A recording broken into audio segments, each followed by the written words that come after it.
Welcome, hello, and good morning. How is everybody doing today? I hope we're well. It is indeed Friday. Oh, I need to bring that that sound back. I also need to Warlock, you sent me that gif of cat yesterday. I was just like, I need to get a sound clip of, and this is mine.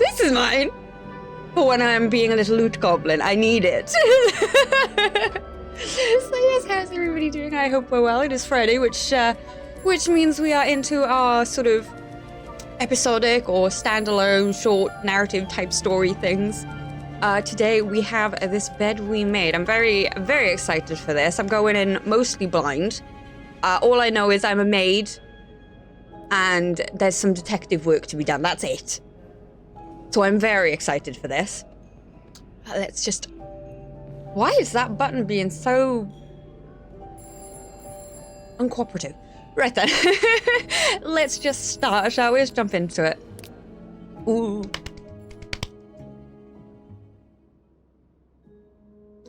Oh! This game takes account of all your actions, including the ones you decide not to make. These choices will determine your fate and the fates of others around you. Proceed with caution. Oh no, don't do that to me! We're starting off with some existential dread then. Okay, fantastic.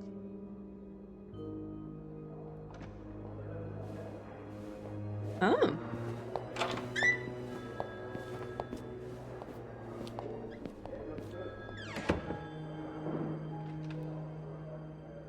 Come on, miss. Let's keep moving.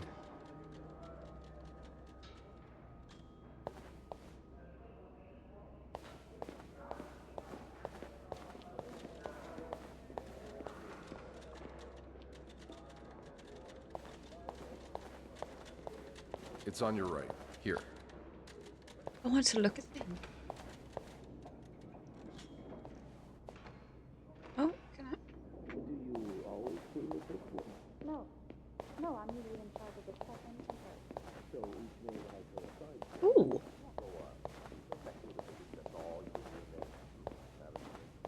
Here we are. Oh. Good luck.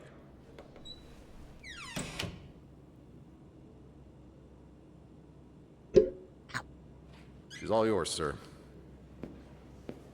Sophie Roy, I'm Detective Maurice Tremblay. Let's see. 21 years old, working at the Clarendon for over a year. Husband? I'm sorry? Are you married? No, not yet. I live with my mother.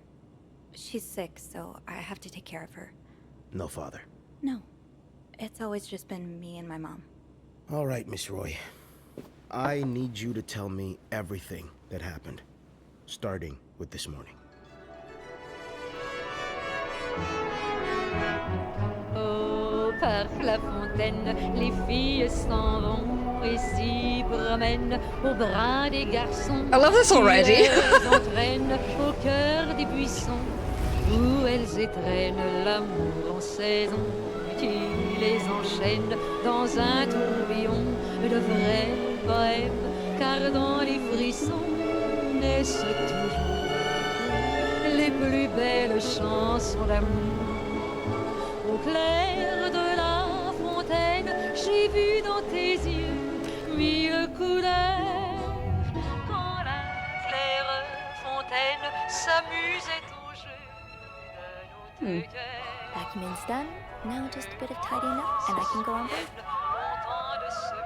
Ooh. Okay.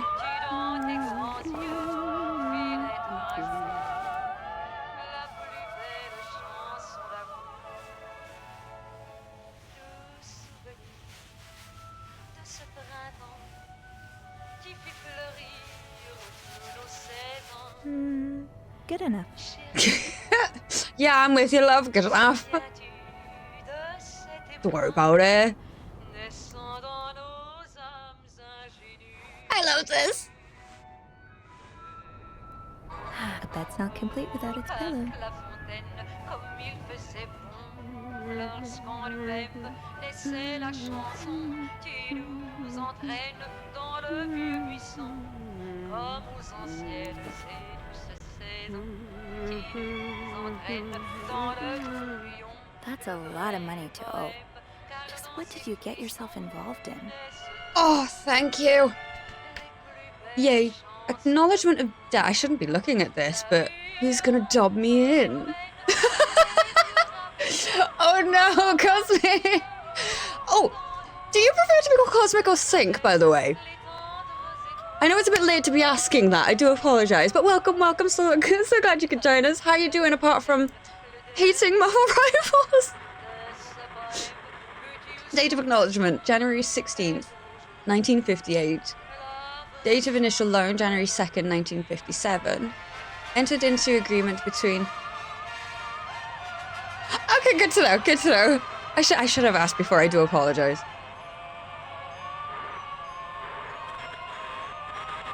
Entered into agreement between eligible, Mayhew and eligible. Initial amount, $1,500. Amount overdue, $3,500. On the date of the initial loan, the lender agreed to lend an amount of money to the sum of $1,500 to the borrower of an enduring period of 12 months calculated from date of the initial loan. The borrower was to be obliged to pay interest at the rate of 150% per annum. Oh, wow. The total sum of said interest to be paid together with the capital sum of the grand loan by the loan's period end. With the loan period reaching its conclusion on July 2nd, 1957, the borrower was expected to have repaid the full amount owed. The failure to do so will prompt further action. Refer to page 3 for further details on the place and time of repayment. Refer to section C of the expected rates of all overdue payments as they relate to the time that has passed since the end of the loan period.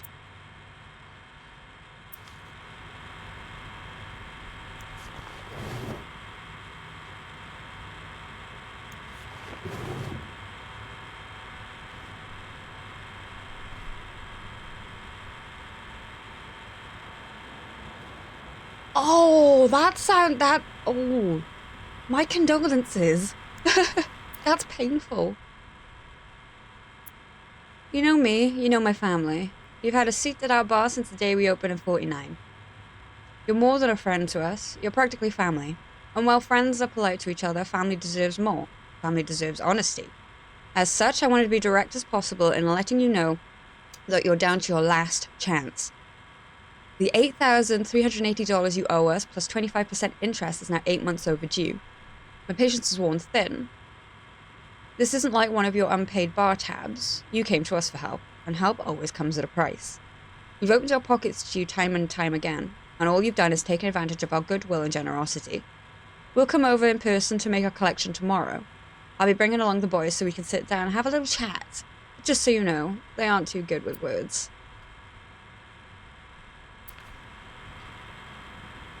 Somebody's sleeping with the fishes. Only menswear. Are you in town for a business? Moonlight skins with... Oh! Well, you know what, they're fat, but still.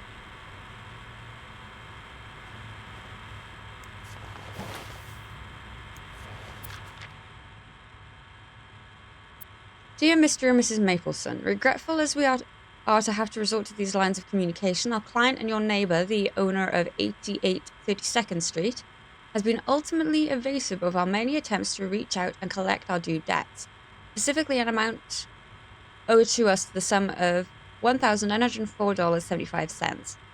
He has given us little recourse but to contact him through those in close physical proximity to him in the hopes that they can deliver a message on our behalf. We have little desire to disturb you and the other fine citizens of 32nd Street, but our business may bring us back to your neighbourhood if it is not resolved quickly.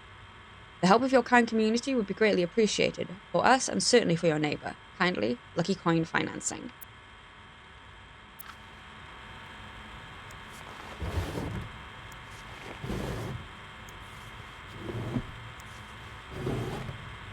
Realistically, I could probably lose my job for this.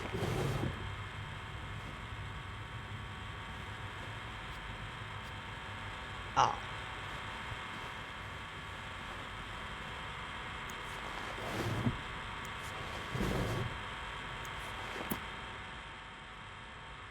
It's a bibble.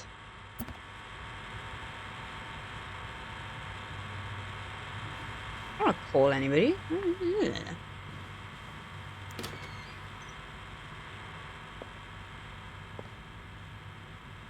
No, I'm not done.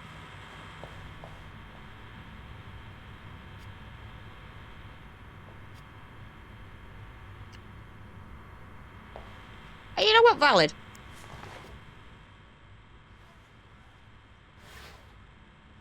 Scrub, scrub here, scrub, scrub there.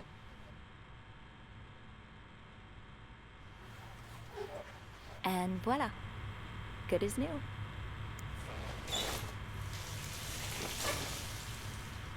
We don't want to do that. It's cool that I can that I can interact with it, but let's not do this.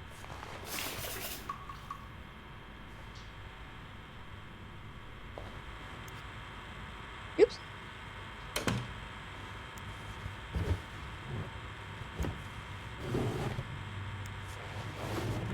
You never know what might be in them. You brought your own mug? Well, I guess ours aren't quite as complimentary.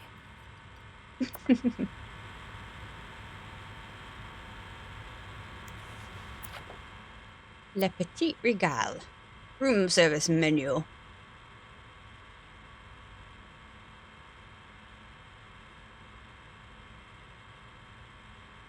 Prices in dining room 25% lower. Please call your...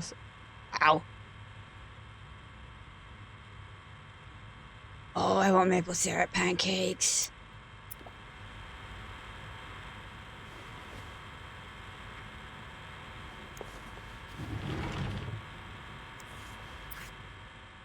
Please clean this room. Do not disturb. Oh, that's cute. I want one. Safe, you say?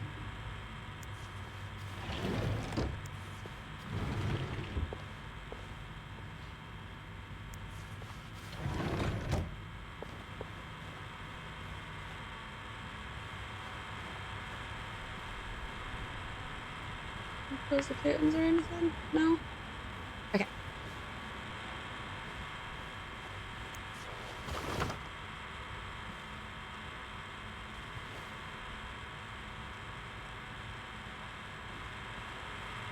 No need to bother reception right now. Just making sure. Haven't missed anything.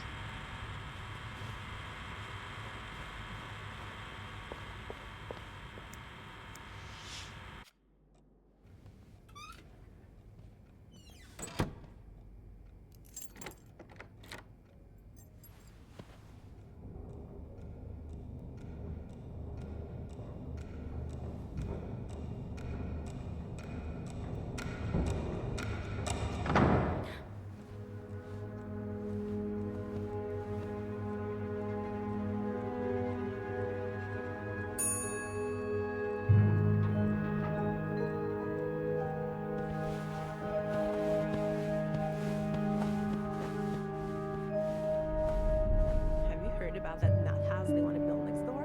Yeah, it creeps me out. Imagine all the weirdos who'll start hanging around the hotel. I can think of someone who'll feel right at home. Look at her, always glued to that gossip magazine. Do you think she has any real friends? Or is it just Gracie, Joan, and Marilyn? Well, when your own life is that dull, you need to get your excitement somewhere. Oh, did you see Rebecca come in this morning? It's just a game. It's not real. They're not my bullies. Now, don't you think you're overreacting?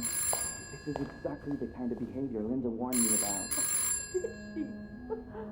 She's doing everything she can to break us apart. Sophie speaking. Hey, it's Beth. Do you think you could come up real quick? Sure. I'll be right there. You're right, you shouldn't. Now I realize I've been blind. I was so in love with you that I couldn't see. What? Why the focus on the keys there? Hmm? Oh. Let's see what Beth wanted to talk about. I should talk to Beth at the front desk. Tempting, but every penny adds up, Sophie. Now's not the time to pick up smoking. Oh, is that what it is? Oh yeah, cigarettes. God. I haven't seen one of those machines in donks. Not that I've ever seen a working one, but they, like... You'd see them in pubs and everything. Oh my god. Oh, Jacques. Leaving luggage in the lobby? Are you trying to get Bernard to kill you?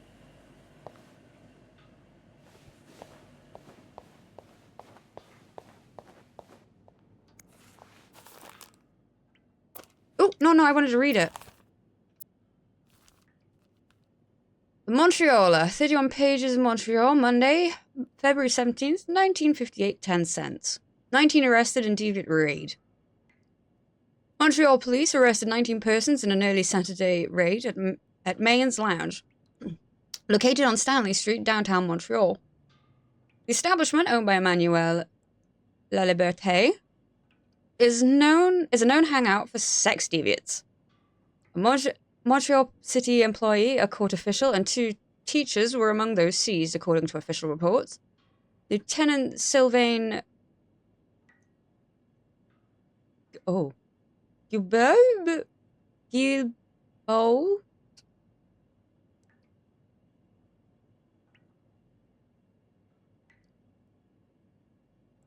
Like, my brain can make the noise, but my tongue is incapable. Do you ever get that? Says he plans to send letters to schools employing the arrested teachers. School principals, parents, and fellow teachers should prevent such people from being in close contact with youngsters, he said. It is everyone's responsibility to protect our children. The lieutenant also promised an investigation would be opened on Laliberté, who already has a criminal record to his name. Continued on page 3. Major snowstorm paralyzes city. Montreal is paralyzed by this winter's 5th and most important snowstorm. 15 inches of snow are expected until the end of the day. The last major storm back in January had covered the city with 12 inches of snow. The storm started yesterday, with 6 inches falling during the day and 6 more during the night. Violent winds created giant snowbanks all over the city. Many drivers ignored police warnings and decided to take their cars at their own risk, resulting in several accidents. Trains from the United States are expected to be delayed up to 3 hours. At Dorval Airport, most departures have been cancelled while arrivals are delayed or diverted altogether. Continued on page 5. Shop owners against new mental hospital. Not the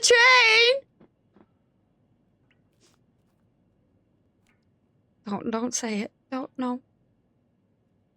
A group of downtown Montreal businessmen and shop owners met with Mayor Sarto Fournier last week to air their grievances concerning the city's recent decision to allow construction of a new mental hospital on Dorchester Boulevard. William Weston, manager of Weston's department store, says he and his group will fight tooth and nail to prevent the hospital's construction. Will our customers feel safe to come downtown for their shopping needs knowing there are lunatics next door? He said. Get a grip. Another bloody Valentine. Valentine's Day concluded in horror last Friday with the murder of an Outremont resident. A worried neighbor called the authorities at 11:15 p.m. after hearing loud shouts from next door. When police arrived, they found the lifeless body of a 34-year-old man. Authorities have refused. Why am I reading this like it's a newscast? Authorities have refused to identify the victim or provide any details about the circumstances of his death. No suspect has been apprehended yet, but Detective Lieutenant Maurice Tremblay asked anyone with information to come forward as soon as possible. Let's see what Beth wanted to talk about.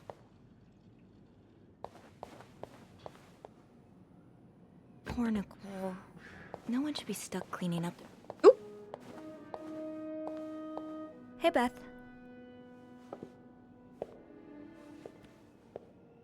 Hey there. So, who's sleeping? Sleep... what? You were whispering just now on the phone, so I thought maybe Eugene or Bobby were napping in the break room again. Oh, yeah, no. It's Jacques and Wendy. They were, in the middle of something. Ugh, it's so awkward when they start making out like no one's watching. Get a room. We literally work in a hotel. They weren't kissing this time. They were fighting. Oh, this is entertaining. I mean, oh Why? I'm not completely sure, I love Beth. but it sounded like Linda had something to do with it. Ugh, that bitch. Beth? Trust me, she deserves it. I don't get why everyone hates her so much. Linda's always nice to me. To you, maybe, but she's just the worst to every girl she perceives as a threat. A threat? A threat to what? I don't know. Her place as Bernard's right hand, I suppose. So, you're saying I'm not a threat? I'm not saying that. I'm saying Linda thinks that, but that's her mistake. I know there's more to you than meets the eye. Oh. Thanks. So, you said you needed me? My help, I mean. Oh, right. Wanna guess why? Did you see a mouse? I'm guessing there's something I have to clean? Obviously. But what is it? Did a kid throw up again? God, no. Mama throwed Did that up. happen recently? Yeah, last week. I can still smell it. Feel it, too. While I was cleaning, some of it got... I'm gonna stop you right there. Keep talking and you'll be cleaning up after me, too. Oh. Sorry. Yeah, no, you'll be glad to know it's nothing gross this time. A nice gentleman decided it was time to redesign the lobby and helped us by knocking over that vase on his way out of the hotel. That's it? I would like do it the way she myself, put but that, the that's last time very I good. tried to leave the front desk, Bernard emerged from his lair to scold me about procedures and whatnot. Well, we can't have the beauty of the Clarington Hotel take absence from her throne, can we? Oh, the people would riot. Bernard especially. Bernard's hardly the people. Anyway, I have to get back to work. There's a mop in the supply closet next to Bernard's office, I think. Thanks. I'll see you around.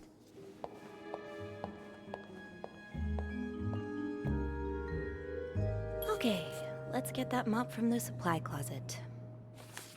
Oh! We have journal pages! Haunted hotel. Some days I'm convinced the Clarington is haunted. It's not that I believe in ghosts normally, but there have been too many incidents for me to rule out the possibility completely. Just this morning, I was waiting for the elevator on the 5th floor when I heard a loud bang behind me. Like someone shutting a door, but with more force than I've ever heard a person use. I looked around, but there was nowhere to be seen. Am I just imagining things? Oh, no. Oh, I went to... Oopsies. Trouble in Paradise. I overheard Wendy and Jack's... Sorry.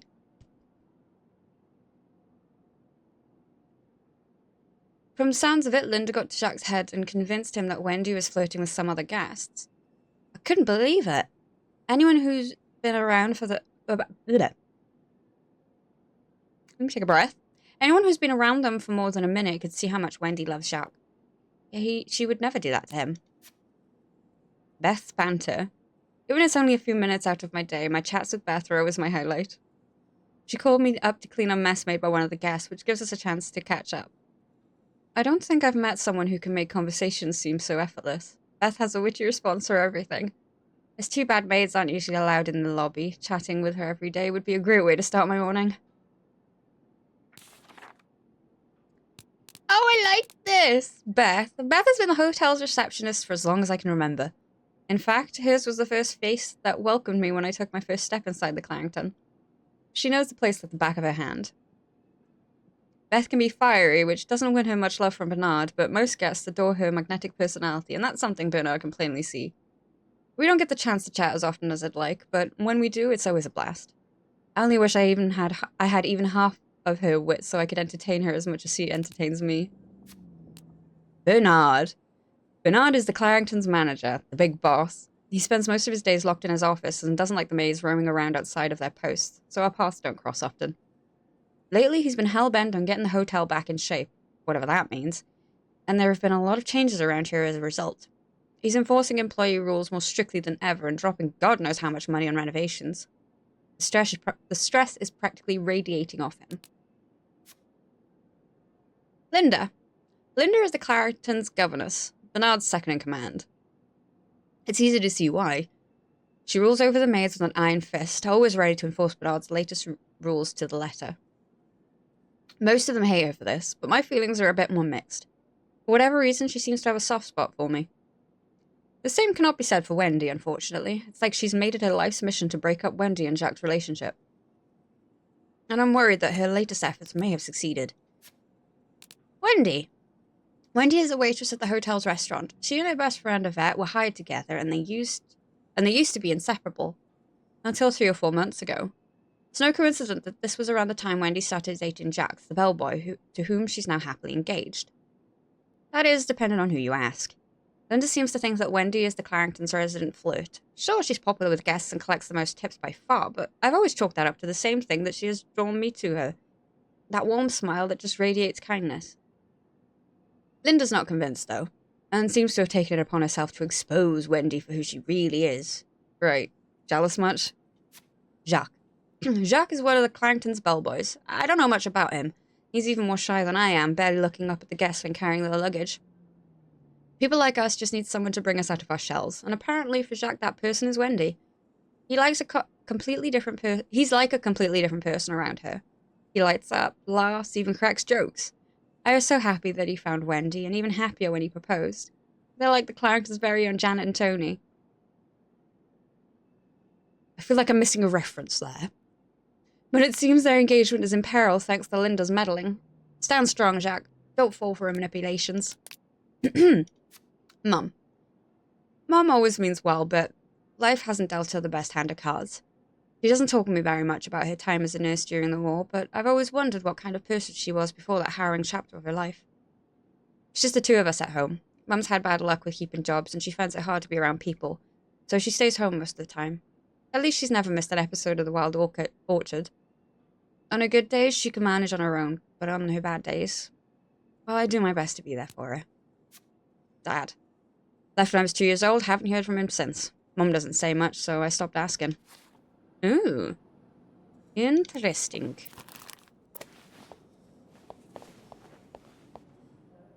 Chocolate mousse cake. Maybe Bobby wouldn't mind sneaking me a slice. Ugh, no. Bernard would have both our heads. Ah! Bobby. Bobby is the head chef in the Clarrington's kitchen. He takes care of all the restaurant orders and the meals ordered through room service. I like walking by the kitchen doors any chance I get just to enjoy the smells of whatever Bobby's cooking up. But linger too long and you'll get an earful, or worse. I do not want to spend another afternoon cleaning macaroni out of my hair. Oh god!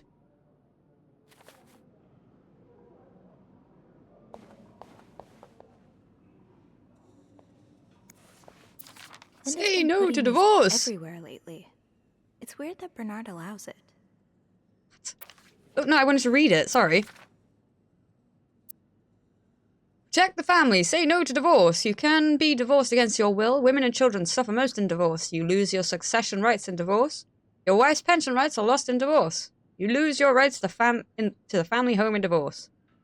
Okay. Oh, Jacques. Leaving luggage in the lobby? Are you trying to get Bernard to kill you? Linda, Wendy's great at her job. Guests absolutely love her and... Not just guests, apparently. Oh, God damn it, Linda! I only like her because guests like her. Making sure guests are happy is my job, after all. You don't seem to care whether I'm happy. Listen, if Wendy wasn't doing her job, that'd be another story, but I can't just fire her without good reason. What if she stirred up trouble among the staff? Would that be a good reason? Curiosity killed the cat. Oh, Andrew. Satisfaction brought her back! I'm sorry, I was just... Spying on our manager? No, I heard something, and I... Hey. It's okay, I'm just pulling your leg. I'm sorry I scared you. I'm not used to having people around me while I work. Yeah, you're always working alone up there, aren't you? I actually think it's the first time I've seen you down in the lobby. Don't tell me you've been sent to clean up after the Valentine's Day ball.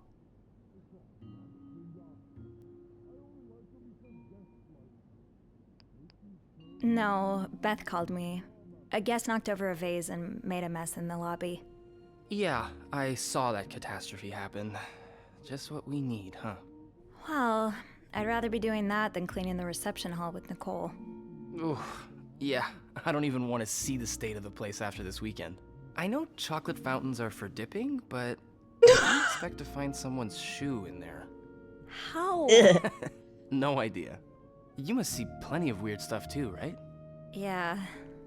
What's the weirdest thing you found in a guest room?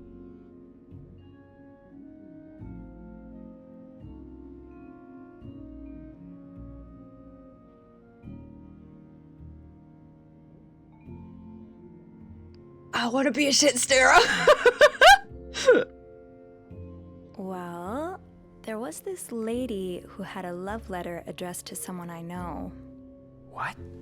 No way. Who was it? You. You're messing with me. It was worth seeing your face turn red. Wow, you got me. Oh, I better go help Beth. It's hell here with the snowstorm. It's okay. Yes, give me silly responses. Yeah, all right.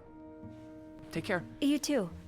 As if it wasn't enough having to deal with endless letters of advice from Raymond. Raymond? What does he want? He wants me to lower room prices. No, we're not opening the door. Stays accessible to everyone.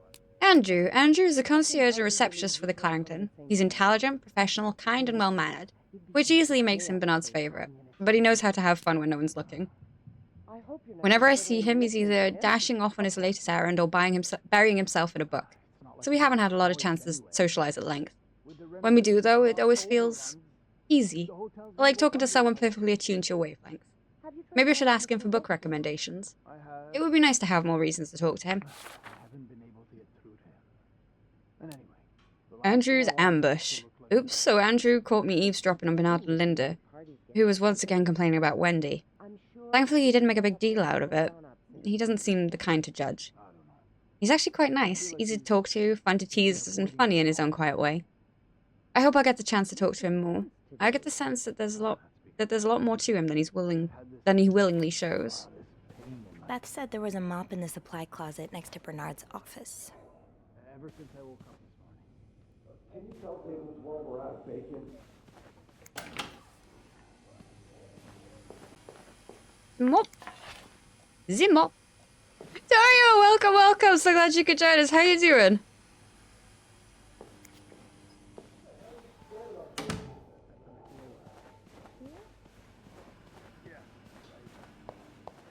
I'm really sorry about that. I'll have a word with our kitchen staff to make sure it doesn't happen again. Well,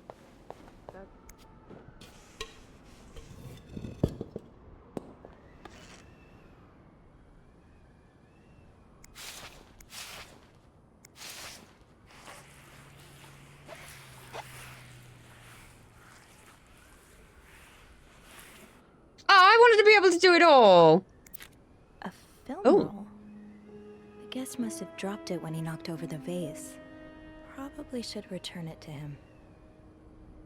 Potentially.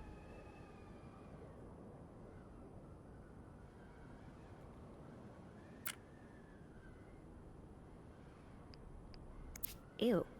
I better throw that away. Why can't I unravel it?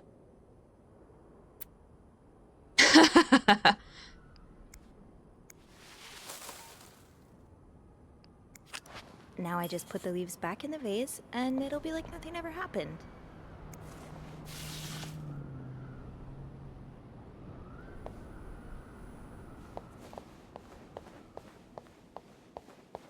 I understand, Mr. Ramsey. I wish I could make the snowstorm disappear. I really do, but sadly, that's not within my power.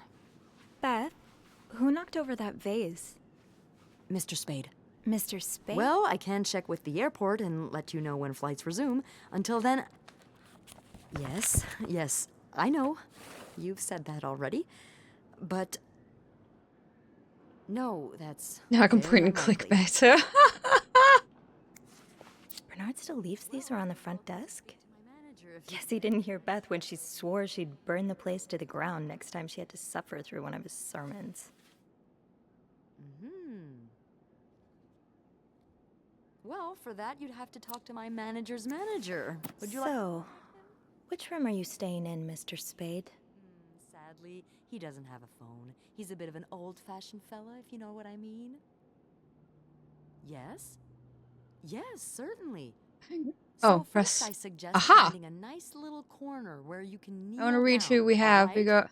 Then you clasp your hands together and think really hard about just how much you want the snowstorm to end. It may help to repeat his name, too. It's, God? G-O-D. I'm sure I he'll wonder. be very sympathetic to your plight. Making fun of you, sir. Huh. No, I never dare. No, I'm dead serious. If anyone can make the snowstorm end, it's him. No, that's not it. I just looked weird, sorry. Sir? Oh, well. The IPA? Room 505. Great. That's on my floor. I can return that film roll without going out of my way.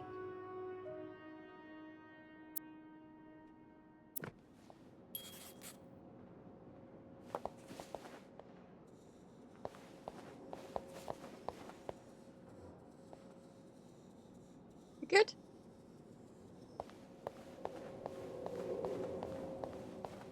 Oh. I still have the mop, so. Clean up, everybody clean up. This leak really needs to be fixed. I hope the weather doesn't make it worse. I should go to the 5th floor to return Mr. Spade's film roll. Lost and found. While cleaning up the mess in the lobby, I found a roll of film on the ground. I'm guessing whoever knocked over the vase must have dropped it. With best help, maybe I can figure out who it belongs to and return it to their room. We usually keep lost items at the front desk, but bringing it back myself would only take a few minutes out of my day. And might put me a few steps closer to Employee of the Month. Off to room 505. Felt bad bugging Beth while she was in the middle of an important phone call, but like always, she came through. The logbook says Mr. Spade's in room 505. I was just in the middle of taking care of the 5th floor before my break. I can show the film roll and get back to my schedule. Ooh.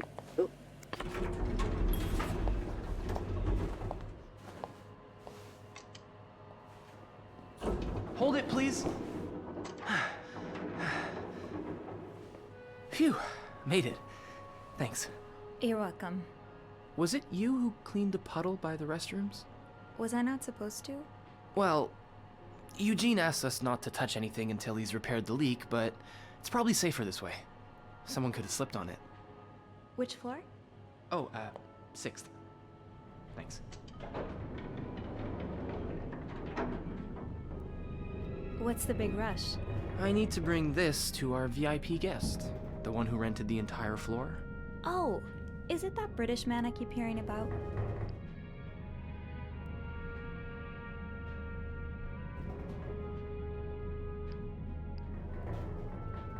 The girls have been complaining about him ever since he arrived. Yeah, I'm sure this one has no thoughts for maids. With the dogs he has up there, his room will be a real mess when he's done with it. Dogs? Ooh. Bernard must really like him if he allowed pets in the building. Can't you tell me who he is?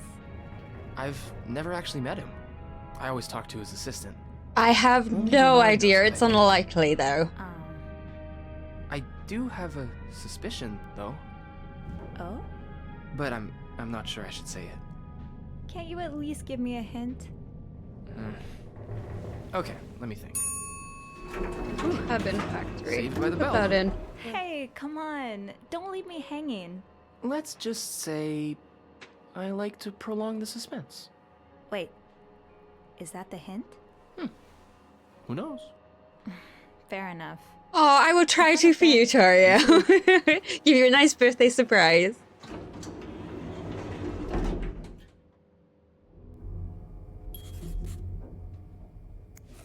This must have been so much fun. Well, for the guests, at least. I should return Mr. Spade's film roll. Room 505 is on my list anyway. No, I know. Andrew's mystery guest. I bumped into Andrew again in the elevator. From the sounds of it, the VIP guest on the 6th floor has him busy. There's all kinds of strange requests. I tried to push him for more information, but all he gave me was a cryptic hint. I like to prolong the suspense. I'm dying to know who it is. Andrew clearly knows how to keep a secret. Eugene. Eugene is in charge of the hotel's maintenance. Pretty much everyone likes him. He's friendly, hardworking, and does his job well. Anytime I've needed help, he's been happy to lend a hand. Since the renovations started, though, his usual good mood has lost some of its spark. I can see that Bernard's lofty expectations are weighing on him. I just hope he doesn't burn out. He doesn't deserve that. Mr. Spade. Everyone Oh, bless you. Bit of a horror game. I'm gonna find out different cabins. Oh, wait! I think I've seen clips of that! I think I've seen clips of it. Mr. Spade is a guest here at the hotel. He's staying in room 505. Seems to carry film rolls around, and he was in such a rush to get somewhere today that he knocked over the vase in the lobby. But other than that, I don't know much about him. I can't deny that I'm curious to know more.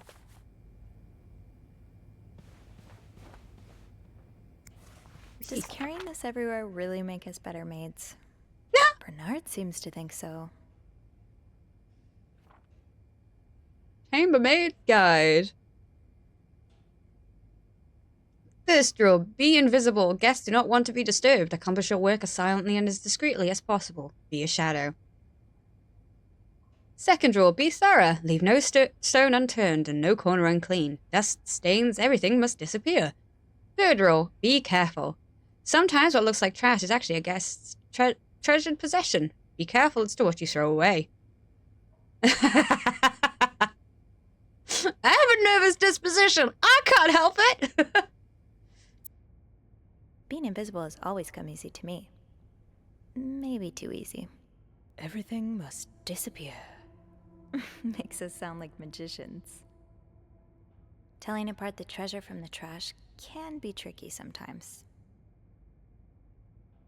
Partial cleaning. Bathroom. Clean mirror, toilet, and bath. Bring used toilets to cart, but clean towels on shelf. Replace toilet paper if necessary. Empty garbage can. Throw away trash.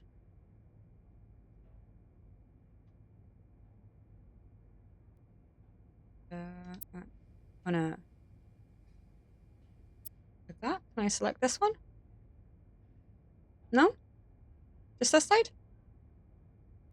Telling apart the treasure from the trash can be tricky sometimes. Yeah. Room. Clean ashtray if necessary. Scrub stains. Make bed. Empty garbage can. Throw away trash. Complete cleaning. Bathroom and room. Repeat partial cleaning duties. Vacuum every floor. Dust every surface. Change bed sheets. Note, your governess may ask you to perform other related duties at any moment. What's this? Partial on 504. 506 complete. Except a big mess. 507. 508 complete. 509 partial.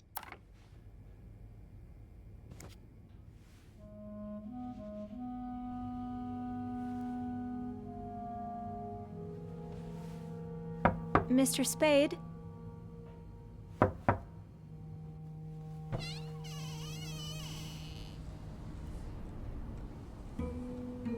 Mr. Spade?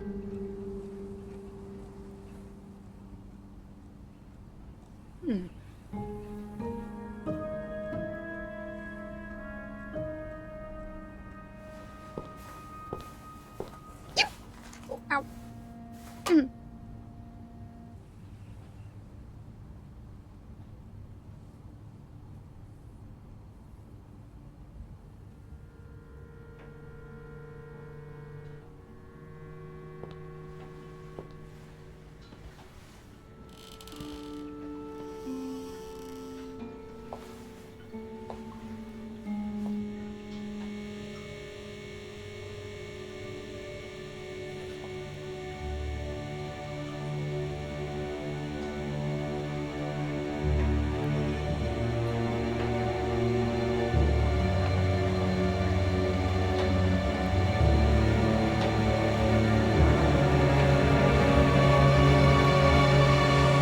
AirPods. I didn't realize how loud that was. Oh, tampering with objects may lead to positive or negative consequences. Oh, God. Are you sure about that? What? What is this?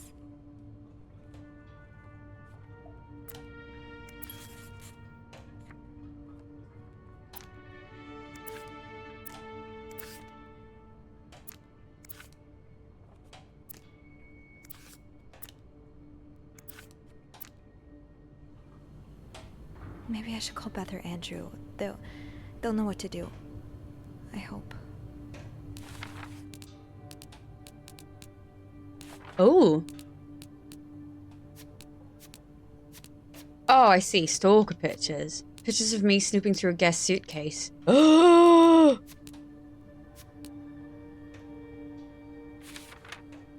Disturbing discovery. Room 505 greeted me with a sight I could never have seen coming. A makeshift darkroom filled with pictures of me. Snooping through our guest items. My heart has never beat so quickly. Should I call the police? I mean, we're the ones snooping, so I don't. I'm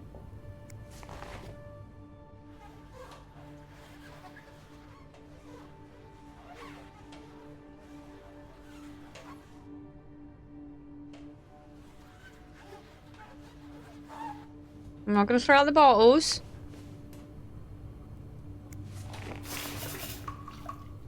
I should bring that back to my cart.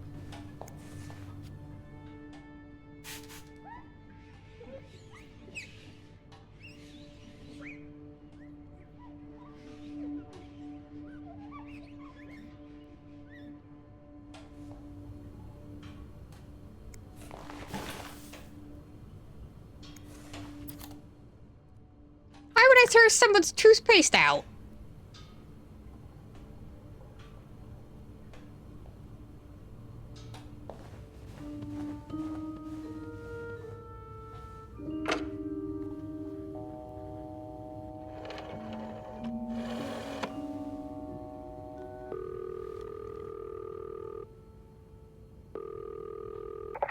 Clarington Hotel reception desk, Beth speaking.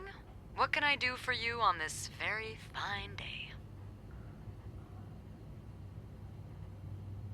Ooh. You know what? I'm gonna go with Beth. I need your help. Sophie? What's going on? I think Mr. Spade's stalking me while I work. Really? I knew it! What do you mean? I mean, I knew there was something fishy about him. He just has creep written all over his face, you know? How did you find out?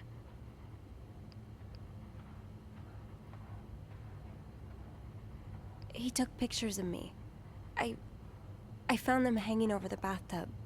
He set up a kind of dark room. Pictures of you? Doing what? I can't believe I'm about to say this, but sometimes when I clean the rooms, I get a little curious and, you know, snoop through our guest stuff. Sneaky. And Mr. Spade caught you in the act, I suppose? Yes. I think we should call the police. No, that's a terrible idea. But Sophie, that man has pictures of you running your hands through people's stuff. But I didn't steal anything. I was just snooping, I swear. I know, but say a client reports something missing, those pictures would put a big red target on your back. So I just leave? Do nothing? Do nothing? No, but it'd be smarter to wait until you have the whole story, or at least more than you have now, before making a move. I've been in dark rooms before. Setting one up in a space that isn't made for that takes time and effort. Wait, you're a photographer? No. I was there to look at pictures a photographer took of me. Look, all I mean to say is there's no way he set all of this up just for a couple of pictures. There has to be more. That's what I'm afraid of. You want me to keep digging around? Well, there are pictures of you snooping. So why stop now? Beth. I mean, yeah. No one's dead. Any idea where I should start then? Well, now that I think about it, I'm pretty sure I remember Mr. Spade asking for the combination to his room's safe. I bet you anything there'll be more pictures in there. Maybe, but I don't have the code. Give me a minute.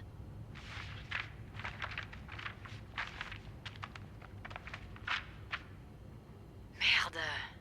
Those idiots. What? I can't find the combination list. The night staff's probably lost it again. Anyway, we always ask that clients write down their code somewhere so they don't have to call reception a dozen times. Maybe you can have a look around the room, and I call you if Mr. Creep comes back. You know, so you can get out of there in time. Okay. Yeah. Thank you. Oh, it's nothing. Oh, and Beth? Mm-hmm. Please keep this between us. Of course.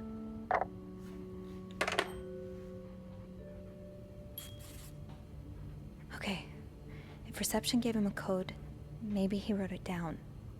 Somewhere.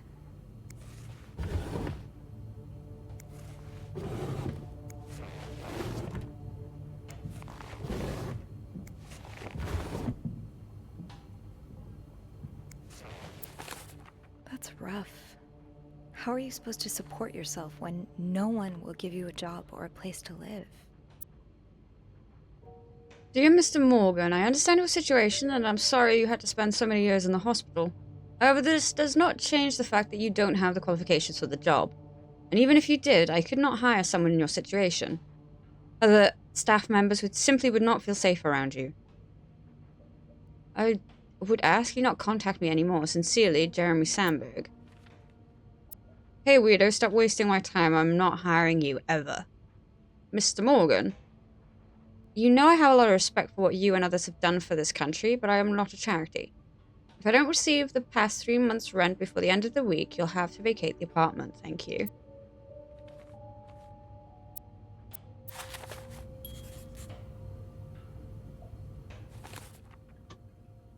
Lose!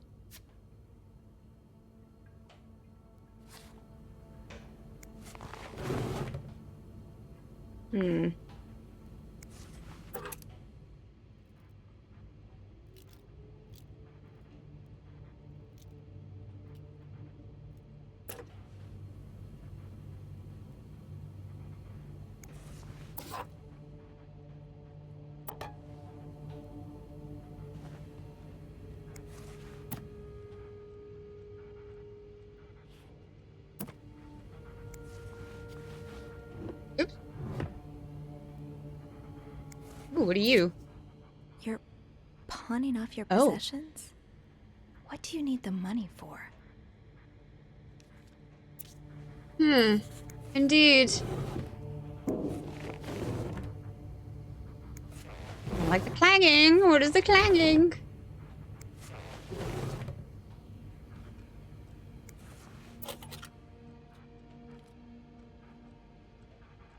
A compact mirror. Oh. Oh.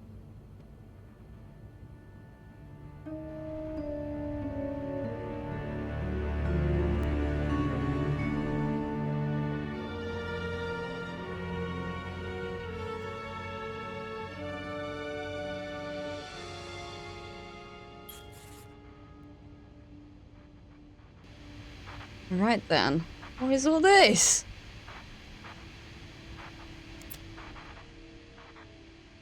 Special occasion. Wedding. Funeral.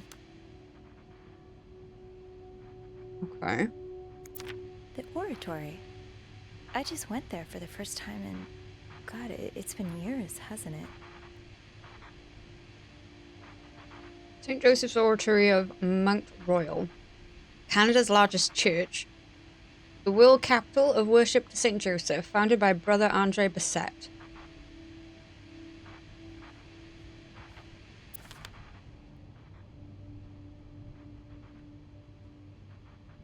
I can't be throwing any of this away!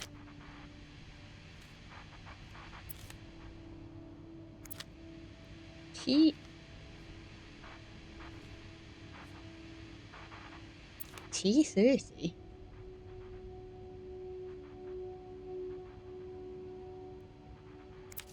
I remember this sale. I picked up that new winter jacket for Mom. Well, I don't like this. Harry's diner, too. Were we ever there at the same time?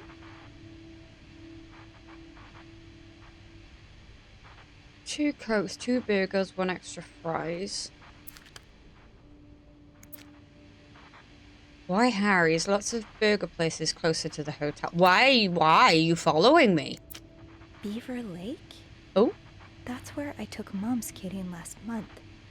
Why is this up here? What are the things for? What is...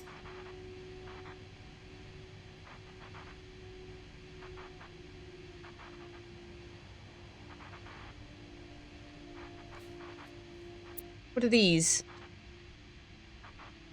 These look like numbers. Sort of. These look like numbers. Sort of.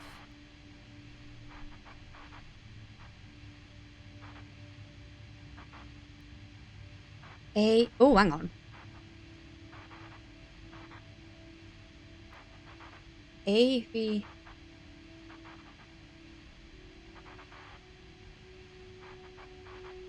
These look like numbers. Sort of.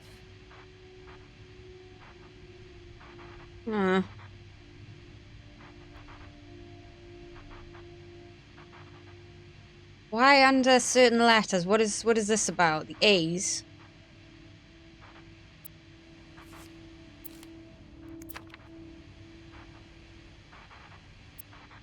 X marks the spot. But there's no way this is just a treasure hunt.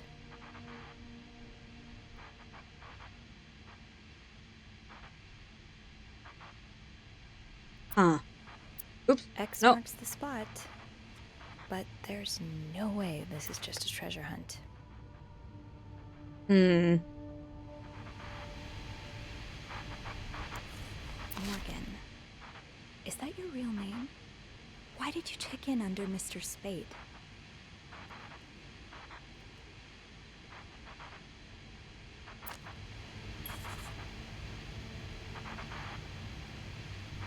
Well, that's empty.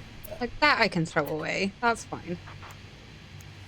I hope you aren't eating those beans. There was nothing in there! One man's trash is another maid's trash. Something tells me you won't be missing this. Scam.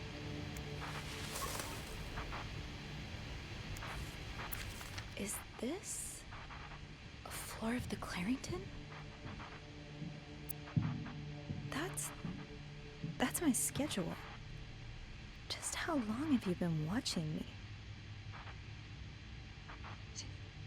Lobby boys. Room service night mostly.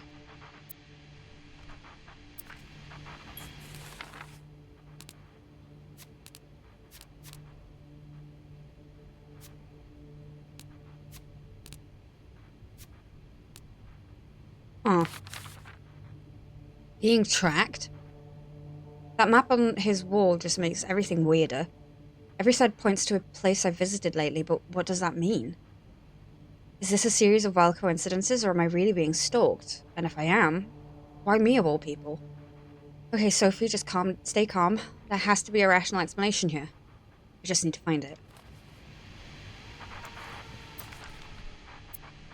Dear Mr. Morgan, you have to stop writing to this address. Lindsay died 2 years ago. I do not know what happened between the two of you, but please let us grieve in peace. Thank you, Lindsay's mother. Lindsay, did something happen between the two of you before she died?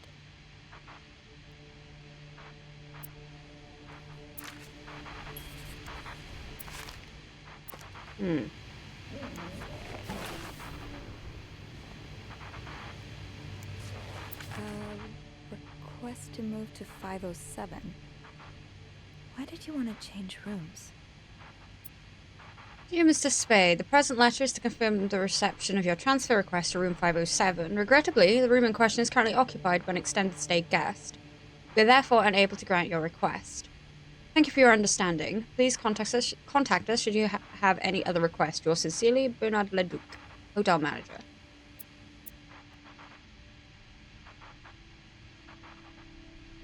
Yeah, no surprise Bernard denied the request. Mrs. Beaumont's been here so long, we could probably just put her name on the door at this point. Who knew Bernard could be nice? There's something on the back. Lindsay's address to Infantry Division? Oh yeah, 3 year of hospital discharge. Oh, wait a minute. Could that be a reminder for the safe combination? Wait. Lindsay's address was 34.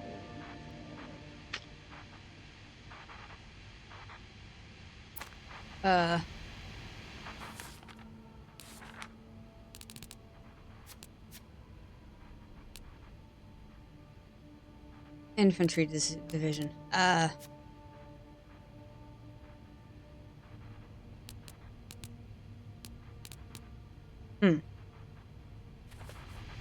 need to find some clues to decipher that code reminder.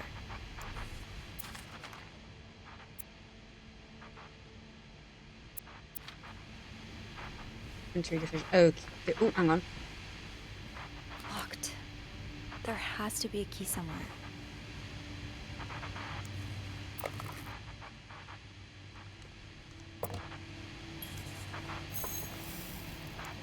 The storm must be getting worse.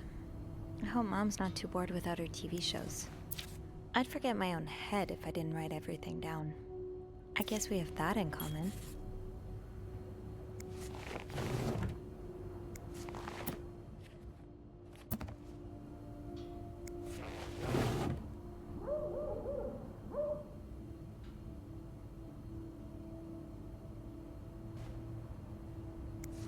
What do we have here?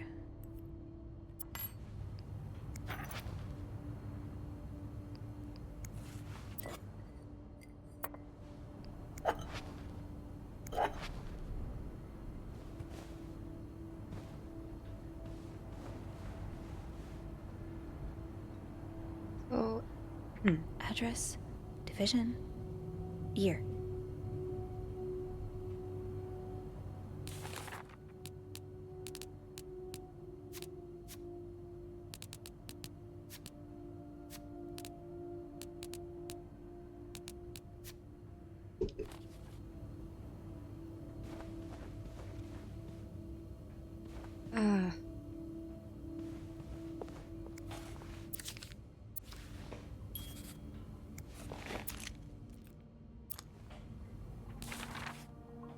Oops.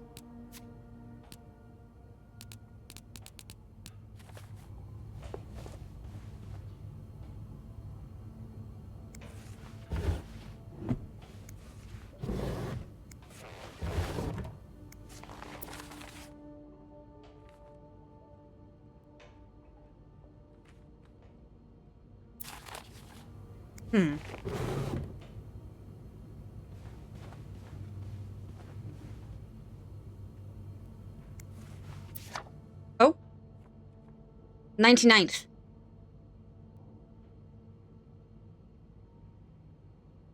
N 99th. 99th Infantry Division. 99. 99th Infantry Division. 99.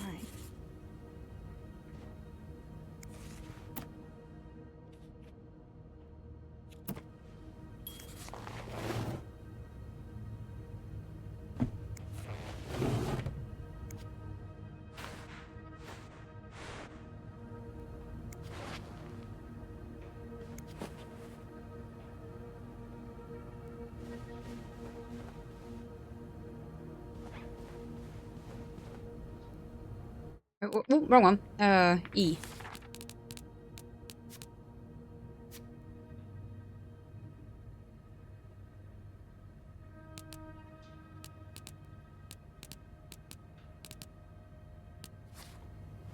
What was it? Address? Oops. No, wrong one. No surprise Bernard denied the request. Year of hospital discharge. Mrs. Beaumont's been here so long, we could probably just put her name on the door at this point.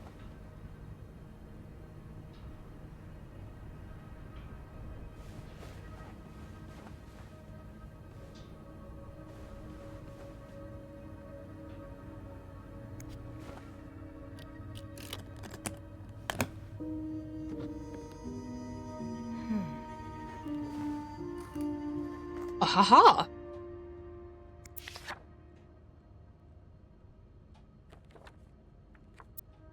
Oh, 42. You spent Aha! 10 years in a psychiatric hospital. And it looks like you left with a long list of diagnoses and prescriptions. Discharge summary, Paul Morgan, McCord Psychiatric Hospital, Syracuse, New York. Patient Morgan Paul W. Sex, male. Date of birth, 1907, 1924. Date of admission, 11/11/1947. Date of discharge, 23/08, 1957. So would that be 57? Attending physician, Edward Hurst, MD, Psychiatry. Discharge diagnosis, diagnoses. 1. Anxiety neurosis. 2. Character disorder. 3. Chronic insomnia. 4. Short-term memory loss. But not just PTSD. Hospital course. Patient initially admitted for nervous breakdown. Patient displayed erratic behavior and mood swings, occasionally aggressive. Patient non-responsive to shock treatment, neither insulin nor electric. Patient condition improved after new medication. Medication, reprobamate, 400 mg daily, and phenobarbital, 50 mg as may be required. Date of discharge, 1957. 57. Well, thank you for hanging out with us, Torio. I hope you enjoyed. I hope you have a good day. Take care of yourself, and I hope we see you again soon. I don't think I'll need this again. Yeah, but why can't I pick it? I don't think I'll need this again. No, but I should have locked it.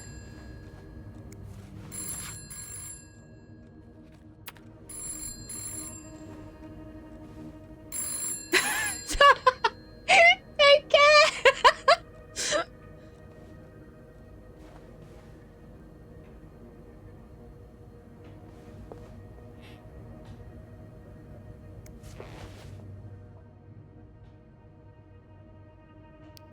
Wait, so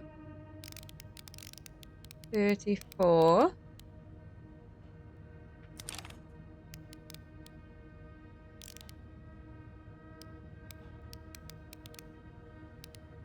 $99.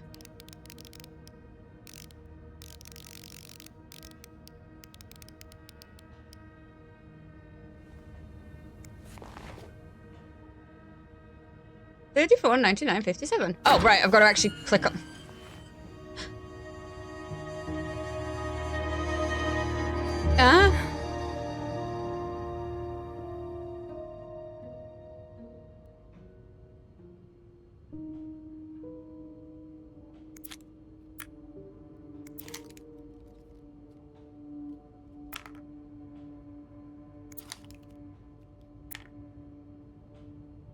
Okay, Sophie, you should probably put this down. Now. M and H. M and H. Who are they? Are they guests here? That was taken in the lobby. That was taken in the lobby.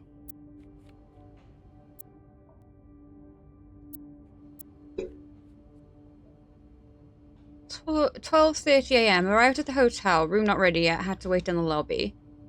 M and H came in, both nicely dressed. Oh, 2:45 p.m. M was holding a flower bouquet. He heard them talking to the receptionist, saying how nice the oratory was.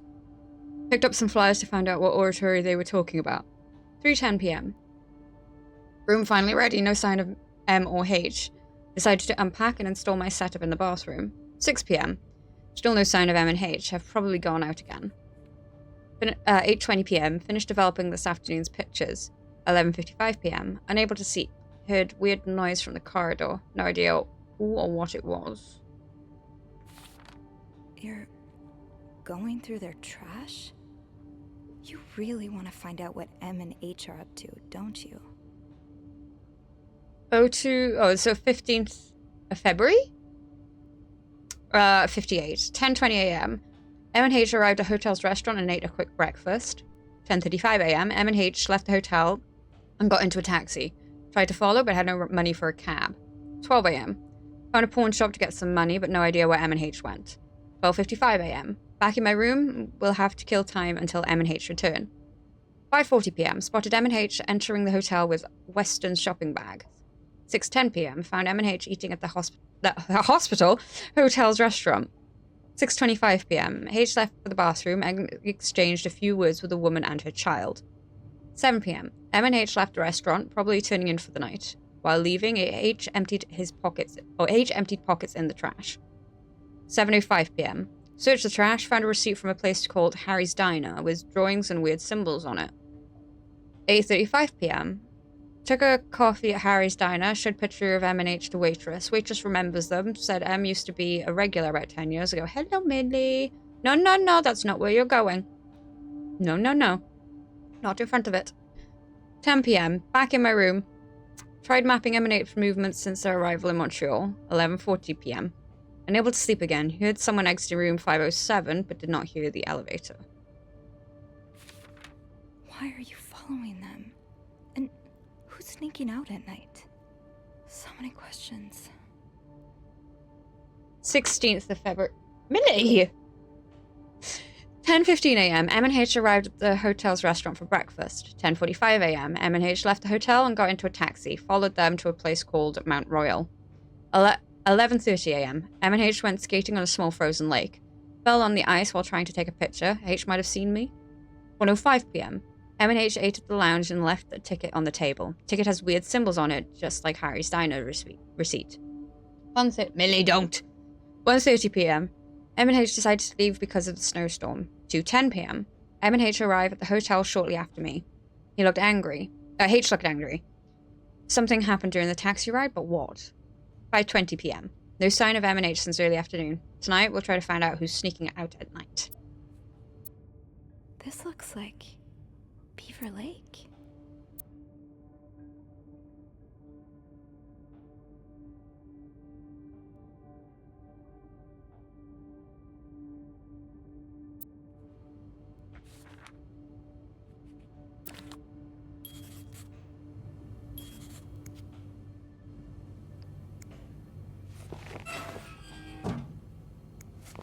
That's a lot of film. How many pictures have you taken, Mr. Morgan?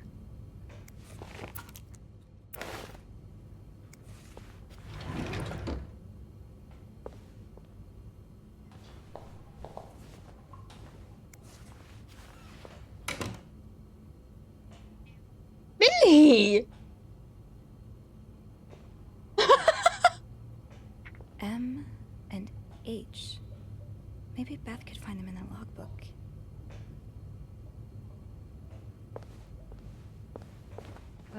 Was towels.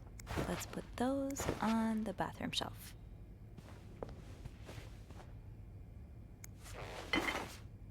Another day, another dirty dish to pick up. I'm sure I'll find more laundry to add to the pile.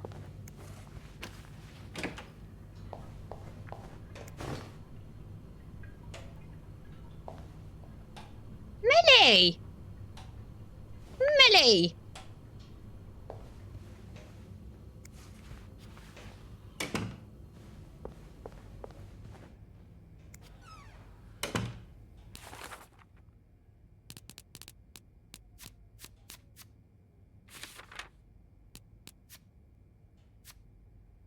Ooh, wrong one. Cracking the safe. Beth was right. Our guest did write down the safe combination, or at the very least a reminder for it.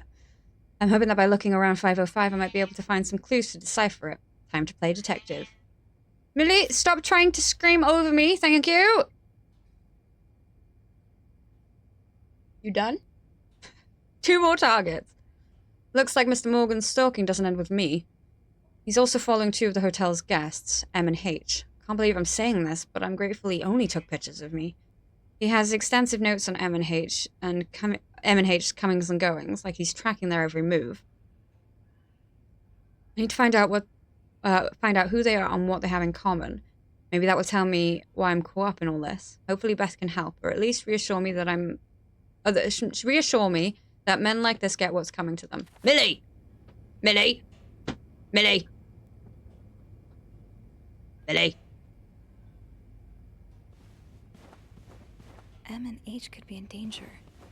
I should ask Beth to help me locate them. I should call reception. M and H right. could be in danger.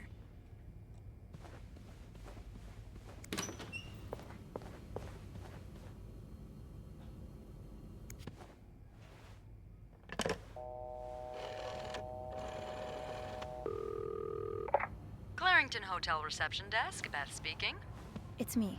Oh, hold on. Andrew. Andrew. Cover for me, will you? What's going on? Hey, Tintin. Just do it. Sorry about that. So, found anything on Mr. Spade? Well, Mr. Spade isn't even his real name. What? What is it then? Paul Morgan. Ooh, I can see why he changed it. So, did you open the safe? What was in it?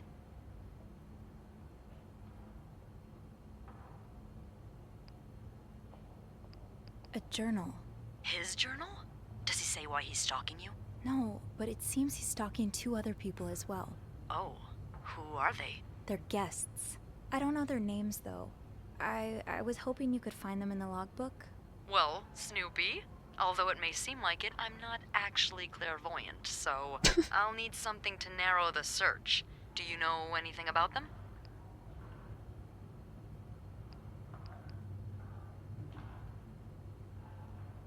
Mr. Morgan refers to them as H and M. Well, that could mean a lot of things. It could be their initials, or, I don't know, husband and mistress. Oh, I hadn't thought of that. Yeah, I'll need a little more to go on. I found out that Mr. Morgan made a request to be transferred to room 507, but it was denied because... That's Mrs. Beaumont's room. Exactly. Why change rooms when his entire setup is in 505? I'm not sure. I just thought it might be related. Maybe, but... would you look at that? There's a couple staying in room 509, Hector and Marcella Cruz. Hector and Marcella. H and M. Yeah, that's what I'm thinking.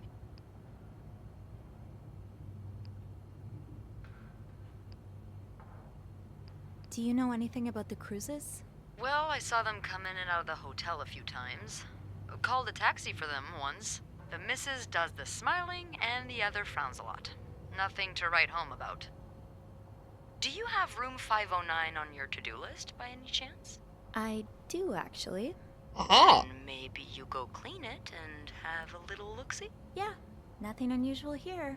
Just a maid cleaning a room. That's my girl. I'll call you if I find anything. Just be careful, okay? I will. I promise.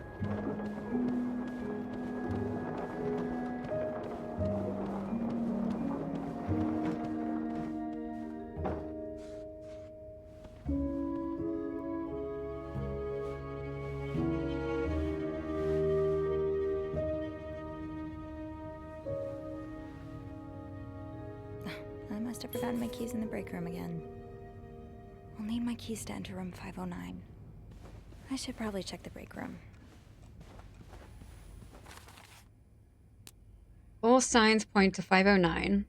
Sometimes it feels like Beth has the answer to everything. With the help of the logbook, we were able to find out who the mysterious H&M are. 2 guests, Hector and Marcella Cruz, a married couple staying on the same floor as Mr. Spade in room 509. I bet a quick look around their room will reveal something, but I'll need my keys, which I left downstairs, probably in the bake room. Classic Sophie.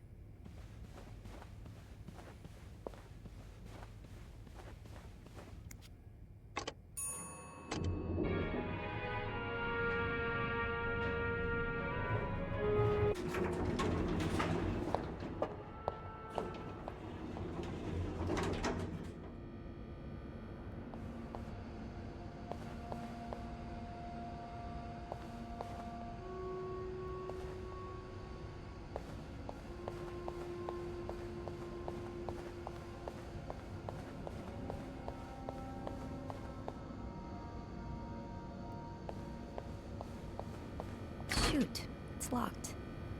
I guess I'll have to get Linda's master key instead. Linda usually leaves a master key in the women's locker room.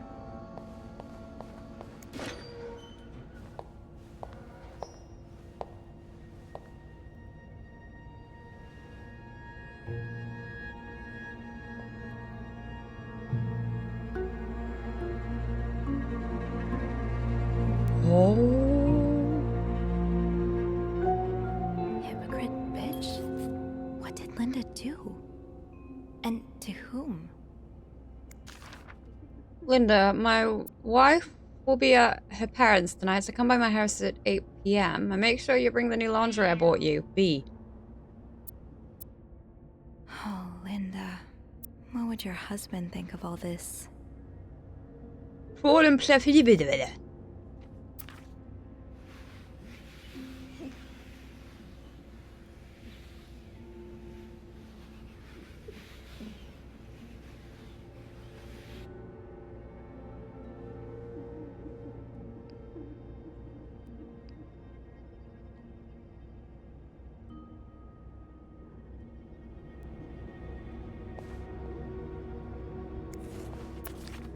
Mrs. Beaumont seemed perfectly nice to me.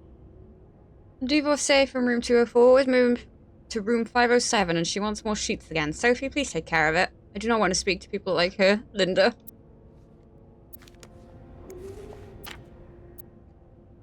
February 10th, 1958. To all employees, as you're probably aware, Valentine's Day is upon us and we're almost completely booked for the weekend. Yes, Millie.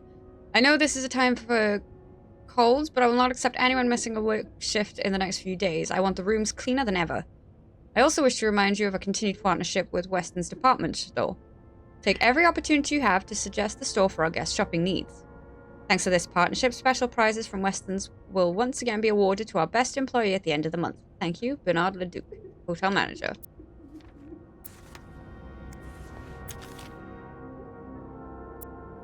If you see the freak from room 505 loitering around the hotel, please tell him to stop. Bernard says he's scaring some of our guests. Linda. Oh. Bernard asked me to remind you that we have a very important guest in room 602. Please satisfy any of his needs as quickly as possible and without questions. Oh, Andrew. Millie, what are you doing? I hope someone here shares your passion for reading. Andrew's book club. What? Let's talk about books and stuff over a nice cup of coffee. Where? The Corner Cafe. When? Thursday, 7 p.m. Why? Why not? More details, please contact Andrew.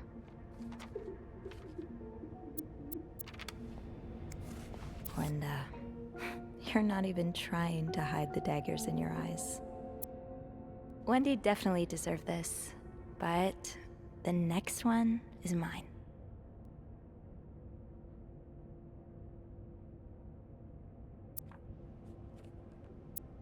Linda offers Wendy the Employer's a Month reward.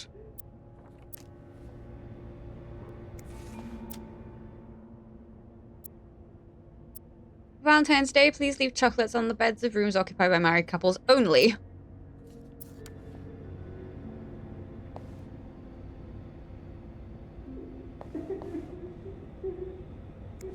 To be tossed aside by your best friend like that? Oh, Wendy, that's a special brand of heartbreak.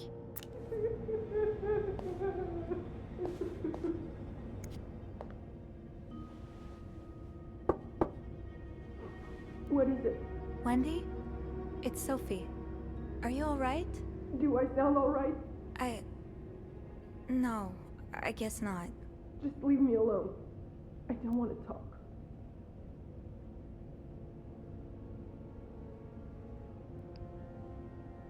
I was in the break room earlier, and, I couldn't help but overhear your argument with Jacques. I'm sorry he let Linda get to his head. He should be trusting you, not her. Yeah, well... I know I wouldn't be your first pick, but I'm here if you need to talk. Maybe later. I just can't talk about it. I can't talk about it right now. I'm sorry I was rude. It's okay. Sophie? Yeah? Thank you.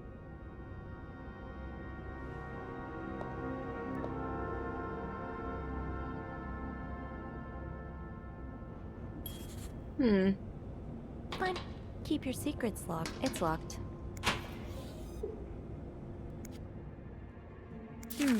Being recognized for doing a good job. That feeling never gets old. Sophie, I've noticed a real improvement in the quality of your work lately. I've heard a few guests saying how clean their rooms are after you go through them. Who knows, maybe you'll manage to steal the Employee of the Month award from Wendy. Linda.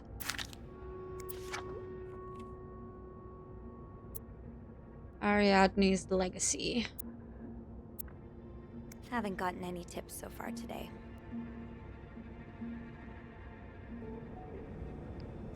Open sesame? Off limits. Oh no, but I'm gonna ooh! I'm gonna try every single one of them.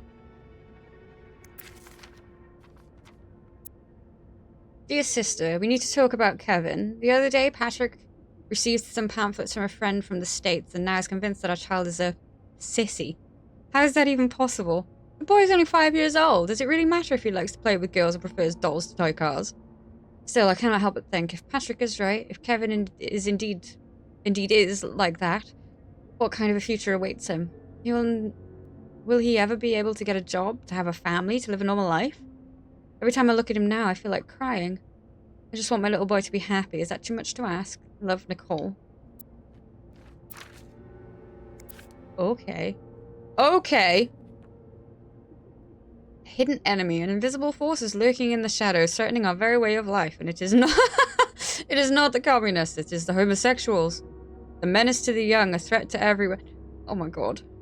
How do we spot them? They move unnoticed in society, working in every field. They may be married and have children. They could live next door to you, attend your church, or even be your son. In these pages, you will learn how to spot homosexuals and protect society from these dangerous deviants. Oh my god. Oops.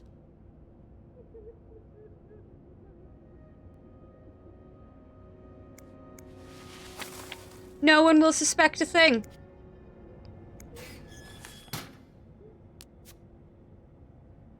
The writing on the door. While retrieving my keys from the basement, I found the words hypocrite bitch written in red lipstick on Linda's door. There's a recipe for drama if I ever seen one. I wonder who's behind it. Weeping Wendy. Wendy's not doing so well. She's holed herself up in the bathroom, sobbing her heart out. I tried to comfort her and offer her a listening ear if she ever needs it. I don't know how much it helped, but at least she knows that she's not alone. It's locked.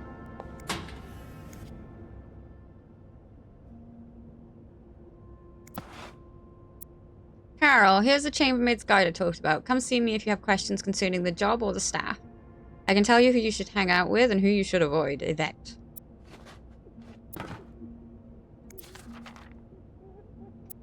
Carol, I hope you're having a great first week here. Valentine's Day is always a very busy time, but do not worry. It should calm down soon. Yesterday I saw you watch while we were playing cards at lunch. You're welcome to join in today if you wish. Nicole.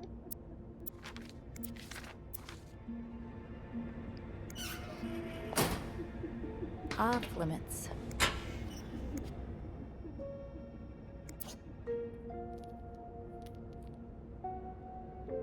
Oh.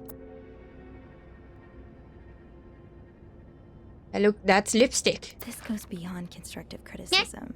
It's just a personal crusade. Wendy, do you think I don't see the way you talk to guests, the way you smile at them and call them sweetie while you fill their coffee cups, the way you laugh at their jokes and bat your eyes like a stupid teenage girl? I'm not sure if you're doing it for the tip or to get the Employee of the Month reward, but either way, this is unacceptable. And I won't even mention the way you wear your uniform. This is a respected hotel, not a pleasure house. Although I've always had a problem with your behavior, I tolerated it as long as the guests were happy. But now you're getting engaged, I can no longer remain silent about it. What would Jack say if he saw you? I'm sure he would be just as ashamed as I am. Maybe you've got Bernard fooled like every other man, but if you don't change your behavior, I'll find a way to convince him to fire you. This is your only warning. Linda, crossed out, bitch. I don't want to think of what could happen to Wendy if someone found these. Should I? Shh.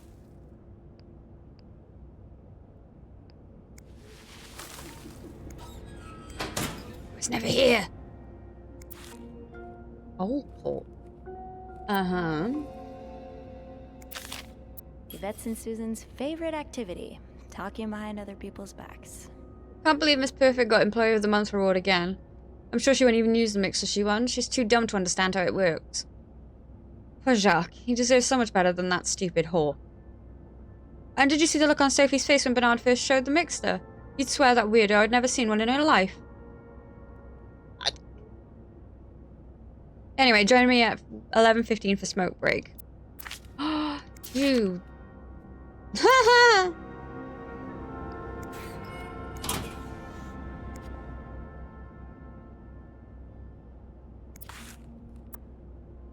I wish I understood you better, Yvette.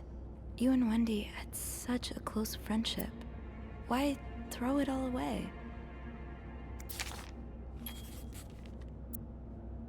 So now we have to provide soap to the guests? This is getting ridiculous. What's next? A hand dryer in every room? Speaking of hair. A hair, not a hand dryer. Oh my god. Speaking of hair, have you seen Rebecca's new haircut? I don't think she could look even uglier. Smoke break at 3:45? Yes. Oh, you horrible, horrible... Oh. Well, I think your haircut looks good, Reb.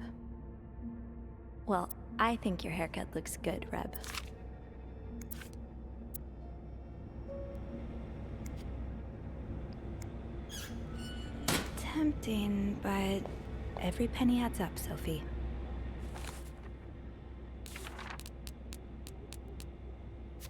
Susan. Susan's another maid who works here. She's a notorious gossip and loves to make fun of others behind their back. She and Yvette share that charming habit. Yvette. Yvette is one of the Clarrington's maids. She and Wendy used to be best friends, but now she's just awful to her. She and Susan have teamed up to ensure that no one at the hotel goes ungossiped about. Rebecca. Rebecca works in the Clarrington laundry room. It's a tough job to do on your own, but she manages to get it done. She's a little withdrawn, which makes her an easy target for some of the other maids, but from what I can tell, she's sweet. I don't know how much I should buy into this, but there is word among the other maids that there's something going on between her and Bobby. I can't say I would have imagined that pair.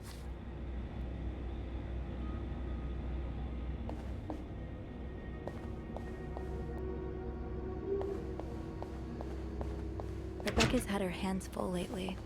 I hope she's doing okay in there. It's locked.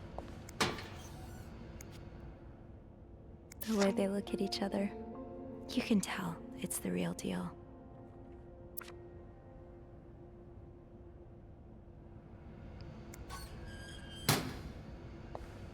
Fine. Keep your secrets, locker. Eugene, half the washing machines are out of order. Because of this, I won't be able to finish our current load in time, and Beth will be forced to offer guests an apology discount. Please fix the machines before Bernard kills me, Rebecca.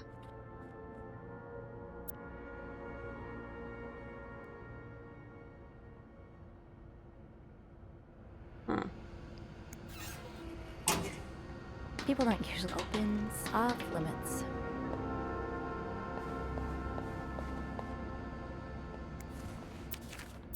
Huh. Carol seems sweet. If I wasn't so bad around new people, maybe we could be friends. Hi everyone, my name is Carol and I've just started as a new maid. This is my first job and I'm really grateful to be given the chance to work in such a nice hotel. Can't wait to meet all of you. Welcome to the team, I hope you enjoy it here. Nice to meet you. You have the same name as my aunt. Welcome, Carol. Nobody cares about your Aunt Reb. Welcome to our big, happy family, Carol.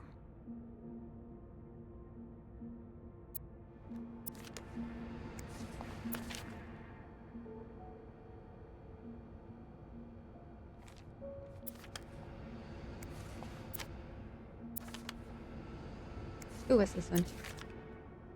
Don't forget to use the word guest when talking to or about clients. I'm getting tired of repeating this.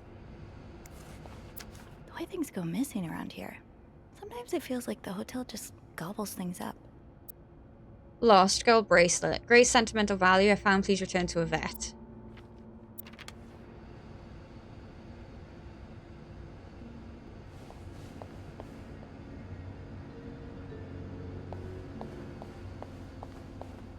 Check. Can't look at anything on here.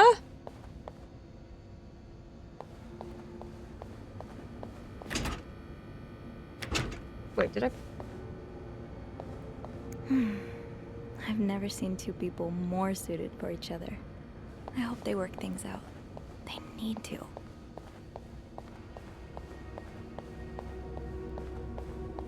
That'll do. I'll just have to make sure I don't forget to return it. I should be able to open 509 now. Back to the 5th floor.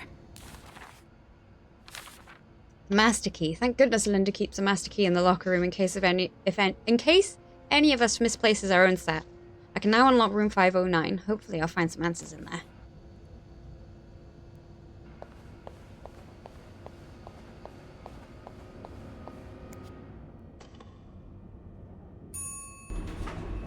Hey, you. Oh, hey, Beth. On break already? Sadly, no. I have an express delivery to make to the 6th floor. Isn't that Jacques or Andrew's job? Well, they're both busy, so... What about you? I thought you'd be in 509. I'm heading up now. I just had to grab Linda's master key before I could continue our... investigation. Oh, I see. Well, this has been quite the day so far, hasn't it? I can't remember the last time work was this interesting. Yeah, that's definitely one way to put it. That's not all, though.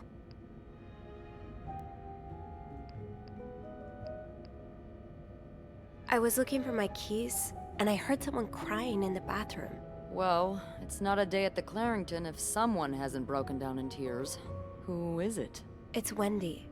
She's pretty upset. Oh, any idea what happened? I'm not completely sure, but I think it has something to do with the graffiti I found on Linda's door. The graffiti? What graffiti? It's 2 words in red lipstick. Hypocrite, bitch. No. Millie. Well, Wendy would certainly have a few reasons to write that. Linda's been treating her like her personal punching bag as of late. What are you doing, Cat?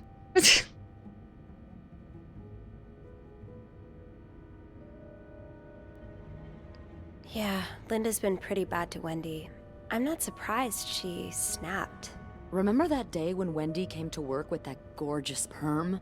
The staff, the clients, everyone complimented her. Then Linda came along and sent her right back home to straighten it out because her cosmetic choices were distracting the clientele. Ugh.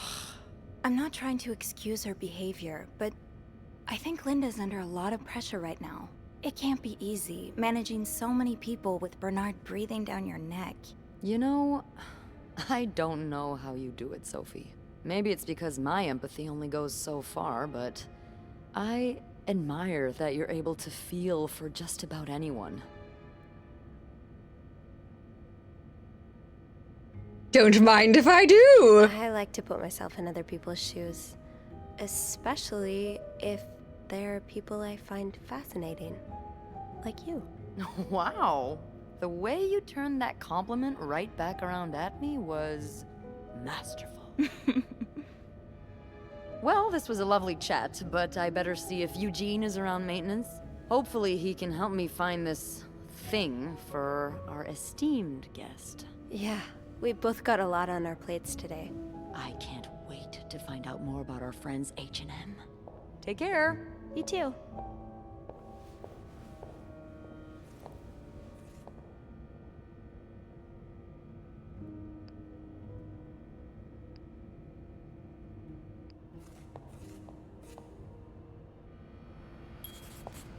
Where'd she go? Yeah, Linda's not exactly, my door's always open, come on in kind of boss. A breaking point. Beth and I agree that the graffiti left on Linda's door, hypocrite bitch, was most likely Wendy's doing. I hate to say it, but Linda's given her enough cause after all. Ooh. Oh. So that was something.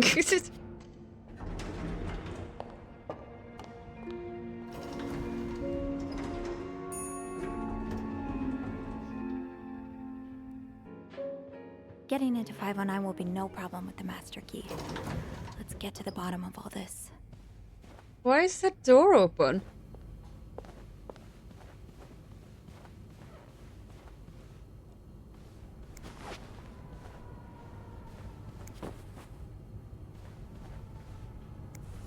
Oh.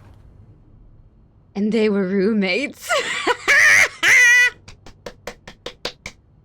Yes!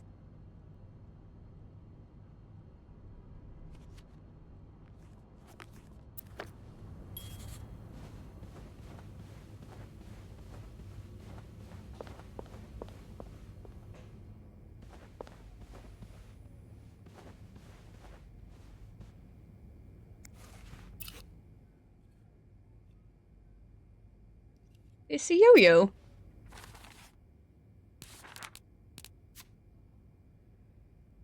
Oh wait, and they were roommates. A novel with two undressed women on the cover. F&W, one room, two women, and so many secrets. And they were roommates. Bridget Boswell. No one at school suspected that what took place on said door was locked. 50 cents. The blurb. She was alone in a town she barely knew, hundreds of miles away from home. She was desperate for comfort and found in the arms of the most unexpected person. What first started as a normal friendship between two women soon blossomed into something much more passionate and disturbing. What? This is a tale of love and desire like you've never read before. Out of her own experience, the author, working under a pseudonym, tears the curtain from one of the gravest threats to modern social morality. The strange love practices tapping unwary girls today, particularly in larger cities. Oh my god! I bet I'll find the answers about Mr. Morgan's stalking in room 509. I don't want to throw away the yo-yo. That could be somebody's. Oh, right, yeah. 509 is there. What are you? Oh, it's the say no to divorce thing.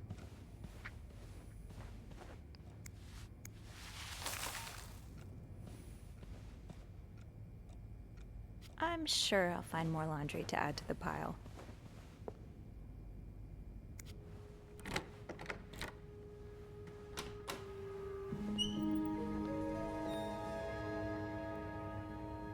You just gotta find that one that tickles your brain just right. Because I find that sometimes. Looks like someone had quite the shopping spree. More work for poor Rebecca. Hang in there, Reb. My first step should be to tidy up a bit. Searching a clean room is easier than searching a messy one. I'll hold off on throwing this out just yet. The food's practically in. What were you apologizing for? And were you forgiven? Oh. The Suite Life. Room 509 is one of our suites, and Marcella and Hector Cruz have certainly made it feel quite lived in. There's a lot to look through, so I'd better get started. The answers I'm looking for might be readily apparent, but when in doubt, clean. I'm sure something will come up.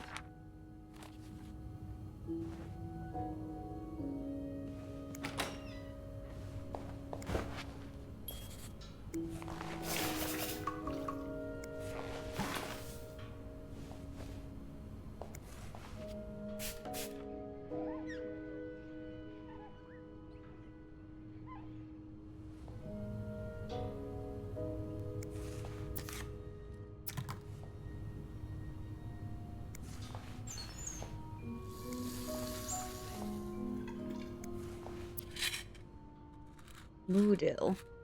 Each Moodle tablet contains 4 active ingredients. Acetophenetidine. That's paracetamol in it. Or am I thinking of something else? Either way, that one. Aspirin, cinnamidrine, and caffeine. Dose. 1 tablet every 3 to 4 hours. If needed, take no more than 5 tablets in 24 hours. Okay. No, okay. Sorry, for what? Somebody left a note on the table apologizing for something. One of the cruisers clearly wronged the other, or thinks they did. But I don't know anything more than that. I'm sorry, please forgive me. 5 little words can only say so much.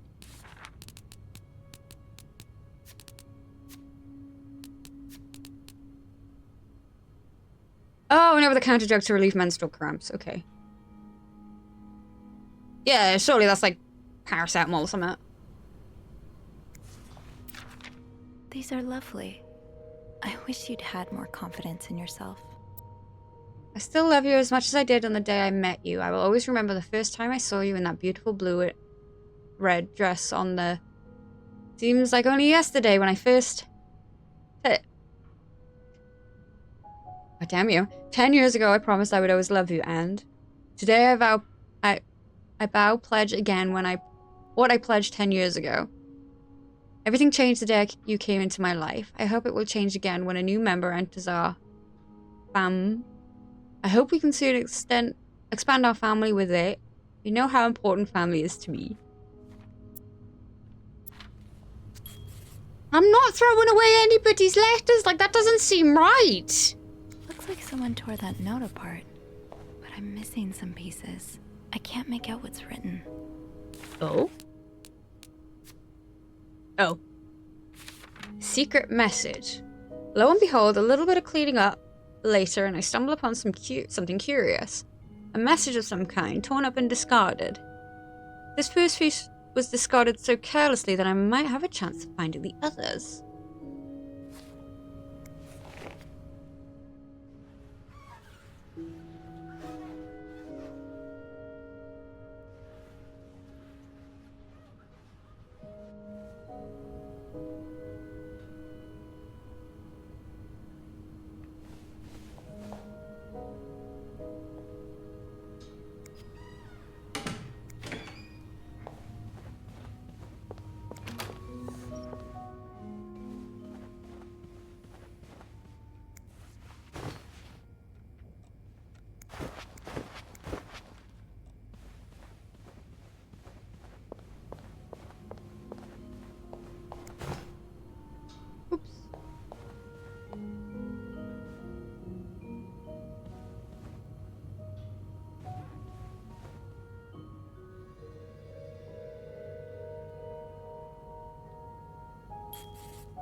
The All-American Fire and Life Insurance Company is the Hector Cruz insurance agent. Protect the dream.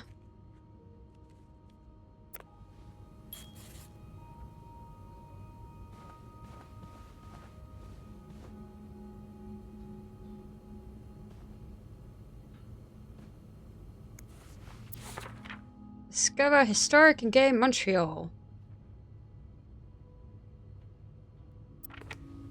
Maybe I'll find more of those torn paper pieces if I keep cleaning the room.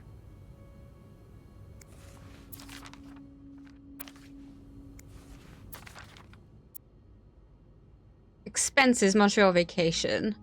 Taxi, $2.25. Hotel, restaurant, $7.75. Total, $10.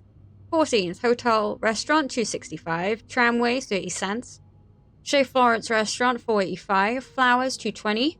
Church donation, $5. Tramway, 30 cents. Room service, $9.35. Total, $24.65.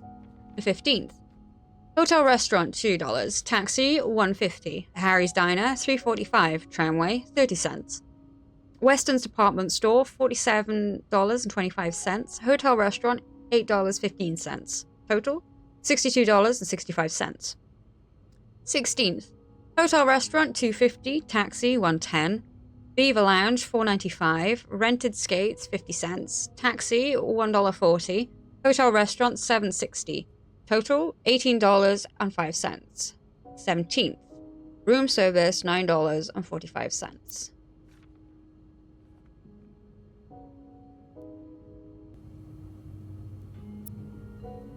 Right. Okay. More snooping.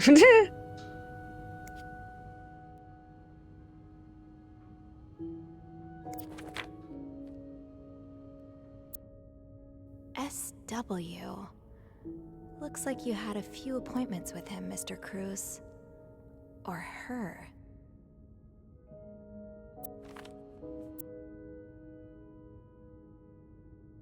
SW. Looks like you had a few appointments with him, Mr. Cruz. Or her. Wedding anniversary. That one. 18. Oh. February 16th. Attempt number 12. Rose petals on bed. Return trip. Notary appointment.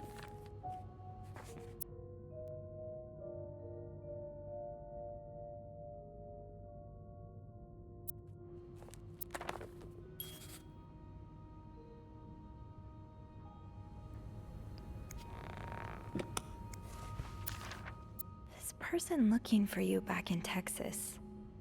Was he really just a coworker? Dear son, I can't believe you decided to renew your vows so far away from the family. Your father and I are very disappointed, and so are your sisters. Montreal, what a strange destination. I would not be surprised if it was another one of your wife's ideas. I met Luciana in town yesterday. She has 5 children, 3 boys, 2 girls, and is pregnant with her 6th.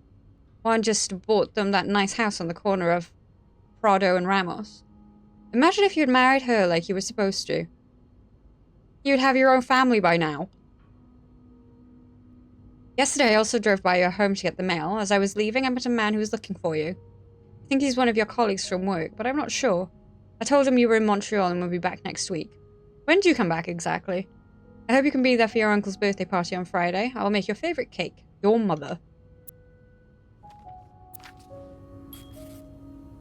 Oh!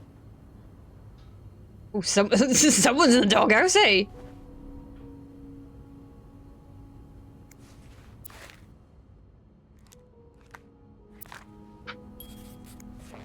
Wow.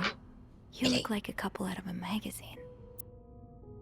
These pearls, they look absolutely gorgeous on you. Though, I bet you could make anything look good. February 14th, 1948.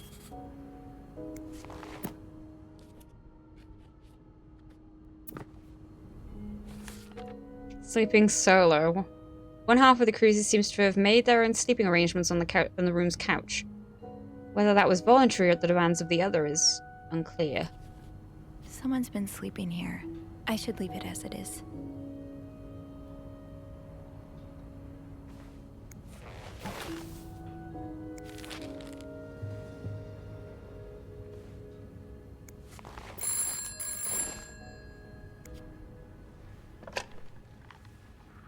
Hello?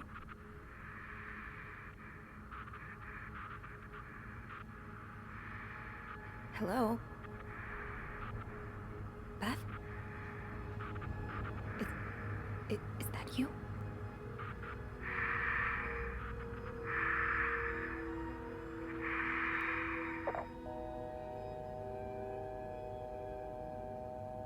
All right.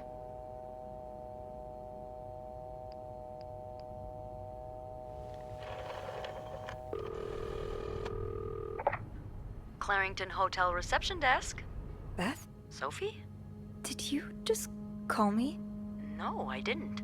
Then who called? What do you mean, who called? Someone just called, and they said nothing. All I could hear was static and breathing. Whoa. The creeporama just keeps on going, doesn't it? Hold on. Hey, Archie. What's up? Give me a second, Sophie. Okay, so turns out Archie here patched a call through to 509 moments ago. Did he recognize the caller's voice? You think it might have been Mr. Morgan? Yeah. Let me ask.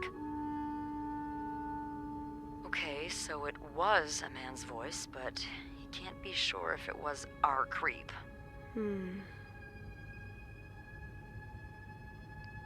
Did he notice anything else? He says he heard a faint bell in the background. It sounded like the elevator's bell, so he assumed the caller was one of our clients. You didn't see Mr. Morgan come back to the hotel, did you? No.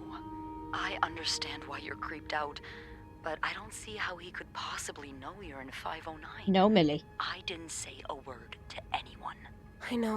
I know you didn't. Can you ask Andrew not to patch any calls here for a while? Trust me, I will. Thanks. I haven't had time to check all of 509 yet, so I better get back to it. Oh, before you go, I have some more info for you. I was going over the details of our little mystery when I remembered something. About this morning. What is it? I saw Mrs. Cruz rush out of the hotel, all by her lonesome, not too long after Mr. Morgan knocked over that vase in the lobby. Really? Do you know what time it was exactly? I think Mr. Morgan left around 10, so I'm guessing between then and 10:05. What? I remember hearing a loud noise on the 5th floor right around that time. Like a door slamming really hard. Do you think it was her? Maybe. Did you notice anything weird about her? You mean, other than the fact that she was walking straight into a snowstorm? Yeah? Well, I've only ever seen her with her husband. It seemed unusual that she'd be leaving alone. But now that I think about it, maybe she was sneaking out. Or following Mr. Morgan. Yeah.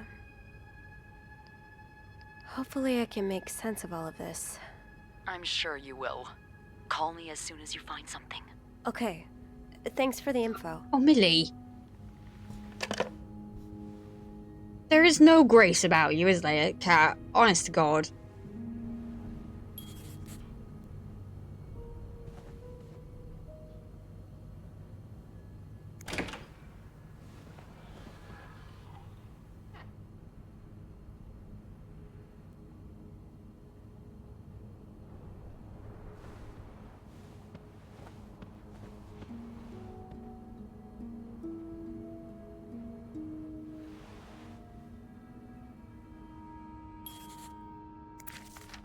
Mrs. Cruz got her personal information stolen.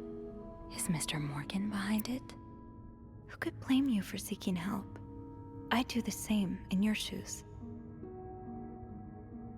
5, 8. These scribbles don't look random, but I can't figure out what they mean. So if 2 was A... 5... 0... 8... W?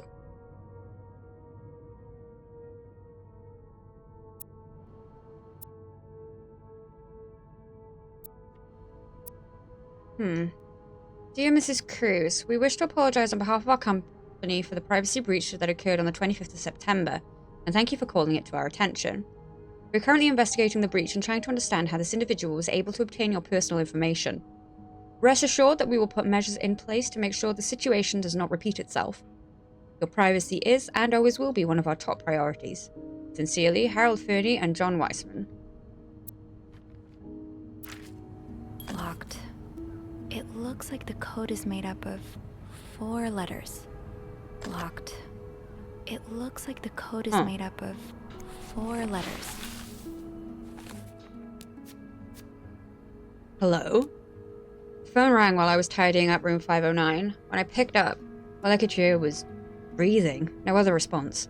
Quick call to reception cleared some things up, thankfully. Beth confirmed that Andrew had patched a call through to 509. I asked them to put any calls to 509 on ice for the time being. I'm jumpy enough as it is. Remembering details. While we were talking on the phone, Beth remembered seeing Mrs. Cruz leave the hotel alone this morning, right around the time Mr. Morgan made that mess in the lobby. Was she following him? And where's Mr. Cruz? I'm on the case. The Cruzes have some kind of suitcase on their bed, but not the kind I usually see. It's smaller, perfectly square, and can only be opened with a 4-letter code. Hundreds of possibilities, and I don't even know where to start. Cruz? No, that's too simple, I'm sure. A letter sticking out of the case addressed to Mrs. Cruz and signed by a Fernie and Weissman. Apparently she suffered a breach of privacy recently. Hector Cruz. Hector Cruz, or to use Mr. Morgan's shorthand, H. The other Cruz and the husband of Marcella.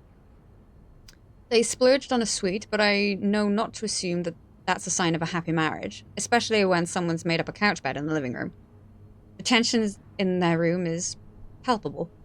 Hector works in insurance back in Texas. He must have taken some time off for this trip to Montreal. Hector's mother is definitely the pushy type, judging by a letter she sent. Seems like the Cruzes are in town so that they can renew their vows, and from the looks of it, Hector's mother really wants them to hurry up and give her grandchildren. I'm suddenly grateful that Mum was never so pushy with me. She also mentions that someone might be looking for Hector, but maybe I'm just being a hammer looking for a nail, but does that have anything to do with Mr. Morgan and his stalking? Marcella Cruz, the M in Mr. Morgan's journal. One half of a couple staying in one of our suites.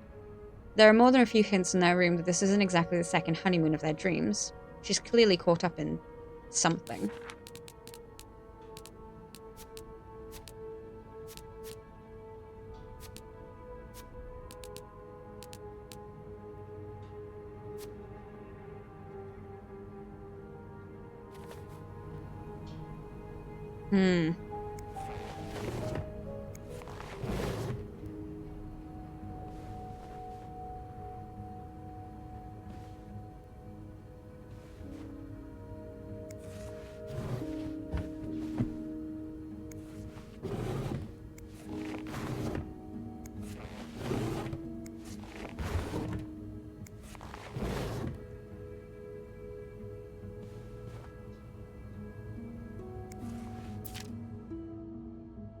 Oh, what?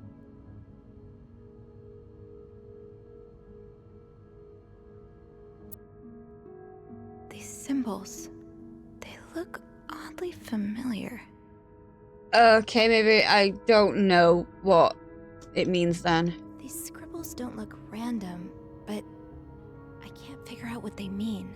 Is that a H or an N? An N, maybe? P plus. Pills provide burst control.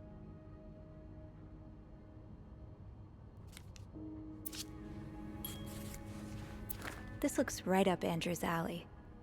I wonder if he's read this one. Strangers in the Night. A novel by Margot B. Thompson. San Francisco, 1953. Gloria Gray is an aspiring writer who works in a diner by day and writes crime fiction by night. When a series of murders occurs across the city, she decides to pursue the killer in the hope of turning her story into a best-selling novel. She meets Hugh, a mysterious young man who offers his help in finding the murderer, but soon Gloria starts to wonder if he is the killer.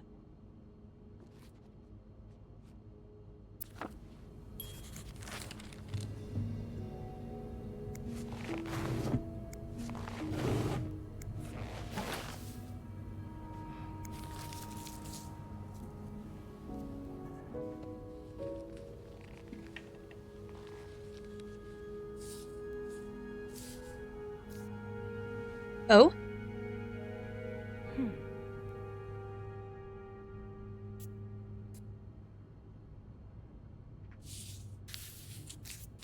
Oops. That looks be right, I think. Oh.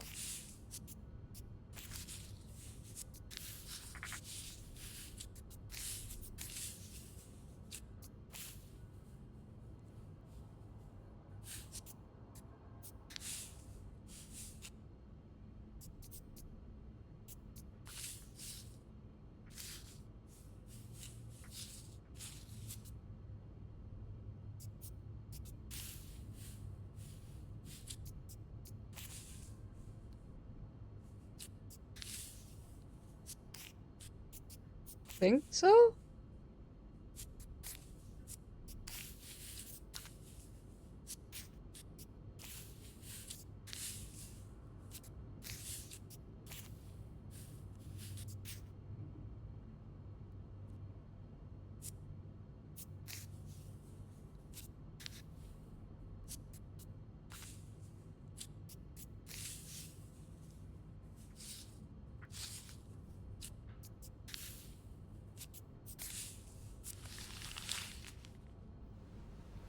Oh. It's some kind of code. Oh!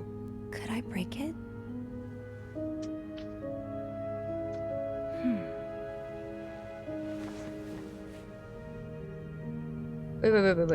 Wait. Oh. I know.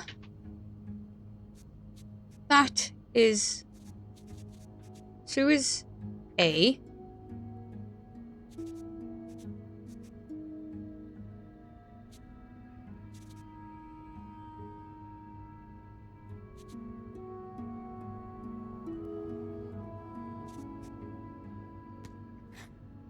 Think? Is that...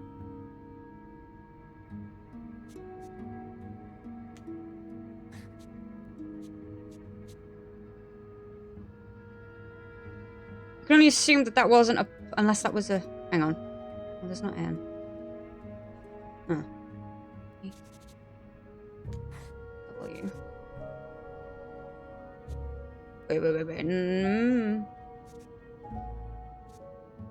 I should have wrote other ones down. I need to go back to the other room.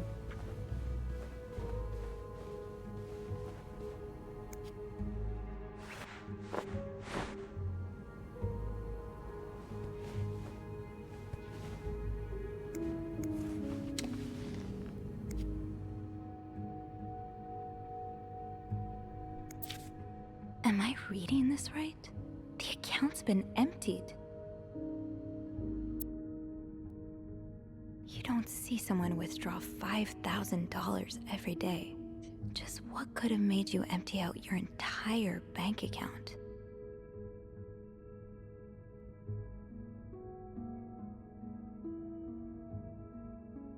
Aha! I'll have to remember these.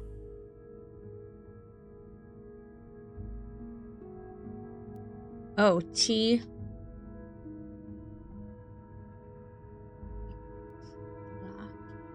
Or rather, that should be the other way around. Equals T.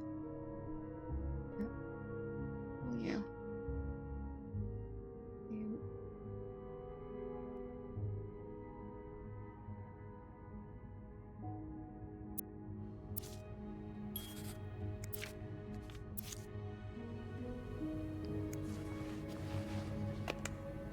Okay.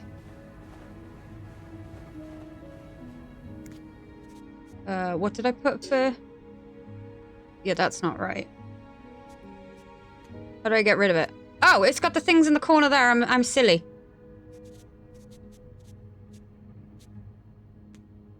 Ah, clear. Okay.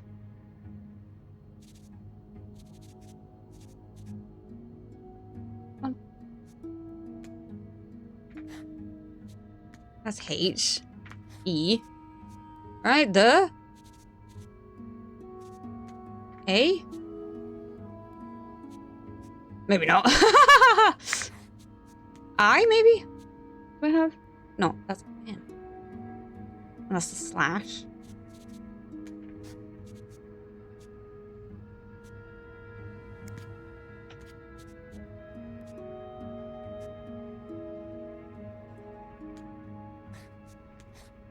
Next. In.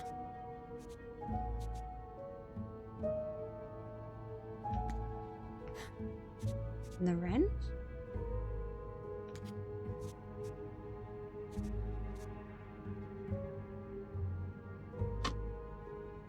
I have a fun.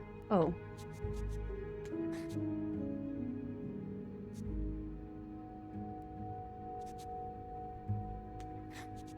The leave. Notes in the vent next to door.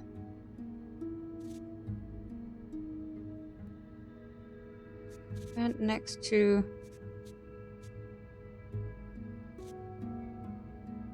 Hang on.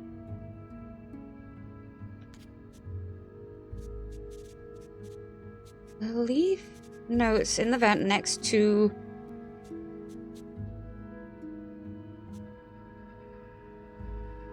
Oh, hang on. Is that TV?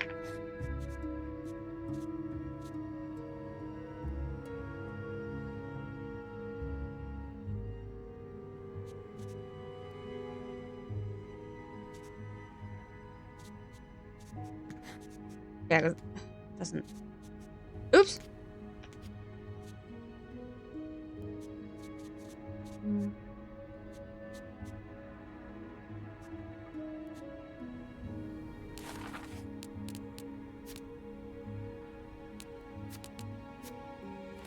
I should keep an eye out for those symbols.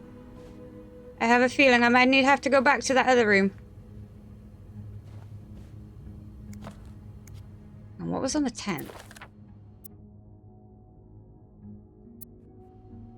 Departure. Huh. Okay.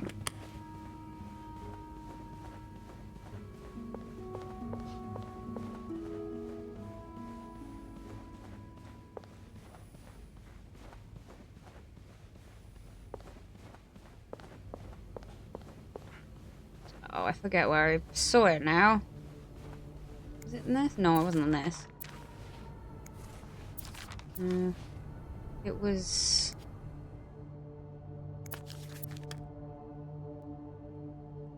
I think one of those was it.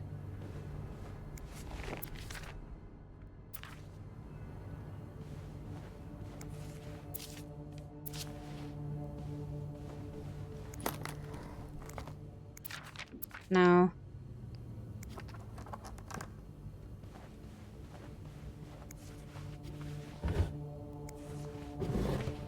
I forget which one it had them on now.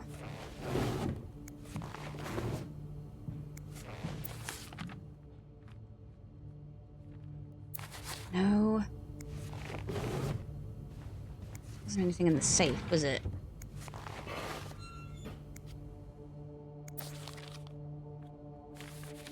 Ah. Weird symbols, yeah.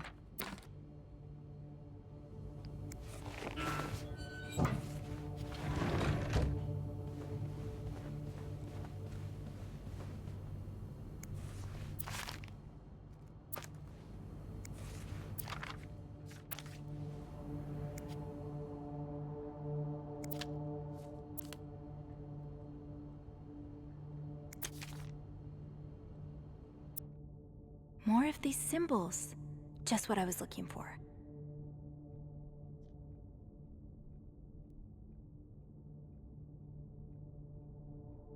More of these symbols. Just what I was looking for. Aha! Yes, these are part of the same set. I think I can use this. Yes, these are part of the same set. I think I can use this.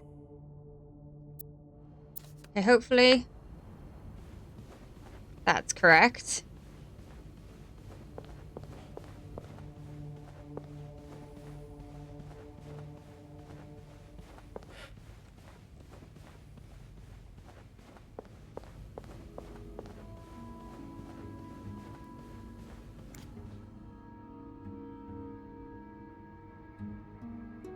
No 7. Oh,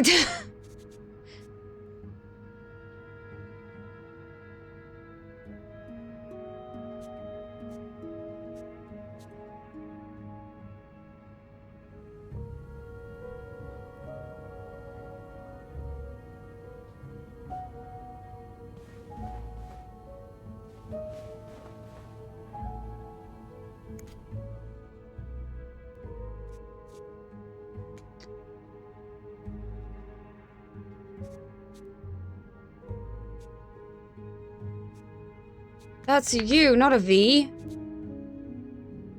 Is it?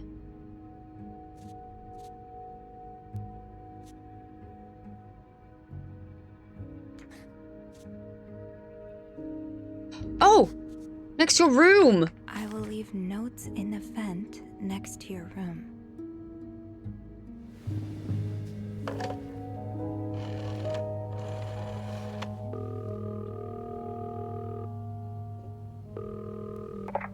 Clarington Hotel reception desk, Beth speaking. Hey Beth, it's me. Hey, so how did the snooping go? Find anything? I did. I found a message written in strange symbols. A kind of secret code. A secret code? Well, spill the beans. What did it say? I will leave notes in the vent next to your room. In the vent? Who the hell does that? I don't know, but whoever the message was intended for went through a lot of trouble to hide it. It was torn in a dozen pieces and scattered in 3 different trash cans. So the Cruises are keeping secrets from each other. Do you think one of them's having an affair?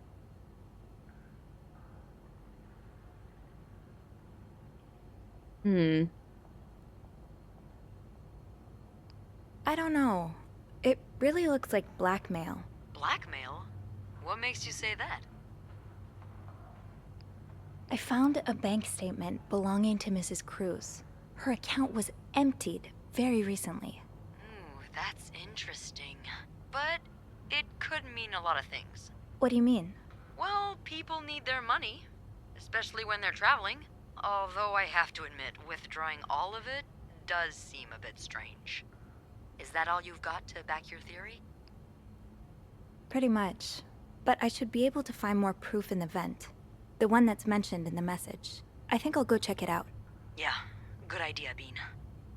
I'm about to go on break, so if you need my help again, just ask Andrew to patch you through to the break room. All right. Enjoy your break. Oh, I will.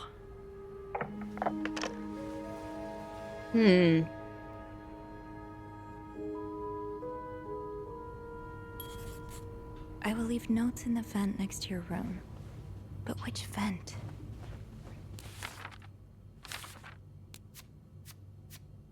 Treasure among trash. Yes, it took some digging, but I've got all parts of the secret message now. I'm glad I didn't throw any out with the trash. Now it's a matter of finding out what it says exactly. Those symbols are strange and strangely familiar. emptying the coffers.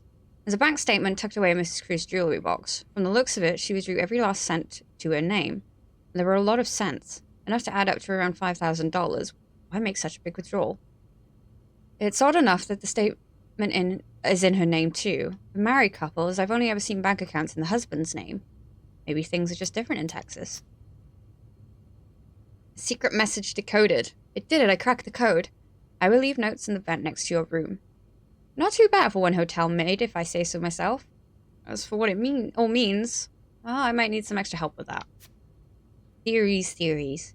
Called up Beth and threw out an idea that Mrs. Cruz is being blackmailed. I hope I'm wrong, but there are too many signs to ignore. I'm going to see if I can figure out which vent they were talking about. Maybe I'll be lucky enough to find some of those notes and see just how much water my theory holds.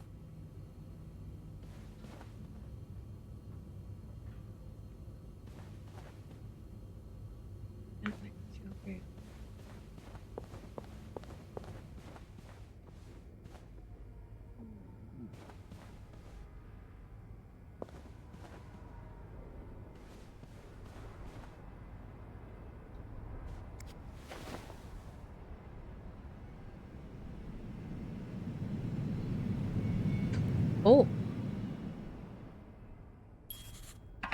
Can't open these without a screwdriver.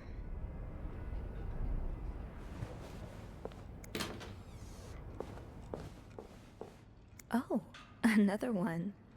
Wendy and Chuck have really gotten around. Wait, Sophie, you don't need these. Be careful. It's a slippery slope towards becoming a hoarder. I might be able to find a screwdriver in the janitor's closet. Shoot, no screwdriver. What's life without a little challenge? Ah, this must be Eugene with his daughter. He looks like a caring father.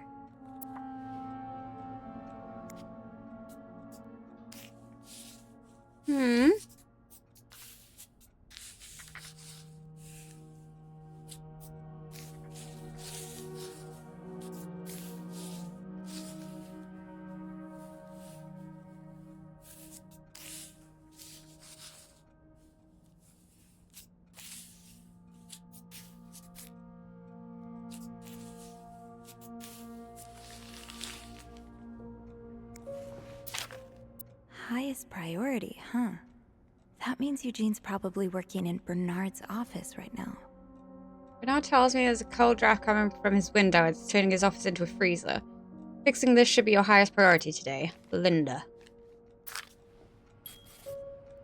Eugene must be down in Bernard's office. I should go ask him for a screwdriver. It sounds like Eugene asked Bernard to stop opposing the construction of the new psychiatric hospital. And Bernard was Bernard. Dear Eugene, I was unaware of your daughter's condition. I can only imagine how difficult it must be for you and your wife, but do not worry. You only have to look at my brother to see how rotten apples grow even in the best of families. As for your request, I'm afraid I'm unable to grant it. Mr. Weston is both a good friend of mine and a benefactor of the Clarrington, so it would be inappropriate for me to oppose him. Also, considering his great influence in this city, I have no doubt he will manage to prevent the hospital's construction no matter what. Thank you for your understanding, Bernardly Duck.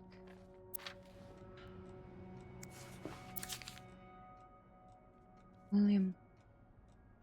Shop owners against new mental hospital. A group of downtown Montreal businessmen and shop owners met with Mayor Sato Fournier last week to air their grievances concerning the city's recent decision to allow construction of a new mental hospital on Dorchester Boulevard. William Weston, manager of Weston Department Store, says he and his group will fight tooth and nail to prevent the hospital's construction. Will our customers feel safe coming downtown to their shopping needs, knowing there are lunatics next door, he said. The hospital will be the first of its kind in Montreal, as patients would be free to come and go as they please. Dr. David Blunt, the young psychiatrist behind the initiative, believes that allowing the patients to maintain a connection with the outside world will facilitate their full return to society once their treatment is over. Oh, Eugene. I had no idea.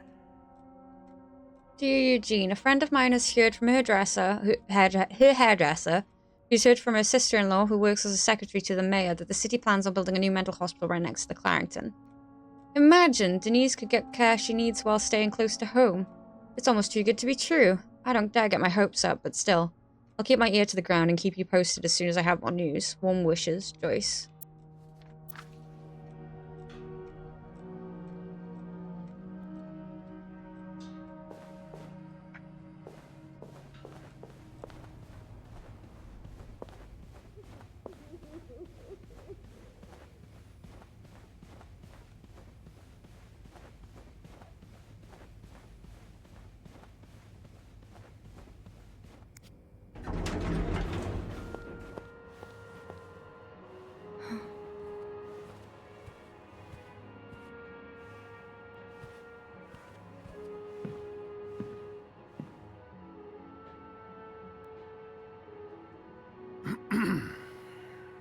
It's, Miss Belivet, isn't it? What? Oh, Roy. Oh, right.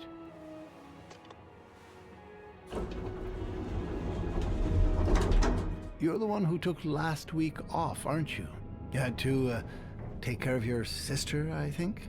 Mother. My mother. She's very sick. No, I hope this doesn't become a recurring thing. I need to know I can count on you. I understand, sir. What are you doing here, anyway? Are you on break?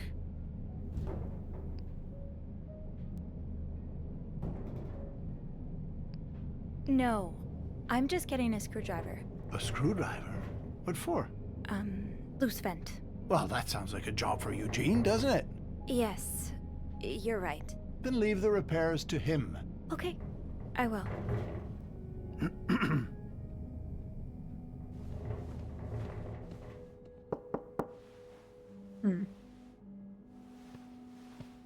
Well, don't you look mischievous. Hey, Bean. If you're planning to give Bernard a good scare, sign me up. No, I'm looking for a screwdriver. For the vent. Linda asked Eugene to fix Bernard's window. Oh, I see. Eugene? What the hell? You'd better go and take a look. I'll stand guard by the elevator, and make some noise if I see Bernard coming. Okay, thanks. I'll be quick. Huh.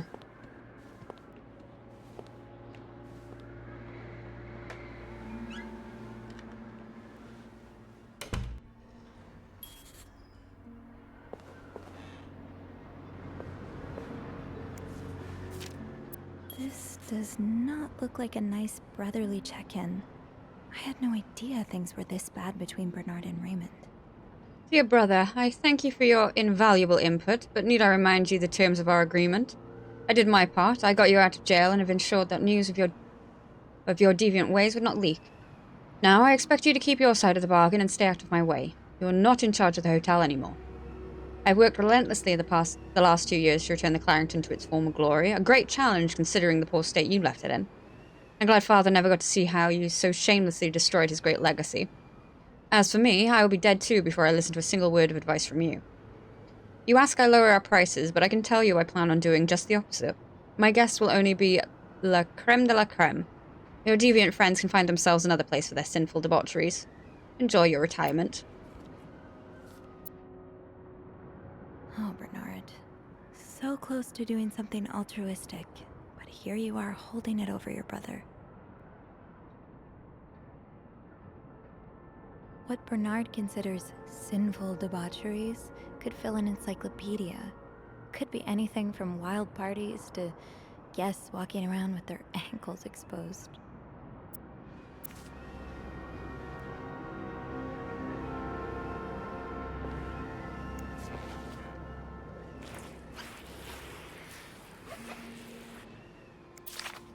Opposing something that could help so many people just because it's close to your hotel? This is ridiculous. Dear Mr. Weston, I'd like to thank you again for agreeing to this partnership between the Clarendon Hotel and Weston's department store. Thanks to your generous help, renovations are well underway and the hotel has never looked better. You should come visit soon, when your busy schedule allows it, of course. On another note, it has come to my attention that you have formed a group of local businessmen to oppose the construction of the new mental hospital. After working so hard to elevate the Clarendon standards, I cannot allow a band of cuckoos to move in my backyard. Should you accept, it would be an honor and a privilege to join your fight. Cordially, yours sincerely, Bernard. Handwritten by Eugene. Enjoy the coals, you cold-hearted prick. So, I take it the open window was not an accident. Can't say I blame you, Eugene.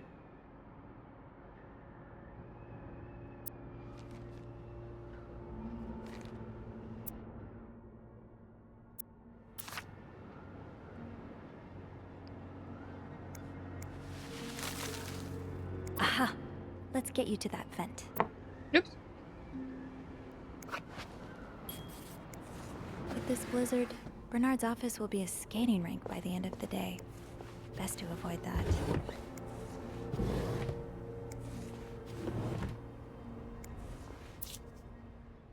Mr. Leduc, my employer has made the following request. To avoid unwanted attention, his identity should remain secret to both guests and staff. His temperature in room 602 should be kept at exactly 22 degrees Celsius.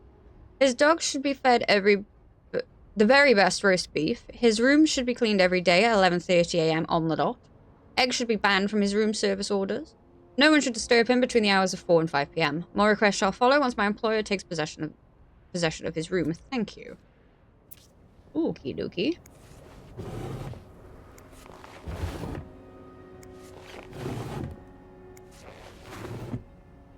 Ew.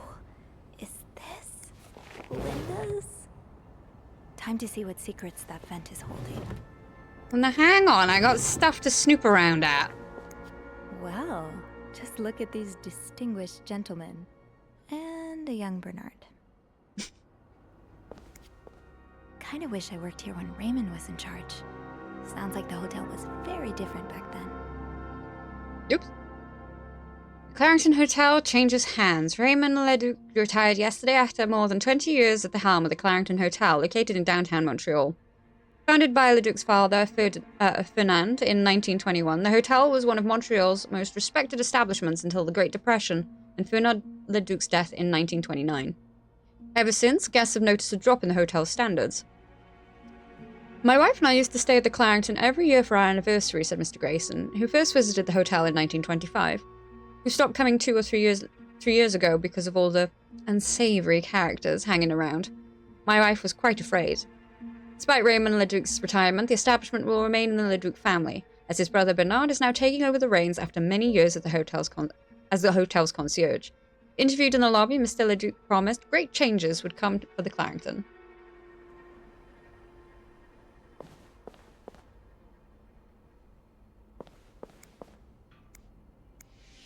Surely your break is over by now. No, it's Uh-oh. I came by here not too long ago, and Andrew was already covering for you. That's because I was in the ladies' room. That's no excuse. It's my time of the month. You're married, aren't you? So you know how it is. I have to go more often, and sometimes I stain the furniture, and don't get me started on all the... That's enough details. I love that. Miss Belovit, what were you doing in my office?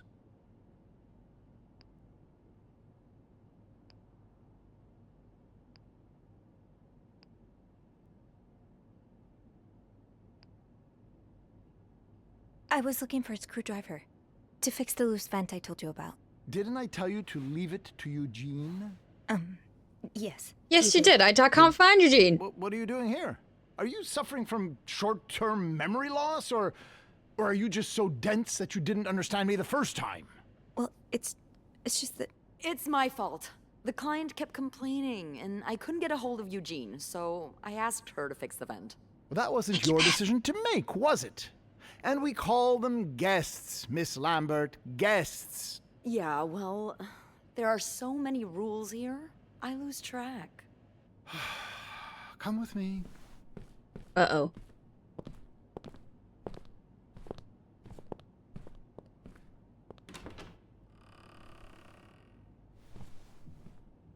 Sorry.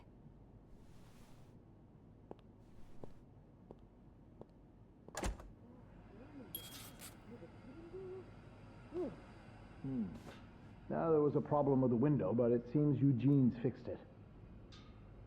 Now, as I was saying, I'm really disappointed in you, Miss Lambert. When you first started working here, I never would have thought that you had so little decency. Decency's overrated. Personally, I think it gives the lobby a bit of character. Clients love the fact that I embody the désinvolte French woman stereotype. Guests. We call them guests. How many times do I have to repeat it? And Mr. Ramsay sure didn't seem to appreciate your, how do you call it? Désinvolte French woman attitude? Telling him his only recourse is to pray for the snowstorm. That's not how you talk to guests. No, that's how you talk to morons. I love it! Lucky you have a face that makes people tolerate your abrasive personality. If you weren't so pretty, you'd have been out of a job a long time ago. But I'd suggest not testing me. Especially not today. Well, if you give me a raise, I might consider being more agreeable when it comes to yes. You really think this is the right time to ask for a raise? Now, even if you were a model employee, which clearly you're not, it'd be foolish of me to give raises right now. But with the renovation cost overruns and Mr. Weston not returning... Oh. Yeah. I think you may just be his type. What the hell are you going on about? You know who Mr. Weston is, don't you? It has just occurred to me that he's particularly fond of French women. Oh, I see where this is going. Look, I'll add $2 to your next paycheck if you do it. And I'm not asking much. Next time he comes to visit, just try to be nice to him. I mean, nicer than usual. $2? That's adorable. Make it fun and smile. $3 and you make conversation I love it! for 10 minutes. $4 for 5 minutes conversation. Paid up front. Deal. Always a pleasure doing business with you, Bernie. Now, don't make me come back on our agreement. Now, this is all the info I have on the Weston. His hobbies, his favorite foods, everything. I want you to memorize it. You have a folder on him? Creep. What did you say? Nothing. Just give me the file.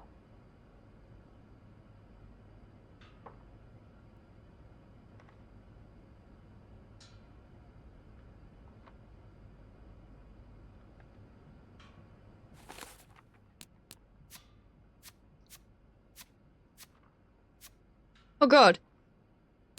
I guess I was hoping that whoever's leaving these notes had left the vent grid open, but no such luck. I'll need to find a screwdriver to get it open, which shouldn't be too difficult a task, I think. The janitor's closet is right nearby, after all. Destination, Bernard's office. According to a note from Linda in the janitor's closet, fixing the broken window in Bernard's office is to be Eugene's highest priority today. Since he's not around, he must be dealing with that. He knows better than to ignore a direct order from Linda. Time to head into the lair of the beast, I suppose. Longest elevator ride ever. On my way down to look for a screwdriver in Bernard's office, I ran into the big boss himself in the elevator.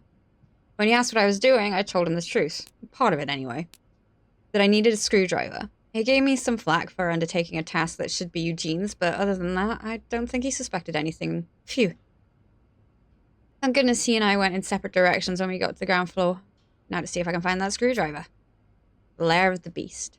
Beth offered to keep a lookout while I poke around Bernard's office looking for the screwdriver. I have the rare opportunity to do a bit of snooping on my boss. What fascinating things would Bernard keep behind closed doors? But I have to be careful still. Especially with Beth on the other side of the door. I don't want to jeopardize her either. Cold, cold heart. Enjoy the cold, you cold-hearted prick. Something tells me that open window was not an accident. I think Eugene left it open on purpose as a way to get back at Bernard for being, well, Bernard. Got what I came for. Looks like my hunch was correct. Eugene was here fixing the window, and lucky for me, he left this screwdriver behind. I get the feeling he won't be needing it anytime soon. Getting the vent open should be easy enough now, though. That was close. Should have known it wouldn't be as simple as walking out unnoticed. Bernard was waiting on the other side of the door once I'd finished up in his office. I'm really glad my job keeps me from interacting with him too often. I don't know how many times I can handle hearing him call me Miss Belleville.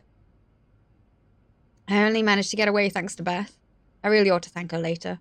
I hope whatever Bernard has in store for her isn't too bad, and I hope what I find on the 5th floor makes her sacrifice worth it. Raymond. Raymond Leduc is Bernard's brother. Before Bernard ran the Clarington, the hotel was in Raymond's hands. From everything, from everything I've heard, Raymond's style of running a hotel was as different from Bernard's as date is tonight. Apparently fun was actually permitted under Raymond.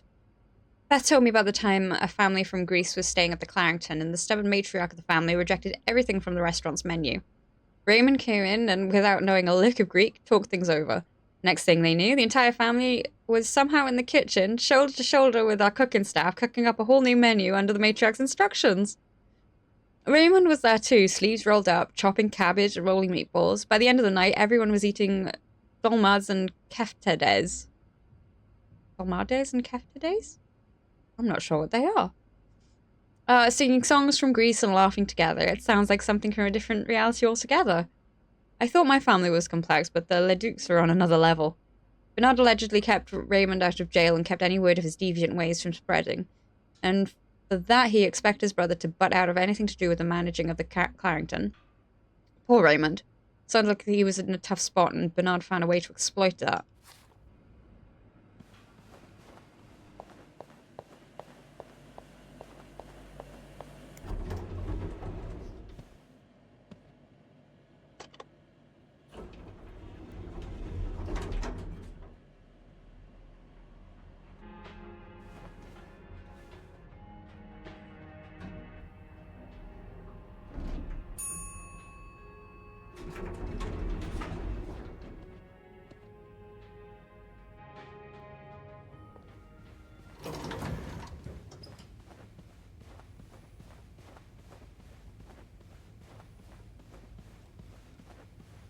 Oh, I guess I'm free to disturb room 508 now.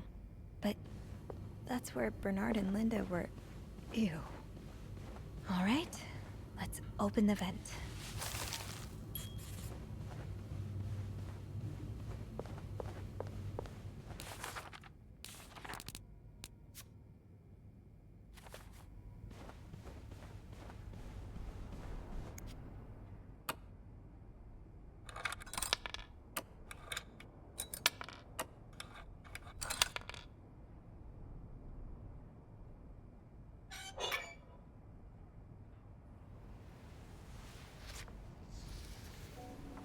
Oh no.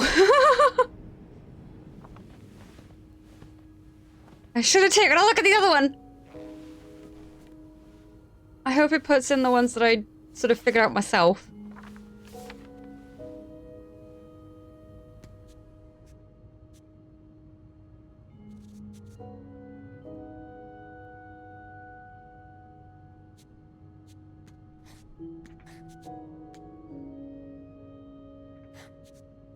Meet me.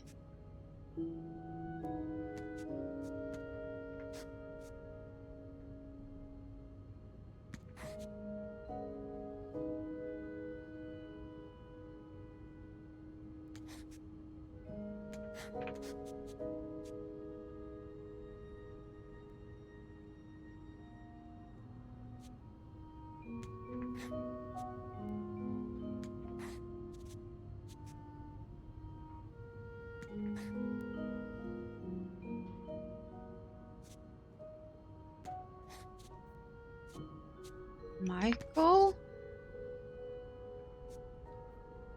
Oh, no, that's I. Will.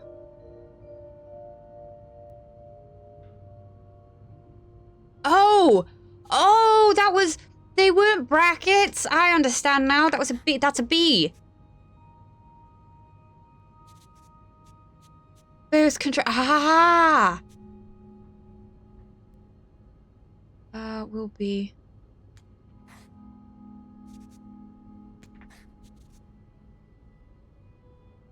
Need to discuss our plan? Tonight in my room, Michael will be sleeping. We need to discuss our plan.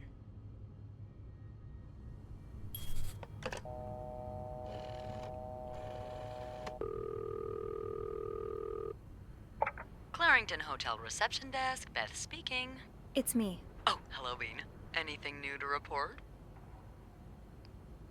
Yeah, but I also wanted to thank you for saving my skin earlier. Oh, you're welcome. I hope I didn't get you into too much trouble. Well, I did get a little sermon from Bernard. Oh, I'm sorry. Oh, don't fuss about it.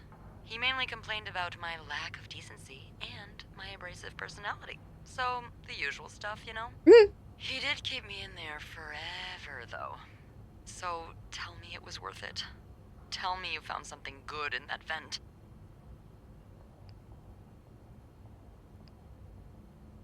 I found another message written in secret code.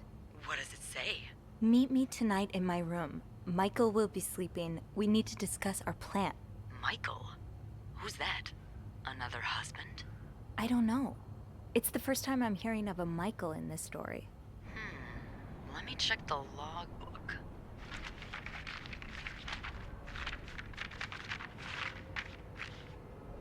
There's a Michael staying in room 507. Mrs. Beaumont's room? But she doesn't have a husband. She's here alone with... Oh, Michael must be her son. I got him some extra blankets the other day so he could build a fort. Oh! Could Marcella? Yes? No, never mind. So, what's next? I guess I should go have a look at 507, but it's not on my list. There's a do not disturb sign on the door. Well, I could call the room to make sure no one's there. Good idea. Hang on.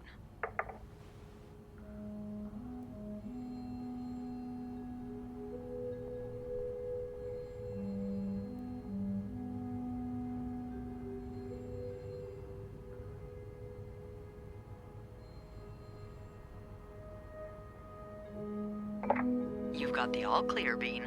Head on over. Thanks, Beth. I'll call you back.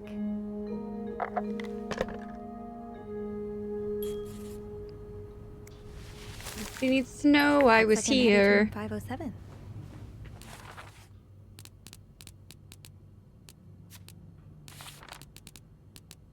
Anne Beaumont. Anne Beaumont is one of two guests staying in room 507, the other being her son Michael. She's a divorcee. I don't know how that information got out the first time, but since then Linda's made sure we wouldn't forget it. Michael Beaumont. So Michael is Anne's son. I thought his name was Mitchell this entire time, probably because anytime we've interacted, he's either been racing down the hallway mid-sentence or talking through a mouthful of sugar frosted pops. No wonder I didn't recognize the name at first. Oh, so the yo-yo may be his? I think Michael must be around 8 or 9. He's a sweet little boy, and he's grown on a lot of the maids here since we've been seeing him for around a month now. I think a lot of us will be sad to see him go. His mum asked me for extra blankets once so that he could build a blanket fort. I'm glad he's been enjoying his stay at the Clarrington. Staying at hotels when you're a kid must be such an adventure. Codes upon codes. Just as that encoded letter promised, there was indeed a note left in the vent, written once again in code. I'm confident I'll be able to decipher this one too. I'm becoming quite the expert. Another secret message. Meet me tonight in my room. Michael will be sleeping. We need to discuss our plan. It's another code broke and another lead to follow. I asked Beth to find a Michael in the logbook, and just as I'd hoped, there was one staying with us at the moment. Michael Beaumont, the son of Anne Beaumont, in 507.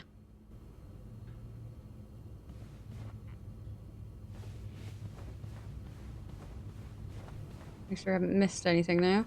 I have.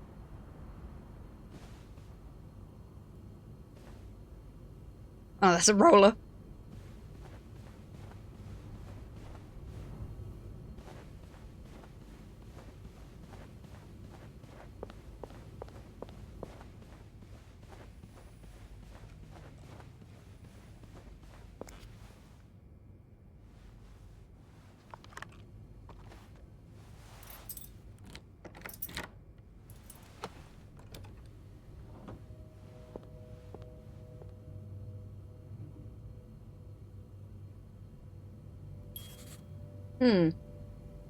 What is cold?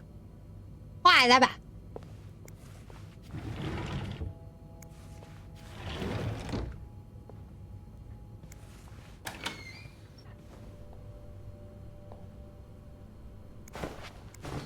Oh, I left the clean towels on my cart. Let's get to the bottom of this and find out what links these rooms together.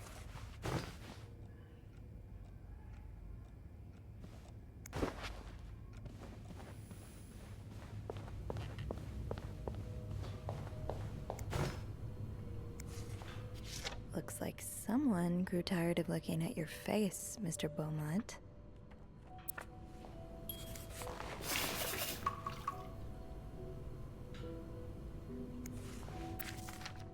all but outright threatening you. Oh, I hope you can stay as far away from him as possible. Just met with your damn lawyer. You got some balls to accuse me of all that. As if you were so irreproachable yourself. Do you think I don't know where you spend your nights?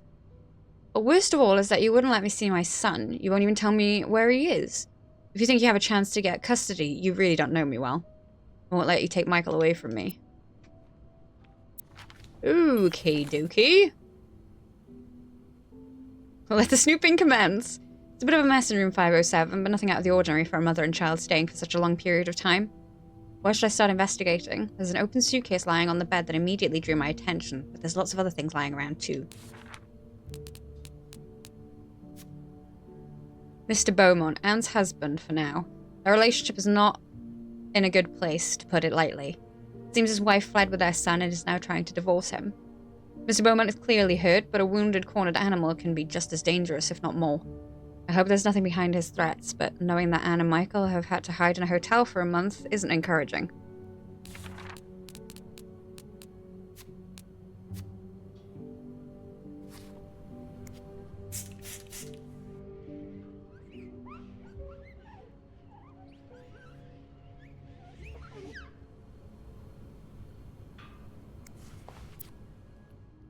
Oh.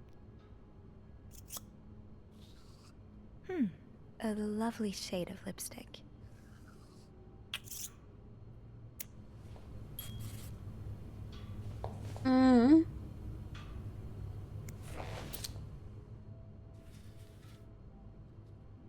White cat.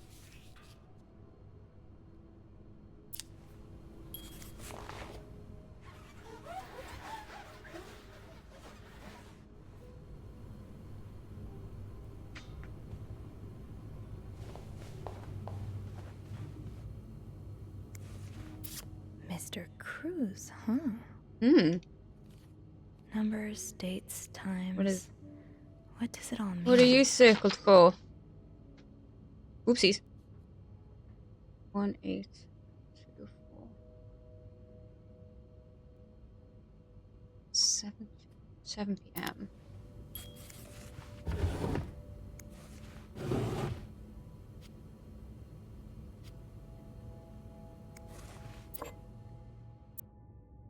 I know lipstick marks are a pain to scrub off, but they're kind of charming.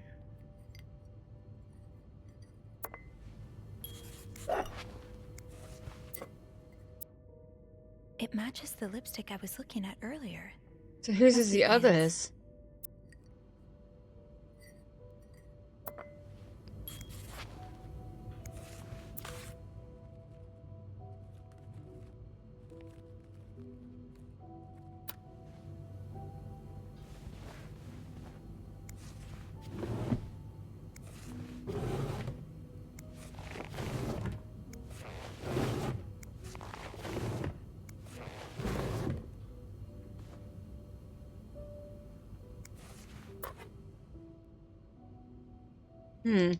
Oh, I wonder if that was a picture. You almost look like Marcella.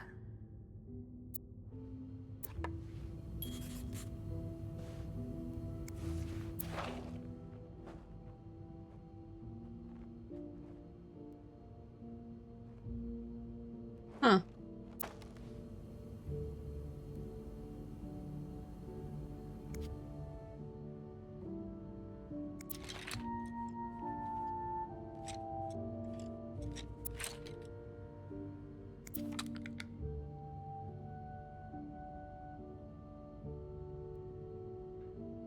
Huh.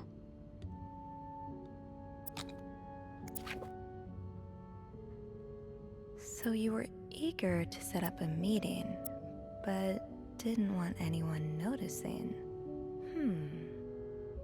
I hope you're well in spite of the circumstances. We've been on the train for 2 days now. It's a long ride, made even longer by the fact that I cannot wait to see you again. We are scheduled to arrive in Montreal on the eve of Valentine's Day. I booked room 509. It's a marital suite. When we arrive, please refrain from talking to me until we can figure out a safe way to see each other. Say hello to Michael for me. M.O. Oh. Mrs. Beaumont. Oh. Okay. Oops. Did Marcella send this?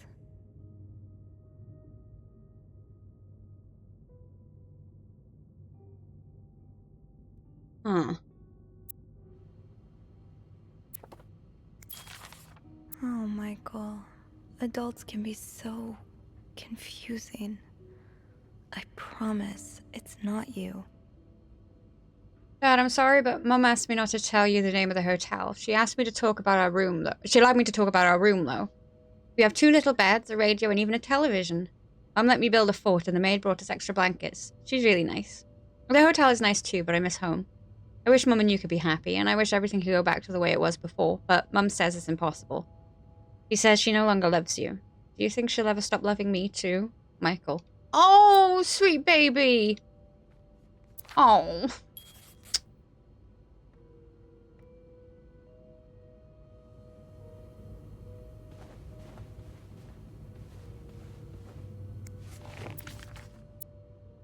The winds in the leaves the day made a sound that sounded like... really, Anne? The winds in the leaves that day made the tree whistle a soft melody that came to my ear. I remember every part of this day, for it was the day we met. Jesus, this is bad. I was looking for my cat when I heard the sound of the leaves blowing in the wind, like a melody to my ear. On this summer day where I met you.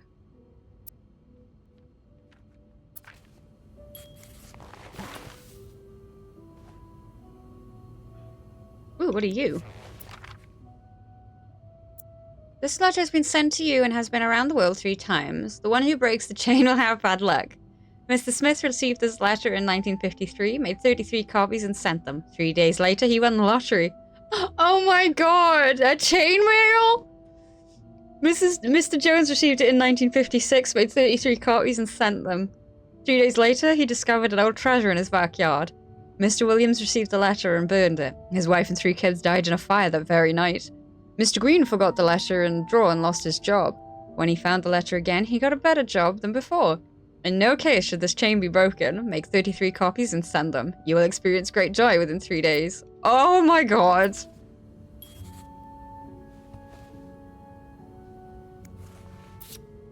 Ah, that's so sweet.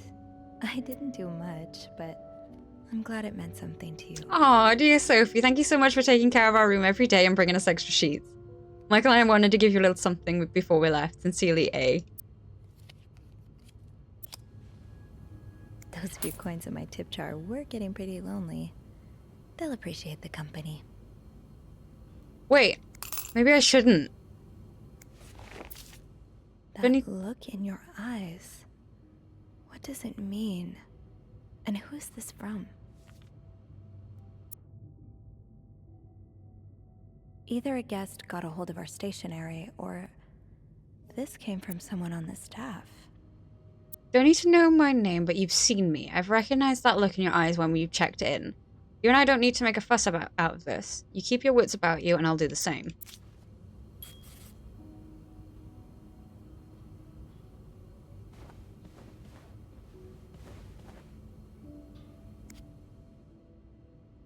Locked. The key has to be around here somewhere. Oops. You know the drill, Sophie. Let's sweep and snoop.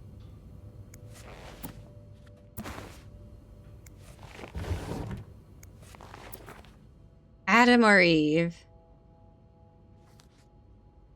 Adam or Eve, a heartbreaking decision. Should Rose stay in the marriage that no longer makes her happy, or seek refuge in the arms of the woman who truly understands her? She has tasted the forbidden fruit years ago, and now she is all she can think of.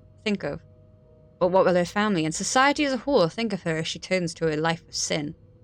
Should she be condemned for even entertaining the thought of leaving her husband? Or pitied for having to make such a heartbreaking decision? 7th novel.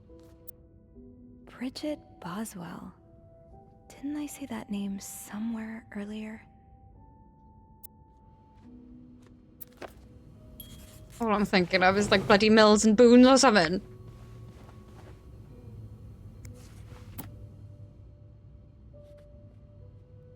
Michael. Grammar for everyone. To Anne Bursey. Subject: Michael's withdrawal from school. Dear Mrs. Bursey, we have successfully processed your request to withdraw your son, Michael Bursey, from his school schedule and system under the agreement that you will continue his education at home. Following this letter, you will receive the list of books and school materials you need to purchase in order to follow the curriculum from home. A social worker will be in touch to help you understand our milestones so that your son can benefit from our programs from the comfort of his home. Thank you for thinking of your son's education. Director Donald Byron.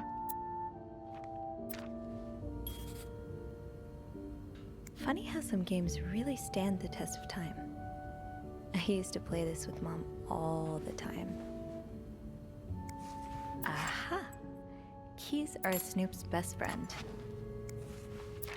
Sounds like this is from your school days, but the name of the sender is smudged. December 26, 1945. Dear Anne, you're right, I miss the snow already. It's so hot right now in Texas.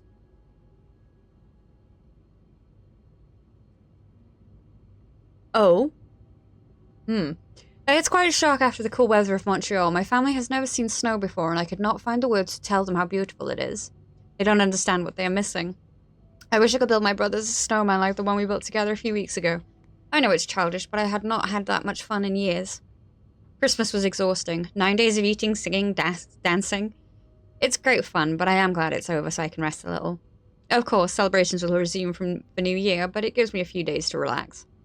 How are things going with your family? I know you don't get along well, but I hope you are still able to have a good time.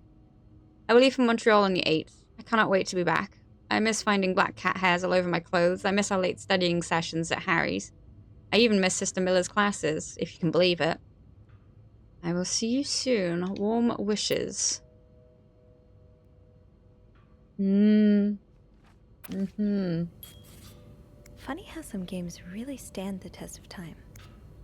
I used to play this with Mom all the time.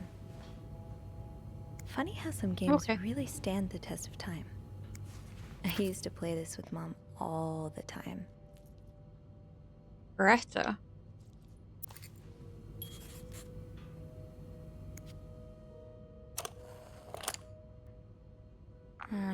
I'll need another key to unlock this. Haven't I seen one just like this somewhere?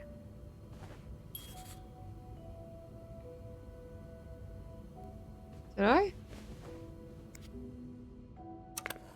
Oh, right, nice. That key looks so familiar. Why do I associate it with room 505?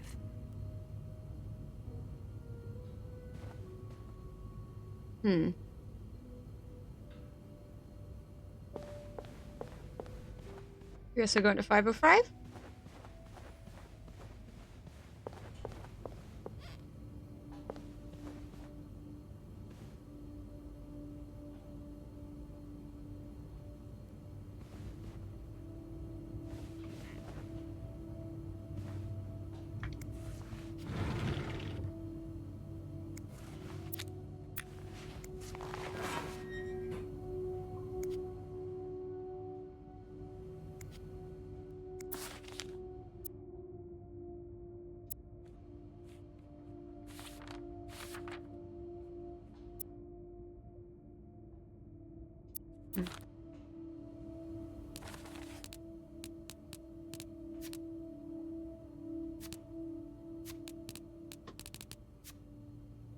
Violet red lipstick.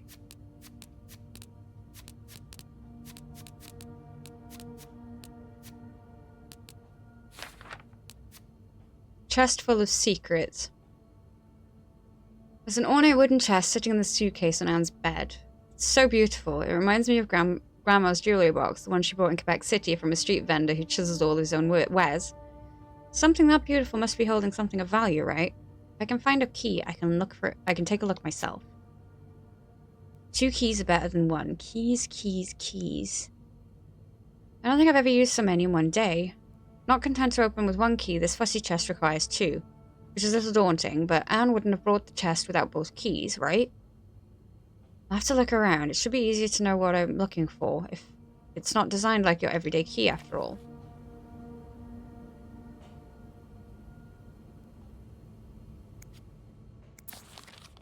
Oh! Whoa, whoa, whoa!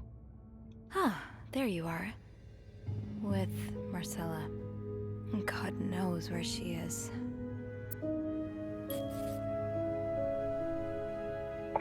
Clarington Hotel reception desk, Beth speaking. Hey, Beth.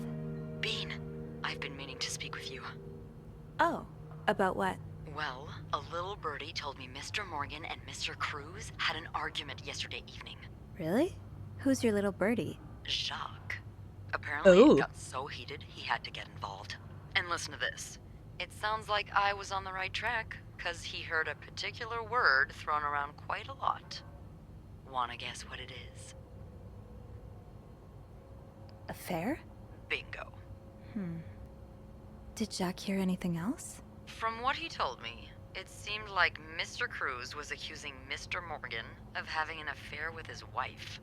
Wouldn't have expected Mrs. Cruz to fall for a man like Morgan, but I guess the heart wants what the heart wants. Maybe, but that doesn't explain Mrs. Beaumont's involvement with Mrs. Cruz. What do you mean? I found a chest in room 507. I think it can only be opened by turning 2 keys at once. I found one of them in Mrs. Beaumont's things. Oh, and the other one? Well, I remembered seeing a similar key in one of Mr. Morgan's stocking pictures, so I went back to check. Mrs. Cruz wears it as a pendant. It looks identical to Mrs. Beaumont's key. Wait, so Mrs. Beaumont and Mrs. Cruz own identical keys that are both needed to open a mysterious chest? Yeah, there's definitely something going on here.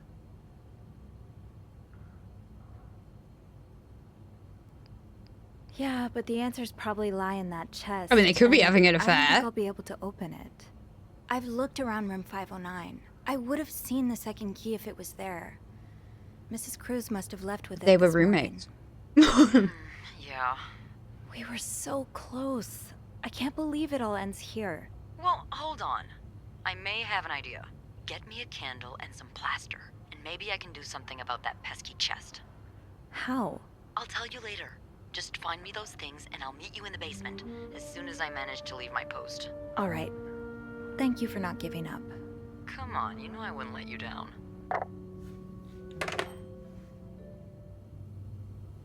Plaster and candles. Well, half the hotel's under renovation. I should be able to find plaster somewhere around here. Now let's close that. Hang on, let's probably put those cups down.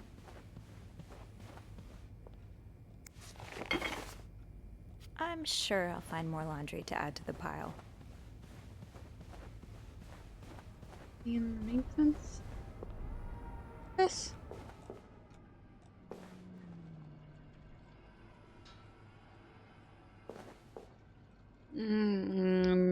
No. What's that? Ah! Great. This takes care of half of this little scavenger hunt. As for the candles, doesn't Rebecca keep some in her locker downstairs? I can probably find the rest of what I need in the basement. I had a feeling that I'd seen that peculiar kind of key before. My feeling was right. Sort of. I've seen it before in a photograph. It's in that picture of the cruises in Mr. Morgan's safe. Marcella had the key around her neck while walking with Hector in the lobby. Chances are she still has the key on her, and she's nowhere to be found for the moment. So, what now? This feels like a dead end. Getting crafty. I have no idea why Beth thinks that we can open Anne's chest with the candles and plaster, but I was promised an explanation once I made my way to the basement with those 2 items, so I'll just have to put my trust in her. Now, plaster shouldn't be hard to find in a hotel that's undergoing renovations. I walk by bags of the stuff every day. I'll start with that, then see about getting some candles. I candle it. I got the plaster that Beth requested, so that just leaves the candle. Rebecca's always super prepared, and terrified of the dark. If I recall correctly, she keeps a stash of candles somewhere in the hotel. If I want to find them, I think my first stop should be the basement, where she spends most of her time.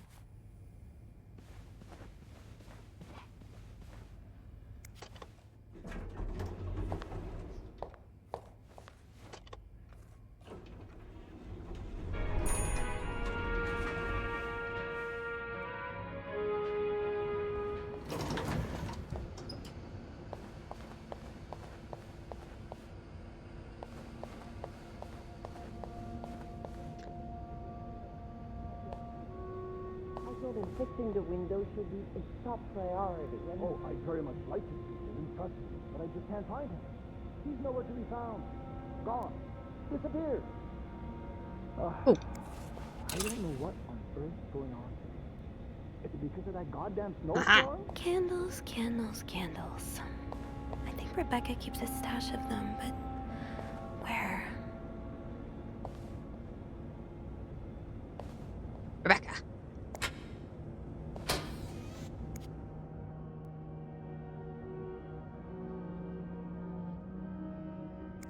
So you do have a stash of candles.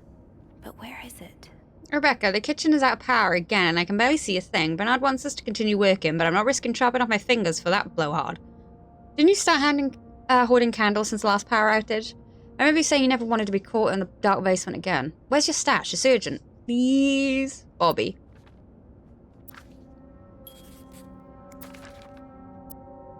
Rebecca, the VIP guest in room 602 is getting on my nerves. He keeps ordering food that's not even on the menu. We don't usually do special orders, but Bernard was adamant that we make all of his wishes come true. Do I look like a goddamn genie? It's not even the worst of it, though. Every night he barges in the kitchen as if he were at home, asking for meat for his precious little terriers. Who feeds dog $4 roast beef? I can't even afford $4 roast beef for myself. Bobby. Maybe Bobby took some candles from Rebecca already.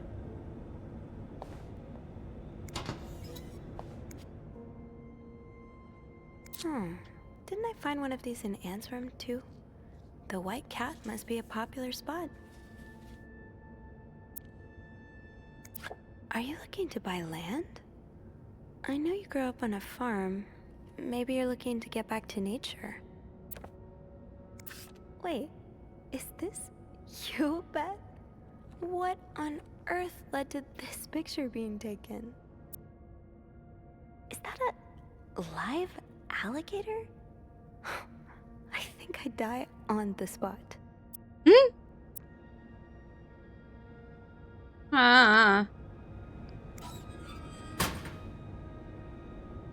believe the cat place is a ladies' club.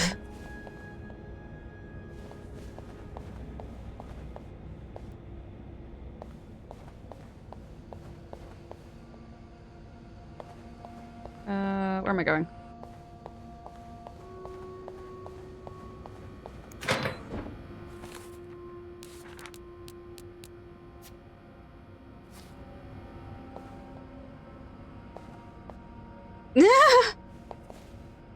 Ow. Ow. Wendy, where are you going? What do you want? Are you here to apologize? Apologize? I'm not the one who should be apologizing. You're such an idiot. I can't believe that I fell in love with you. Wait, What? I want my mother's ring back. There. I don't want it anyway. Oh.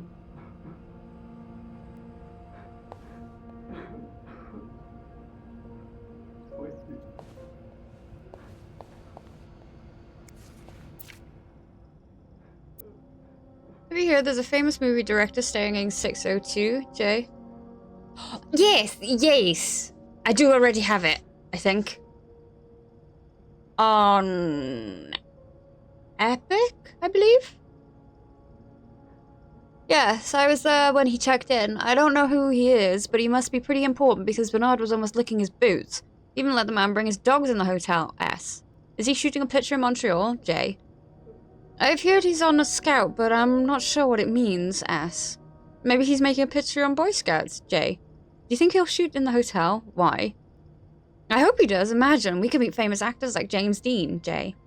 Let's hope the director has supernatural powers because Dean is very much dead. Why? What? James Dean is dead, J? Oh, yeah, for sure.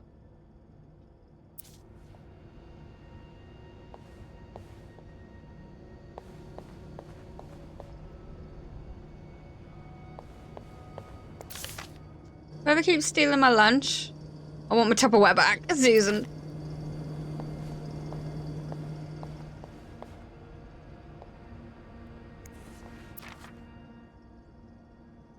You know, it's the person with the lowest score who wins, right?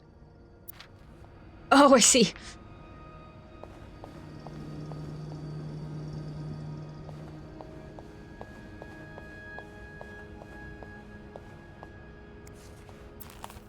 Stop worrying and save your marriage with the Lysol. Lysol? Does your personal hygiene worry you? Are those worries bothering your husband? Jesus Christ. I'm not sure how the children are affected by what goes on at a bar on a Friday night. But I'm no lieutenant, so... Ah, my new home, according to Suzanne and Yvette. This is horrible. I don't think I'll ever understand what pushes people to go so far as killing. Wouldn't be surprised if everyone's a little bit more on edge today.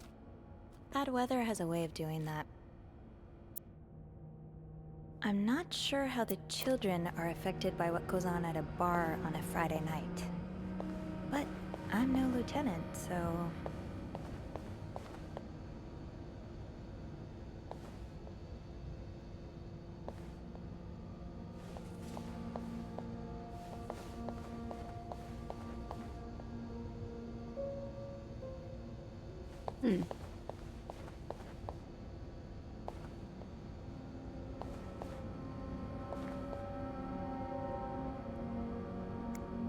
Pretty sure I already...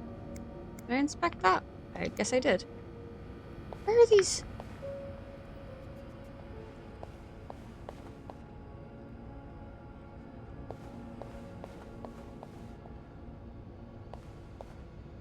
I'm sure I haven't missed anything on you. The same paper? Yes.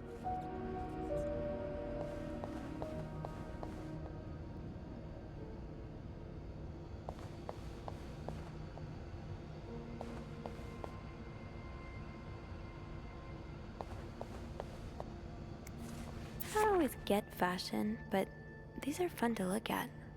When half the pages haven't been cut out. Gotta hold on to these tight. That is mine. Oops.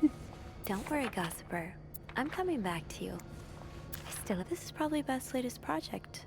It's really cool how she has an eye for this kind of thing.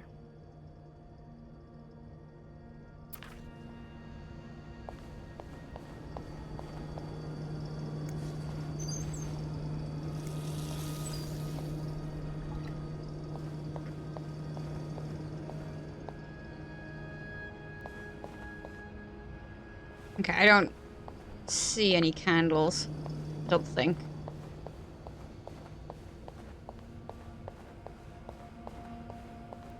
Tempting, but every penny adds up, Sophie.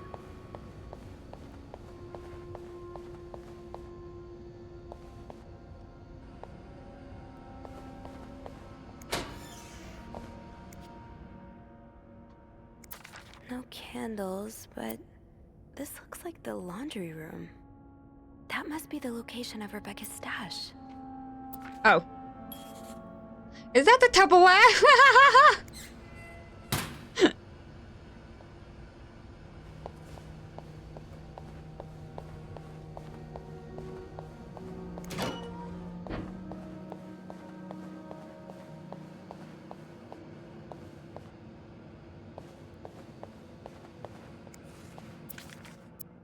Rebecca, the washing machines are not broken. The problem comes from the pipes. They're completely frozen. It's only a matter of time before they burst and flood the entire basement. I warned Bernard about this issue last winter, but of course he only cares about renovating the parts of the hotel that the guests can see. And that nice facade, everything is crumbling. I'll see what I can do, but it's not maintenance we need. It's a frickin' miracle. Eugene.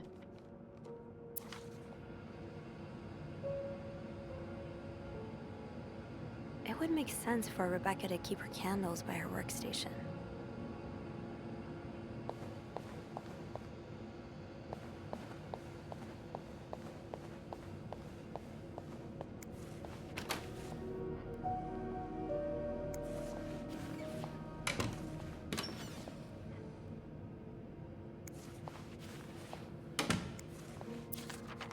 Ooh, is this a movie script? change title not catchy enough. In a northwesterly direction. Screenplay by E.L. Needs more murder. Add killer tornado.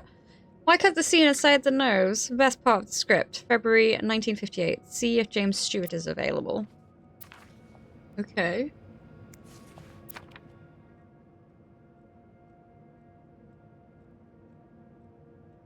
Cigarette pack. What is this?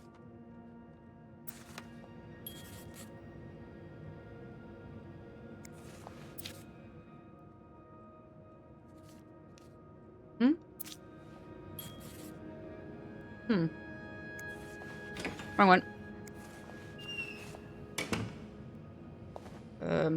Maybe this one. Aha! Stash uncovered. Reb, you won't mind if I just got a candle. Now, what next?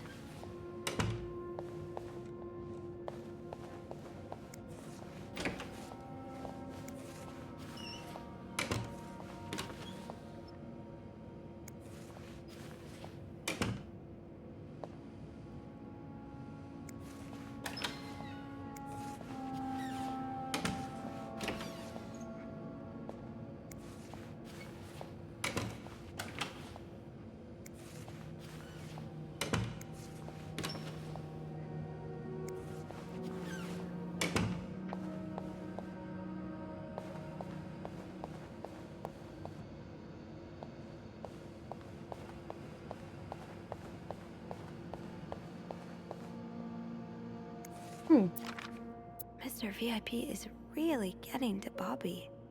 Rebecca, I confess I'm about to commit murder. I don't care who he is, how rich he is, how famous he is. The VIP guest in 602 is a goddamn psycho. He ordered room service this morning, but somehow the plates got mixed up and he received eggs instead of pancakes. It happens, right? Well, the man rushed to the kitchen in a frenzy and yelled at us for 10 minutes straight, saying eggs are disgusting and he hates them. Should have told him he's disgusting and I hate him. I thought of spitting in his next meal, but before leaving, he swore he'd never order anything from our kitchen ever again. Without the shadow of a doubt, this is the worst establishment I've ever visited, he said in his pompous accent.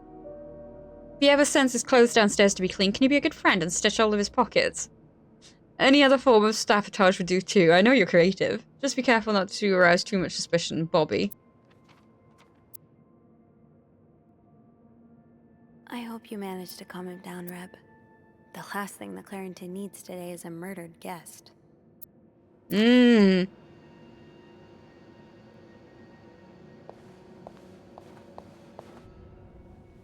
There you are. I'm not sure I understand what the plan is here. Well, when I was little, we had padlocks on many of the farm's sheds.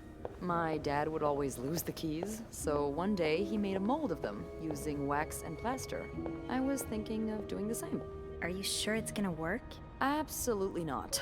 But hey, I guess we won't know until we try. Yeah, you're right. So let's do this.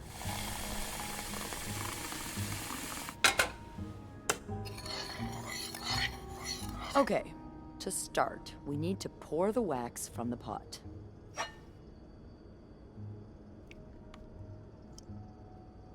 Ugh!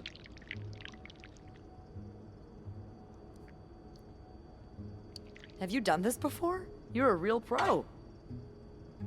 Now, time to put the key. Let's give it a few seconds, so the mold really takes form. Okay, I think you can remove it. Well, we're almost there. Just pour the cup of plaster into the mold.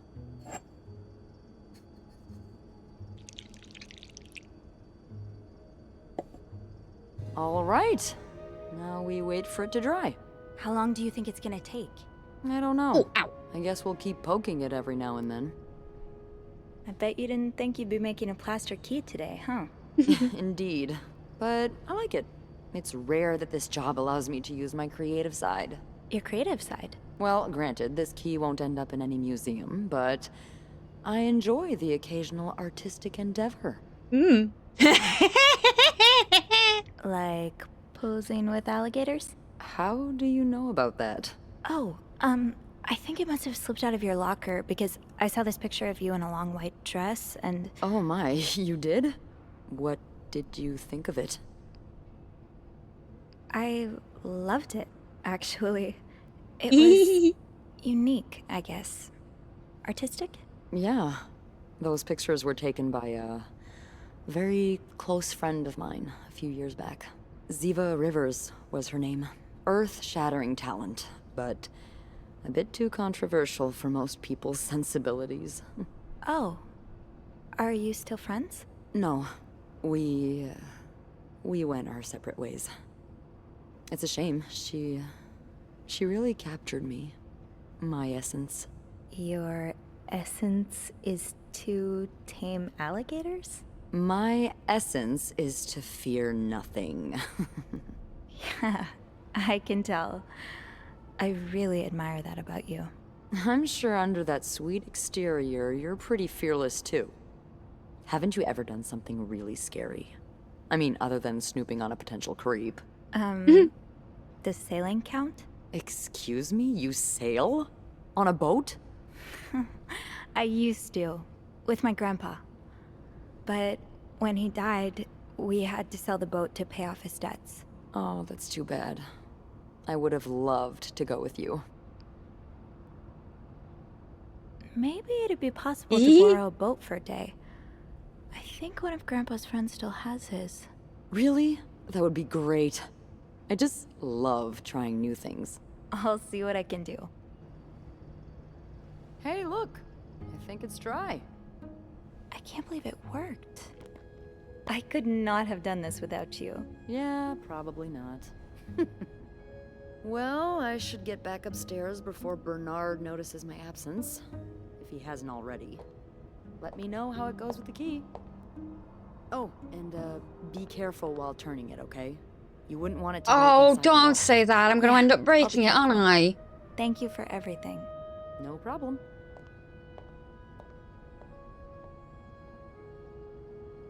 Oh, my knee. Oh, no. Ow. Ow. Ow. I've got 2 keys. Now, let's test them out.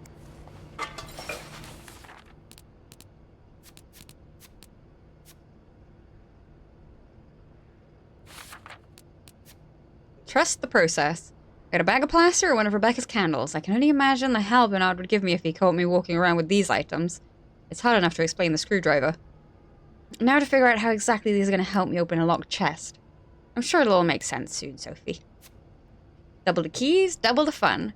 After I got the candle, I met up with Bess in the break room and the plan was finally unveiled. To mix plaster and wax and use the key I found in 507 to create a double. I never would have thought of this on my own, that's for sure. While waiting for the double to solidify, I got a chance to talk to Beth some more. The downtime even gave us a chance to talk about something other than the day's weirdness. Of course, now I have to go test our handiwork. Back to Anne's room. Oh no! Oh no! No, no, no, no! Ow! No! Ah! Cramp in the arch of my foot. No! Now my toe's spasming. Great. Ow! Yeah. Sorry. Ow!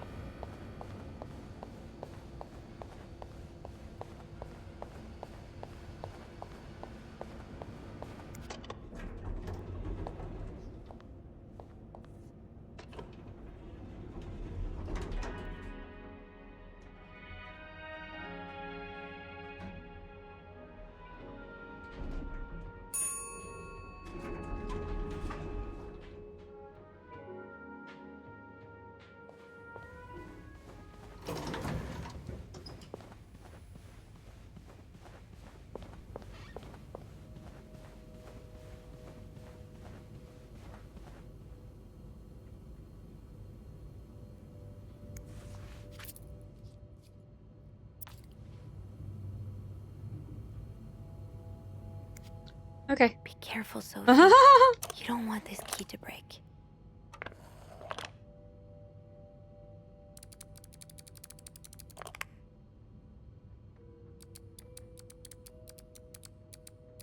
Slowly, slowly, slowly does it nicely, Oh, God. Oh. Oh, thank God.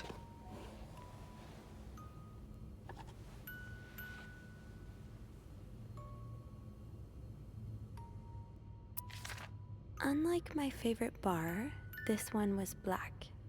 Her alliterative name will surely take you back. These two sure love their riddles. In Atlanta, I noticed yours was pretty worn down, so I decided to buy you a new one. I hope you like it. And since you enjoy them so much, here's a little puzzle to figure out the combination. 2 5-letter words are the key, both related to our history. Unlike my favorite bar, this one was black. Her alliterative name will surely take you back.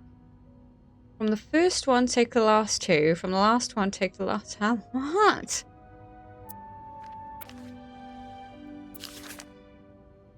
I hope you get better. Try to rest today. I'll bring you some hot soup after class.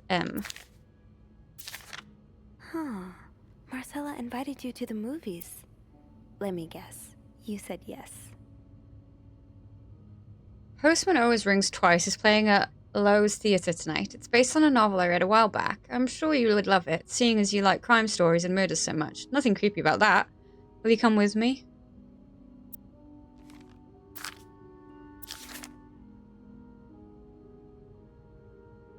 Can barely listen to Sister Miller's lecture today in secret language. All I do is look at your lips and imagine kissing you. Can't wait for tonight, M.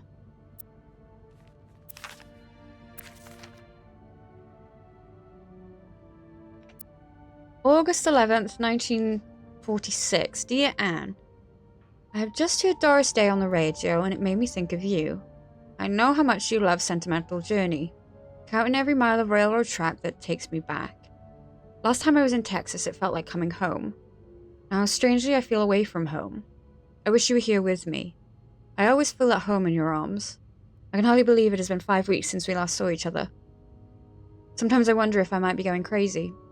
You are always in my head. Everything reminds me of you. Not only songs on the radio, but silly things like the flowers in our garden that smell of your shampoo, or when people say the word darling and I can hear you say it in your lovely French accent. Darling. My family seems to have noticed my odd behavior, but of course I cannot tell them about you, even though I wish I could. I feel like climbing on the roof of the tallest building in Austin and shouting my feelings for you at the top of my lungs. God, I sound like a giddy teenager in love for the very first time. Maybe I am.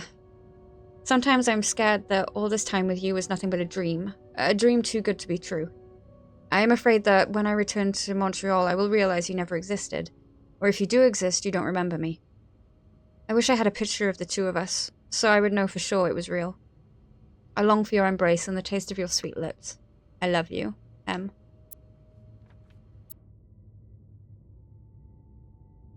Doris Day. That's an alliteration, isn't it? Doris. I-S.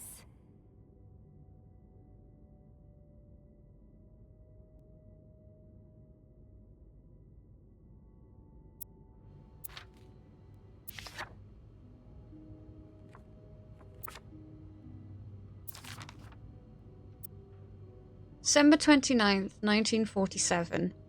Dear Anne, I am sorry it took me so long to answer your last letter. Has it been 6 months already since I left Montreal? As you always say, le temps passe si vite. I don't know what that means. And I doubt I've said that correctly. I was never good at French. And my parents are glad I am done with my studies. They always thought it was a strange idea for me to go to university. Now they want me to find a husband and have children like any other woman. I think I will. These past few months I had a lot of time to reflect on our relationship. You know my feelings for you, and I hope you never forget how much I love you. But we cannot hide our heads in the sand any longer. We are lucky our story lasted as long as it did, and foolish to think it would last forever.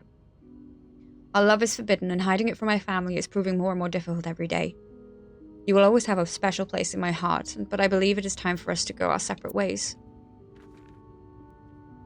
You made me feel like a teenager. You made everything but the present disappear. Now I need to be an adult and think about the future. Sincerely, M.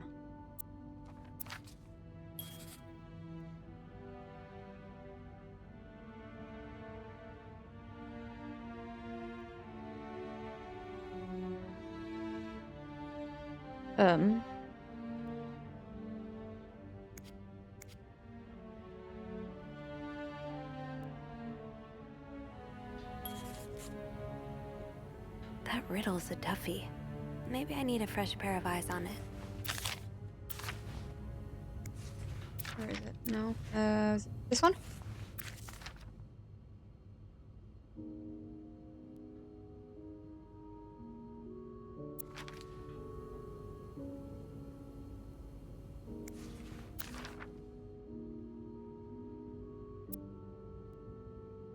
Dear Anne, I've met with Louis and he's asked me to give you the enclosed letter. I think I should reiterate that some of your accusations, such as wife abuse, are not grounds for divorce in Quebec. I understand you were hurt, but I do not think antagonizing your husband is very wise at the moment. Do not forget that forget to be in court at 11 a.m. on the 20th. Be on time. Also, a friendly reminder that my fees for January need to be paid before the end of the month. I'm happy to help you out, but I cannot work pro bono on this. Sincerely, Howard.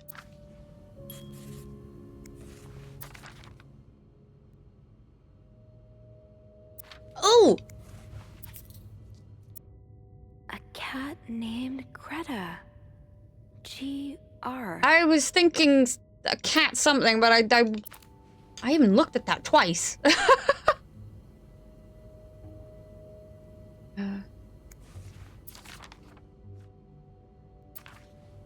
Okay.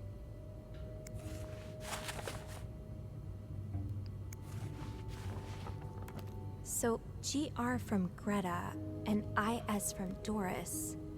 Gree? Could that be the code for the case on the bed in 509? It's worth a try. Past, present, and future. The two keys, the letters back and forth, all of the shared memories neatly preserved for more than a decade. Anne and Marcella were in love. There's no doubt about it. But then Marcella broke things off, feeling the burden of their secret. She felt that if they parted ways and hid all of this under lock and key, that she could have a normal life. Now Anne and Marcella are both here at the Clarington over a decade later in adjacent rooms.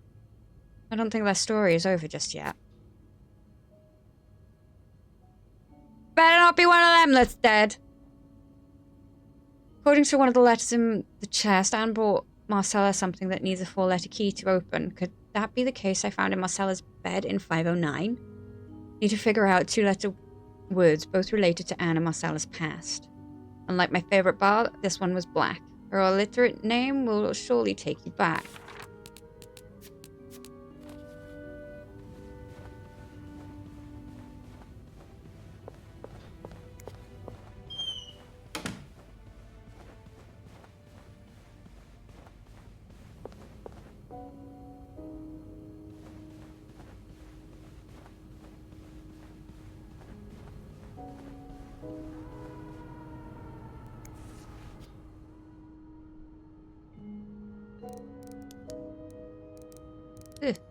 G R I S.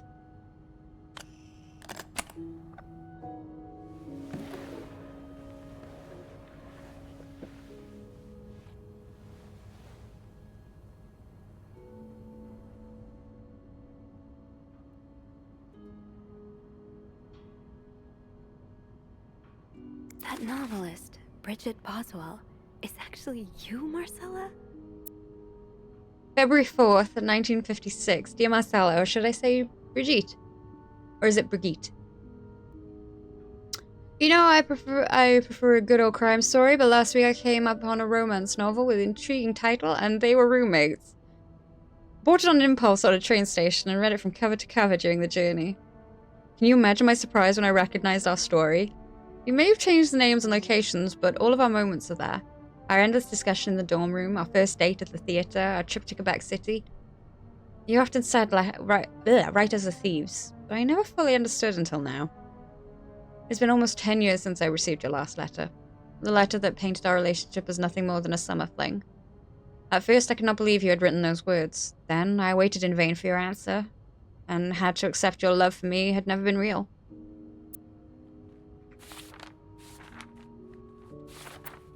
For many years, I was broken-hearted, angry, confused. I questioned the nature of our feelings, of our attraction, and made many wrong decisions. This book, your book, am I foolish to think it's proof you really loved me? In any case, I hope you are well, and I am happy to see you accomplished your dream of becoming a writer. Oh, Anne. murder might be a bit much, but you deserve some kind of justice. March 25th, 1956. Dear Marcella, I didn't expect you to reply to my letter, but I'm happy to see I was wrong. Your words have comforted me in a time of great distress. If only Louis was half the man you say Hector is. He has quite a temper and hits me frequently. I'm willing to put up with it as long as he doesn't hurt Michael, but there are some days when it becomes almost unbearable. The other day I dreamt of our first date. We were watching The Postman Only Rings Twice again, but suddenly we were in the movie. You were Lana Turner and I was John Garfield, and we were both plotting to kill my husband. I hate to admit it, but I almost hope it was a premonitory. To answer your question, I do still have our box. My brother is currently in Atlanta for work, and I was thinking of going to see him with Michael next month. If you were able to meet me there, we could open the box together and laugh at the silly things we thought were important all those years ago. I hope to hear from you soon. A. P.S. Do you remember that secret language you invented so Sister Miller couldn't understand the notes we passed during class? In secret language, I still do. I do like a happy ending. I just hope that's where your story is headed. August 10th, 1957. Dear Marcella, thank you for sending me a signed version of your latest novel. I think it's your greatest work yet, but I do have a few comments to help you make the next one even better. First, I believe Rose would be more concerned with what she deserves than what her husband deserves. You may not deserve the pain she will cause by leaving him, but they both deserve to be happy, and they won't be as long as they remain together, as long as she doesn't listen to her own needs. Also, I think it would be great if your next novel ended on a more positive note. Imagine if Rose left her husband and rode into the sunset with Eve. Imagine if they went to New York or Los Angeles, someplace where people like us are tolerated. Imagine if they got to have a happy ending. It would be the best story ever. I hope you will consider it. P.S. I know you say invisibility protects us, but don't you just wish to be seen sometimes? Wouldn't you like people to know you are Brigitte Boswell, to recognize you on the street, to recognize you for your work? Why not publish your next novel under your own name? Right. Oh, so you came to Montreal under the pretense of celebrating your wedding anniversary, but all along, you meant to reunite with Anne. January 13th, 1958. Dear Marcella, I left the house. I left Louis. I couldn't take it anymore. I couldn't lie anymore. How do you do it? How do you manage to live a double life, to hide your work and your novels from your husband? I had so much less to hide, and yet... Michael and I are staying at the Clarendon Hotel until we find a place to stay and the divorce is done. I don't know how long it will take. Could you come and see me in Montreal? I really need you by my side right now. P.S. I wouldn't put it past Louis to scour every hotel guest book in the region looking for me under his surname, so I've registered under the name Beaumont.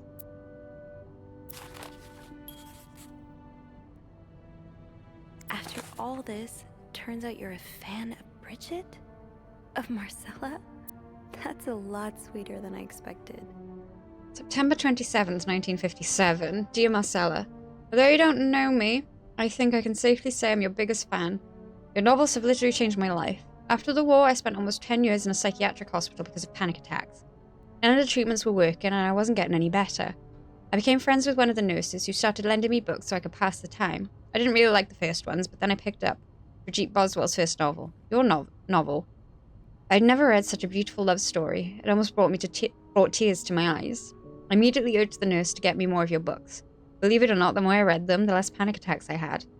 The doctors thought it was that new medication finally working, but I knew the truth. Your novels gave me the courage to get in contact with Lindsay, a friend from the war.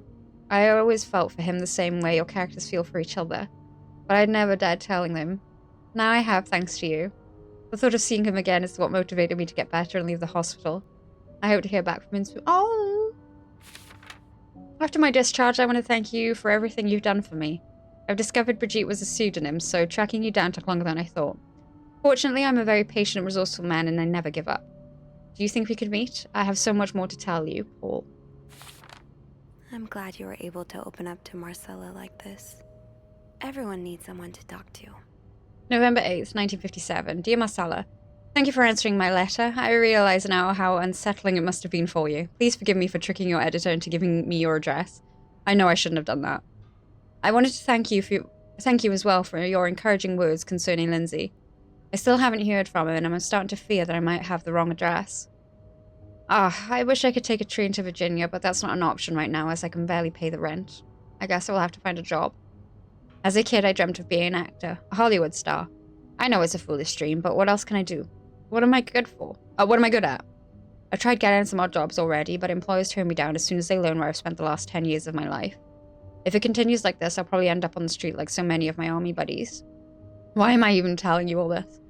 After reading your books and getting to know you through them, I tend to forget I'm only a stranger to you.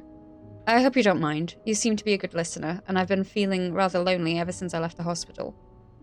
Anyway, please tell me more about your life, and do not hesitate to write long letters. I must have read your previous one 1,000 times already. Paul. An advance on my salary. So Marcella hired you. But what for? December 5th, 1957. Dear Marcella, I just received a letter from Lindsay's mother. She tells me he's dead. Words cannot even begin to describe how empty I feel. He died 2 years ago before I even sent my first letter. He will never know my feelings for him, and I will never know if he could have loved me back. I guess I should have known this would end in pain, just like your novels. Stop! I wish I had Lindsay's ability to find beauty everywhere. Even during the war, amidst the death and chaos, he would marvel at the forests of Germany, at the sun, the birds. He loved birds so much. He could identify them just by listening to their song. I have to admit, your proposition took me by surprise. I was hesitant to leave home at first. I was afraid to miss Lindsay's answer. But now there's nothing keeping me here. I'm desperate for anything that will help me forget the pain. But I don't have enough money to make it to Texas. You think you could give me an advance on my salary? In spite of everything, I'm really excited to know I finally meet you. Paul. Oh, Lindsay's a man. Yeah, I guess it was presumptuous of me to think otherwise.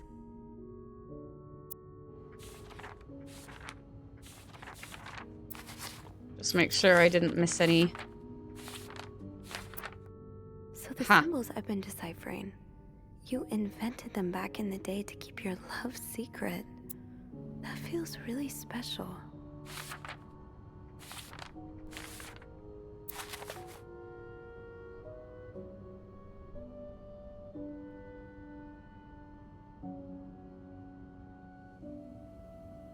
So, let me get this straight. Mrs. Beaumont and Mrs. Cruz are some kind of star-crossed lovers? Seems like it, yeah. But I'm not sure whether they chose to meet here just to reconnect for a few days, or if there's something more to it. Well, I may be able to help with that. Really? How? Oh, some mail arrived earlier for Mrs. Beaumont.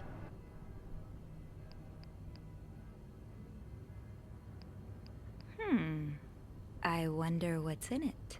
We could open it. I mean, that's kinda illegal. Oh, is it? Yeah, I think it is. Well, too late. I've always known I would end up in prison one day.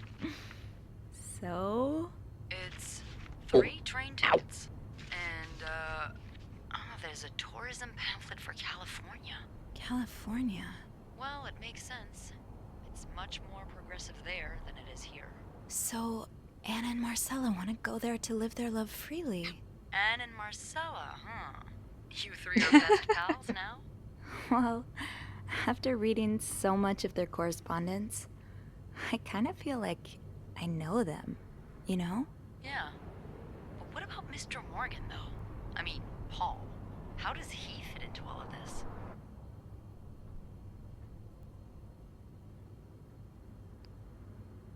I think Marcella hired him. I found some letters Paul wrote to her.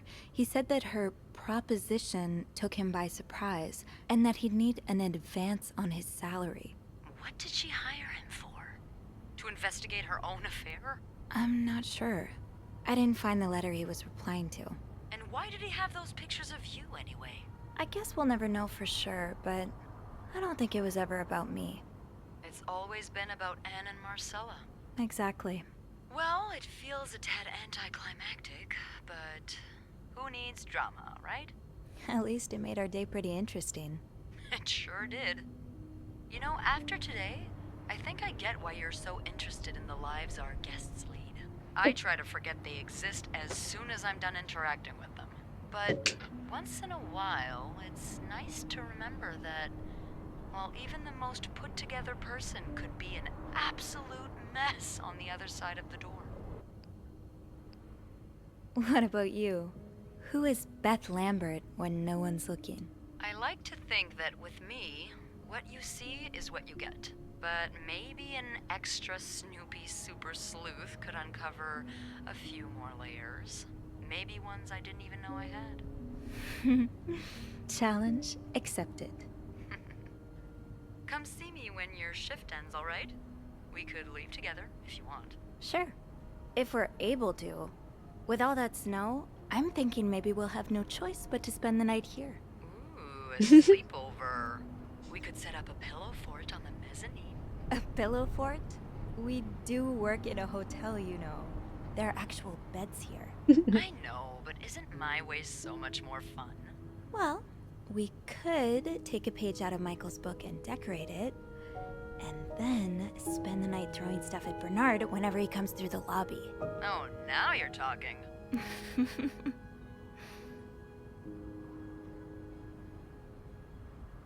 I just have to finish my tasks for the day, and then I can leave.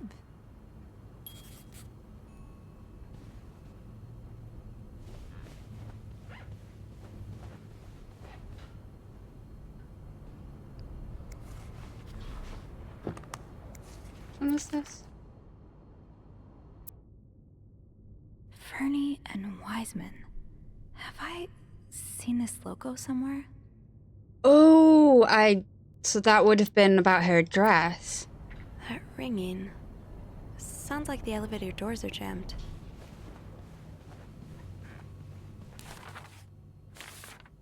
All's well that ends well? After looking inside Marcella's typewriter case, I think everything's fallen into place. There are a few lingering questions, but I think this is as far as the story goes for now. Anna and Marcella arranged to be here at the same time so that they could rekindle the relationship they'd started when they were in college. I really feel for them after spending the day learning their story. I hope it has a happy ending.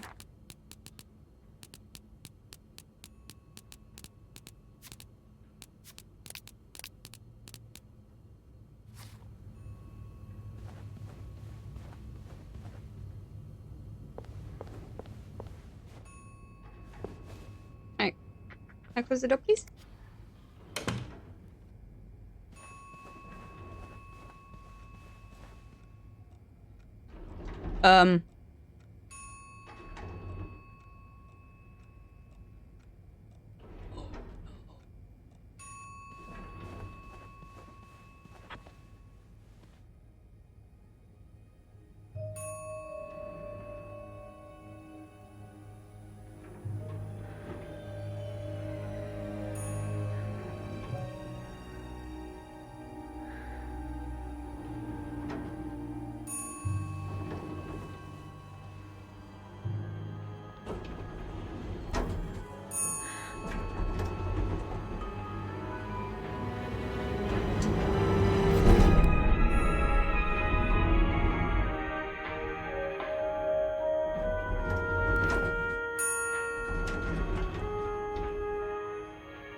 Yeah. Well then.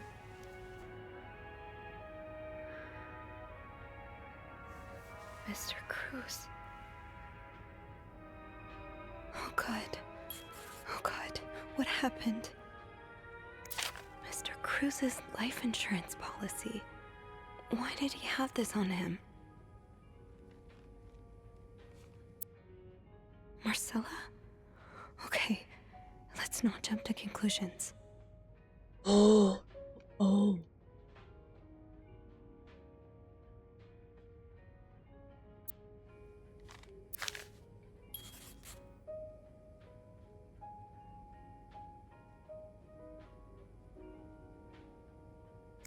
Is this about Paul? Does that mean... Oh. Dear Mr. Cruz, thank you for reporting that guest's unacceptable behavior.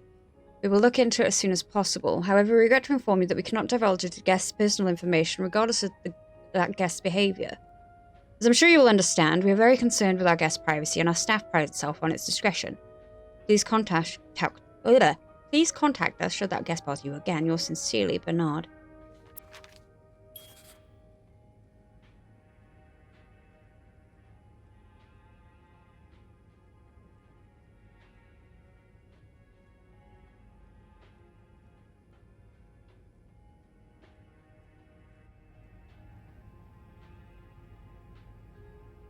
Oh no.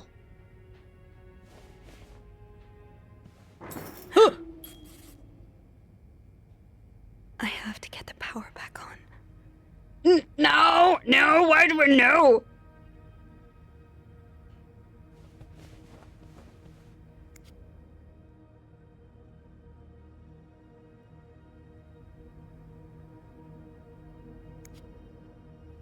Well, now I can't see anything!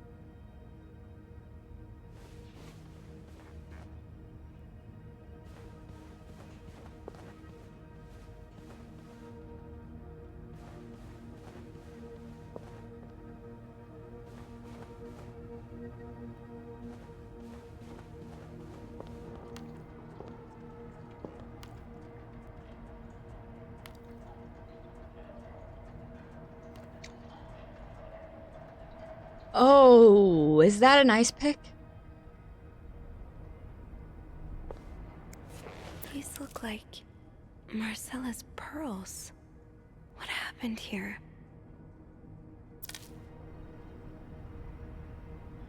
Struggle, clearly, but why?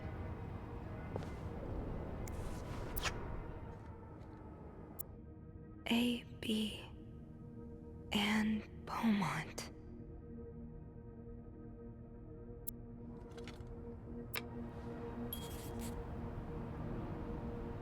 Oh no. Did I have the screwdriver on me? Let me. Fine.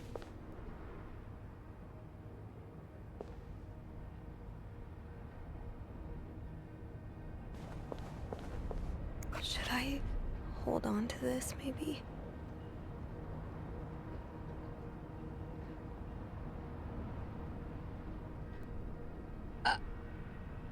Oh no.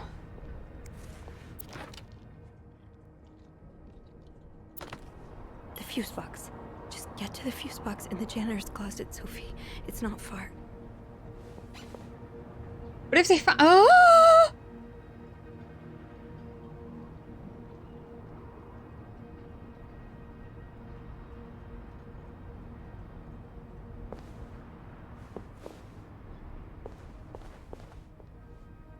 I don't want to. How do I? Yeah, I don't want to get in the blood. Can I? No, let me.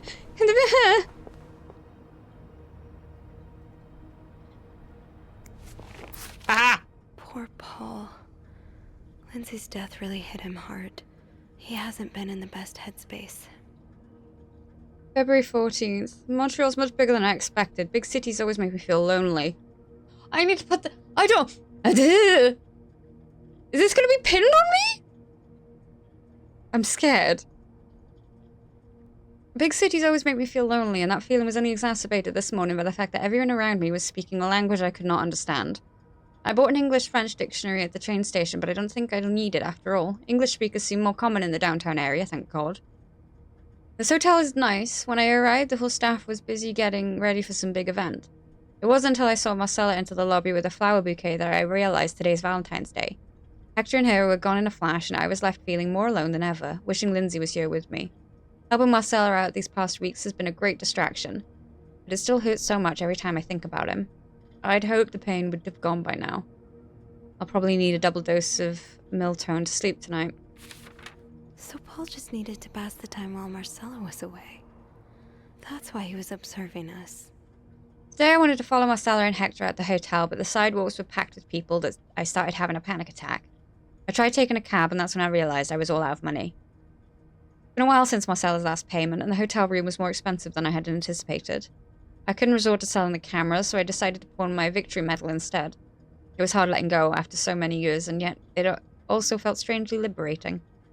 Maybe it's a sign I shouldn't be holding on to the past so much. To fight boredom until Marcella and Hector's return, I started looking at the hotel's staff. I heard Andrew and Beth at the reception desk discussing books and movies. They both seemed like nice people. I wish I had found the courage to join the conversation. When you look at people all day and they never look back, you start feeling invisible. I noticed that Sophie, the maid in charge of cleaning the 5th floor, seemed to share my interest for other people's lives.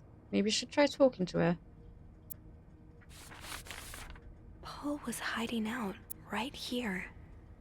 Did he ever find the person who was sneaking out at night? Who's sneaking out of their room every night? The question has been driving me crazy since my first night at the hotel. So tonight I decided to investigate. I found a hiding spot near the ice machine with a nice view of the whole corridor. My camera's at the ready, but there's been no movement for at least 3 hours, and I'm fighting not to fall asleep. No need for Miltone tonight. I thought being a detective would be more exciting. Maybe Marcella's right. Maybe it's time I let go of Mr. Spade. 9:45? So, Anne and Marcella met here this morning while I was busy cleaning room 504. I woke around 9:30 a.m. and realized I had fallen asleep sometime in the early morning. I was about to go back to my room when the guest from room 507 came to sit on one of the chairs close by. She's been there ever since, and I don't dare leave my hiding spot in front of her. Marcella joined the guest at 5:07 around 9:45. Apparently, she told Hector she didn't love him anymore, and he's now convinced she's been cheating on him. That explains why he assaulted me out of the blue yesterday evening and accused me of having an affair with his wife. The guest from 507, I learned her name is Anne, has just said she might have an idea on how to solve their problem. I'm thinking of revealing myself, but I don't want to anger Marcella. The longer I wait, the more awkward it will be when I don't come out. Maybe I should. Looks like Paul had to stop writing in a hurry. What happened? I was listening to the radio at the time. Did the music drown out the noise?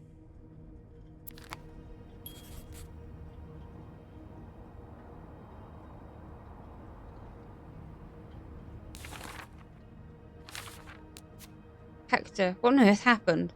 I was on the 5th floor and heard the elevator door ring repeatedly, so I went to check it out. Found Hector's body between the elevator doors, lying in a pool of blood. I checked his pulse and couldn't feel anything. On his person were 2 pieces of paper, a letter for Bernard and a copy of Hector's life insurance policy. My head is swirling with questions. What does it all mean? How did this happen? Who could have done this to Hector, if this was in fact someone else's doing? Lights out. And then the lights went out, as if the situation wasn't ominous enough. I need to get the power running again. And then I'll figure out what to do about poor Hector. I may as well try fiddling with the fuse box in the janitor's closet.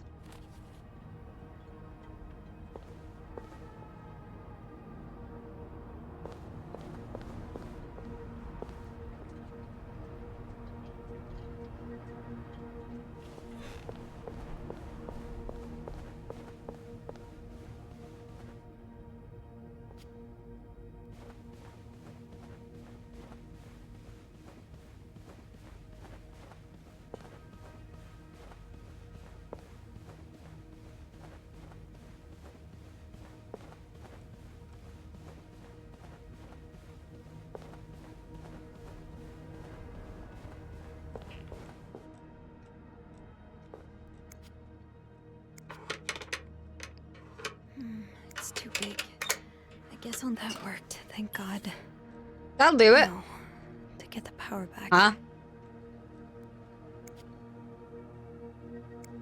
Eugene, what I would give to have you with me right now.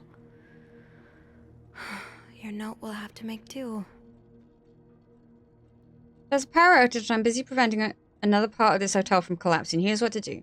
Check the check fuse box plan for required amperage of each socket. Remove all blown fuses from socket. Blown fuses are usually blackened. Screw in new fuses in sockets. Make sure amperage is correct. Click big lever to restore power. Eugene.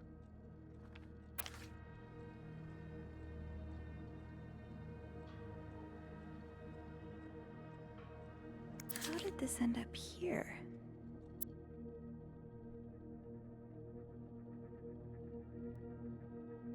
Oh.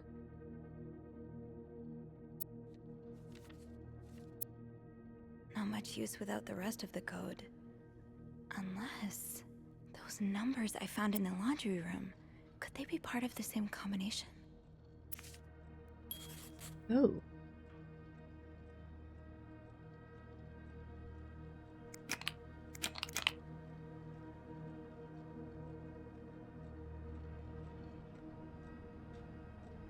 Yes, this is what I need.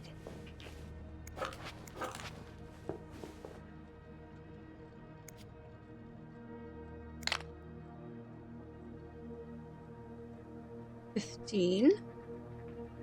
Oh. That needs a 20. And a 20 is an S.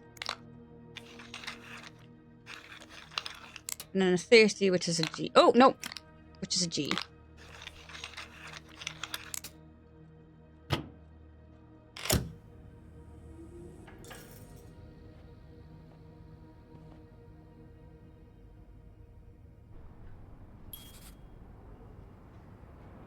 Power's back. Now I should go down to the lobby. Yeah, but hang on. Call the police. What was it? Lockpick needed. Damn it, the fuse box is locked and I have to get it open. No calling Eugene for help now. What could I use to pry it open? There must be something here on the 5th floor. We've got so much clutter around, I'm sure I'll find something if I just keep looking. I don't know if I should go put it back. My fingerprints are going to be all over it anyway, so it doesn't matter. No! Confusing fuses. I used an ice pick from the ice room to get the fuse box door open. But I should have guessed my work wouldn't end there. Why couldn't there just be a switch labeled power that I could flip? Some of the fuses on the panel have blown, so replacing those should be the first thing I do. Thank God Eugene left detailed instructions on the inside of the fuse box. It's helpful in a way, having a task to focus and keep my thoughts away from Hector. Seeing the light. I've never been more grateful for our electricity. The light from the window in the janitor's closet was enough for me to see what I was doing with the fuse box. And it occurred to me that, had it been any later in the day, I would have been up the creek without a paddle. I'll head down to the lobby, go straight to reception, and get the police on the phone. The nightmare is almost all over, so I hope. Right.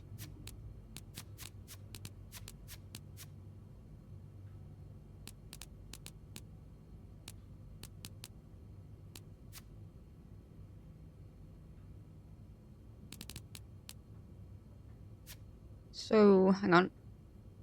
23, 40, or was that 42?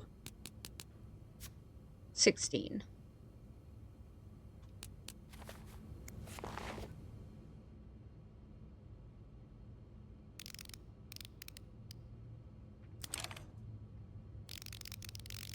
I don't know why I went that way.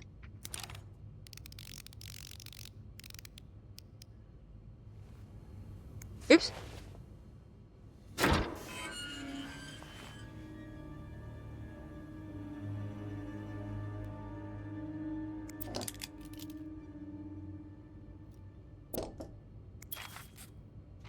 You ruined my life, you fucking moron. I lost my house, my family, everything. And now you refuse to pay the money you owe me? For years I gave you my hard-earned money, it was all for nothing. I hope you and the All-American burn in hell, SW. 4 members of the family died in a residential fire last night. According to police and firefighters, flames were seen coming from the 2-story house by a neighbor at around 3 a.m. It took firefighters about 1 hour to extinguish the blaze. The bodies of a woman and 3 children were found in the house. Police identified the victims as Meredith Williams, 32, and her children Thomas, 12, David, 9, and Sarah, 6. Samuel Williams, the husband, managed to escape the house unharmed. A woman and 3 children. 3 children.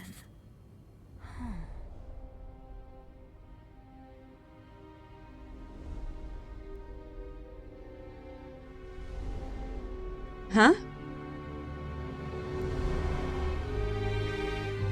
Oh.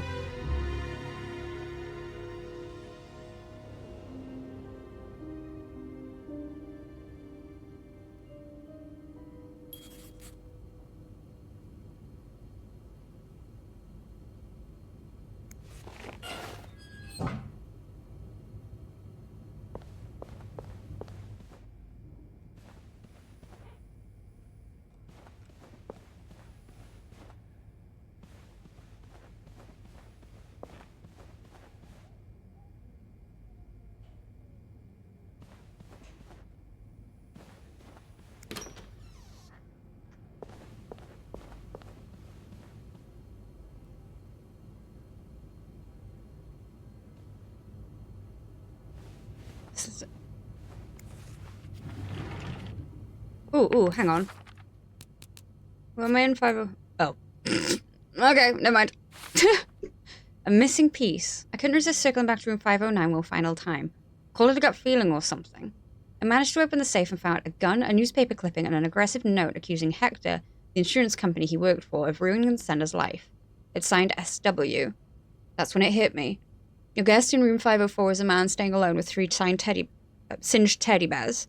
Does that mean what I think it means? Is SW here at the Clarington? And if so, is he the one responsible for Hector's fate? Samuel Williams. Samuel Williams is a client of Hector Cruz. He lost his wife and 2 children in a residential fire, but Cruz's company refused to pay his insurance claim. Holding Hector responsible for his current situation, Williams has been sending him death threats.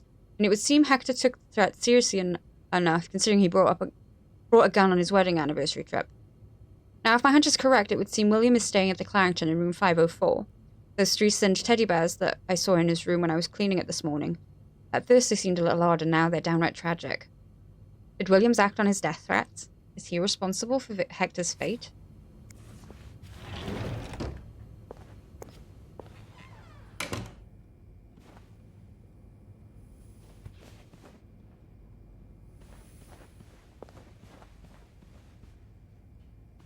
Is there anything I've forgotten? Once I leave this floor, I probably won't be able to come back.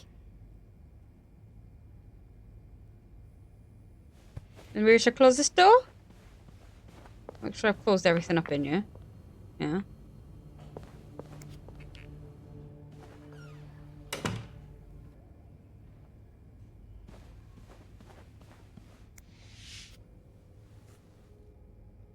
I'm sorry.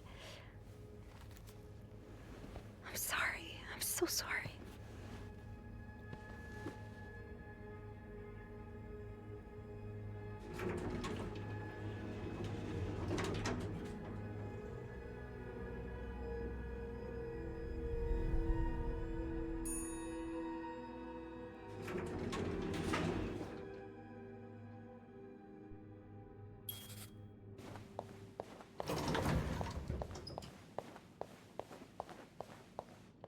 Phone.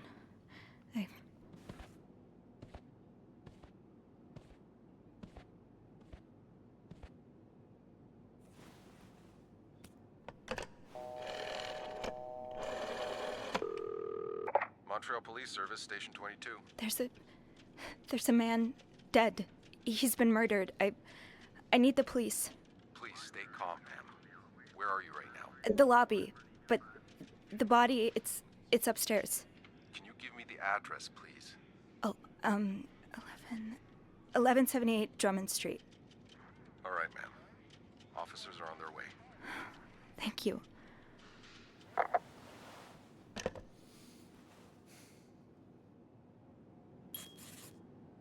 Now, I just have to wait for the police. So Anne and Marcella really are planning to run off together. Was what happened to Hector part of their plan? Is this the brochure Beth was talking about? The one that came in the mail for Anne? The West Coast. That's about as far from Montreal as you can get without crossing an ocean.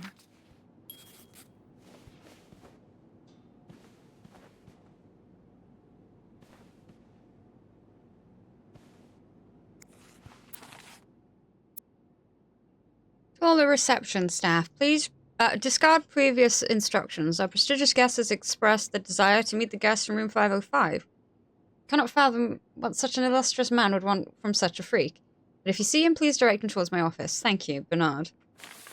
Bernard really wants Paul out of the hotel. To all reception staff, I have heard more reports on the guest from room 505 and his strange behavior, following people around, spying on guests, etc. As you're all aware, we have a very prestigious guest in room 602, and I would hate for his stay at our distinguished establishment to be tarnished because of some other undesirable guests. Inform the guest in 505 that he must vacate his room as soon as possible. Invent an excuse if you have to. Also note that from now on, our if you can pay, you can stay policy no longer applies. Guests who do not fit the hotel's new elevated standards should be denied a room. Oh my god! Okay, I can see how this could make Paul look bad. But it's obvious Bernard cares more about the hotel's reputation than the guests' well-being.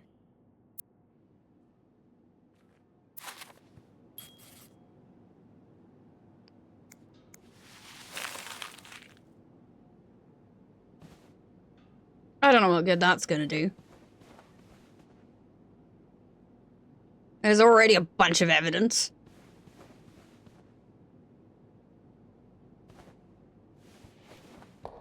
Oop.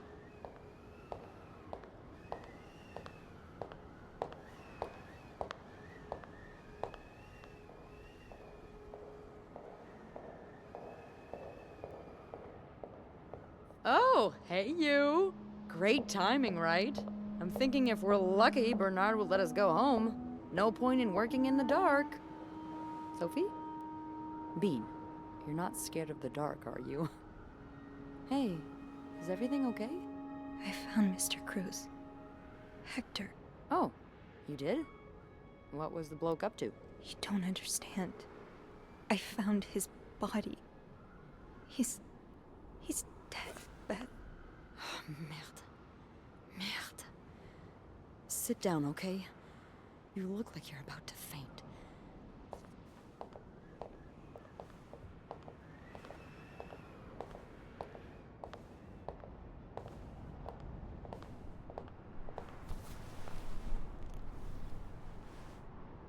Have you called the police? Yeah, they're on their way. What happened? Was there an accident? No, I don't think so. Someone did this to him. You mean... Merde. Do you think it could have been Anne and Marcella? What about Paul? He and Hector were caught fighting. I didn't mean found a letter from Paul. one of Hector's customers. He seemed really angry. I guess it could be him as well. The cops will want to talk to you. Know what you've seen. You need to be careful about what you tell them. If word of Anne and Marcella's affair gets out, they may put a label on them that will really hurt them. It might not even matter in the end if they did it or not. Oh no. Maybe I should have thrown stuff away. I think I know what you mean. It's easier to put the blame on people who are different from you, even if you're wrong. I'm glad you can see that. It makes the world a little safer to have people like you in it. You know, I was barely 20 when I was shoved into a police car for just hanging out with people who made me feel like I wasn't so messed up after all. What? Where did that happen? At a bar called the White Cat. It's supposed to be a safe space, but it gets raided by cops every now and then. I know Anne was caught at least once too. Wait, you know her? No, I've never talked to her, but I've seen her a few times. Marcella and her, they're just like me. Thank you. Thank you for trusting me with this. Maybe now you can understand why I care so much about you. I don't know if I'm feeling inspired by Anne and Marcella, or if it's the shock of being so close to an actual murder, but, I'd really like for us to be more than just friends, Sophie. Yeah. I'd like No that too. hesitation. That's great. The police is here. Just oh dear. Be mindful of what you tell them, okay? Yeah, of course. Ooh.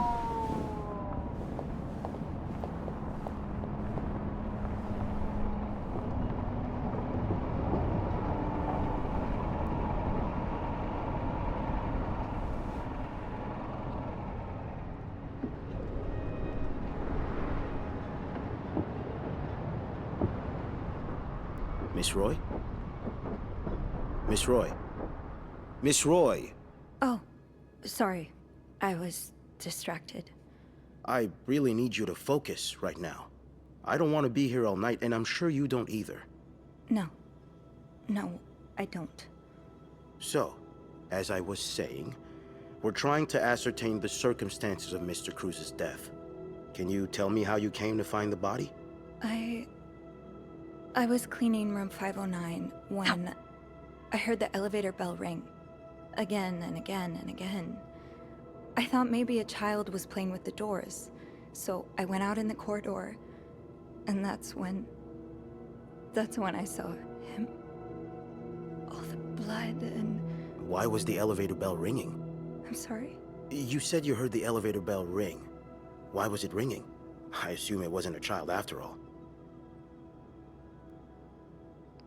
Well, Mr. Cruz's Why would I lie about that? body was preventing the doors from closing. Really? When we found the body, it wasn't that close to the doors. Oh, the stairs are blocked because of the renovations, so the elevator's the only way out of the 5th floor. I had no choice but to move the body. Just a little. Ah, so that explains the traces we found. Thank you for clearing that up. So, what did you do after that? Well, that's when the power cut. So I had to go to the janitor's closet. To access the fuse box. Exactly. I changed a few fuses and turned the power back on. But there's a lock on that box, isn't there? Did you have the key? No, I didn't. Only Eugene does. But I thought an ice pick might do the trick, so I went to the ice machine to get one. You're a size 7, I suppose. Yes, I am. Why? What did you see when you went to the ice machine? There was blood. A lot of it. Did you touch anything?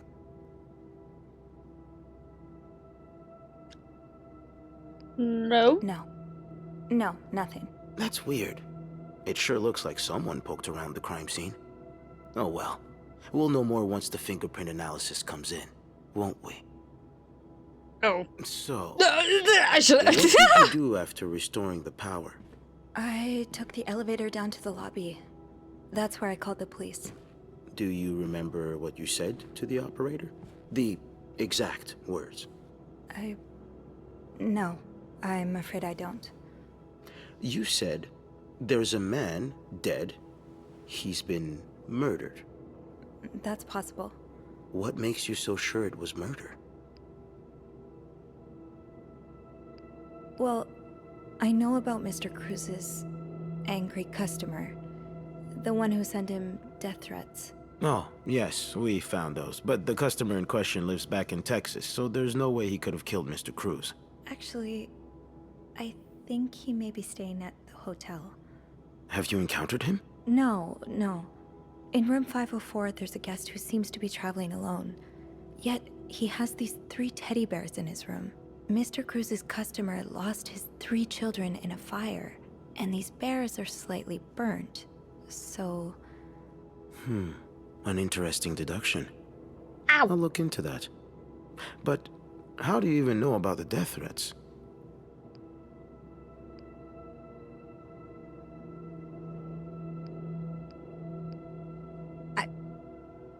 I can't exactly say I've been snooping around, can I?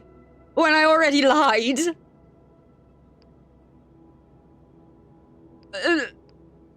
I mean, how are they ever gonna know whether I'm telling the truth on that one? Mr. Cruz told me the other day. Really? Was he in the habit of talking about his personal life with hotel maids? I really can't say what his habits were, but he seemed to like me. Did he now? Here's what I think, Miss Roy. I think you went through Mr. Cruz's belongings while you were cleaning his room. I know that's a little hobby of yours. We found pictures of you snooping around. Damn it! Oh. Now, unless you want me to arrest you for violating your guest's privacy, I suggest you tell me everything you know. All right. Let's start with the victim's wife, Marcela Cruz. Apparently, she left in quite a hurry this morning. What can you tell me about her? Don't know what you're talking about. Anything. Don't know what you're talking about. She just looks like a loving, caring wife. Really? That's odd, because we learned a lot about Mrs. Cruz when we went through her room. And let's just say that loving, should've got rid of caring it. wife I are should've not got the rid of first it. words that would come to mind. No! She's a lesbian, involved in some sordid affair with the guest from room 507, Mrs. Beaumont. Have you ever witnessed them engaging in immoral behavior? What do you mean? I'm asking if you've seen them being, you know, intimate. No, I haven't. No. And did you hear them discuss their deviant Oh no! I messed up!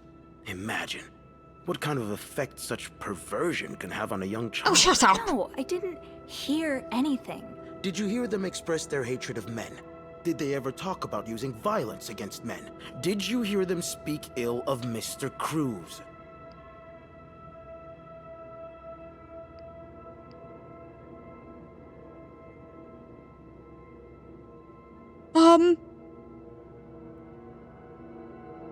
Did I? No, I didn't hear any of that.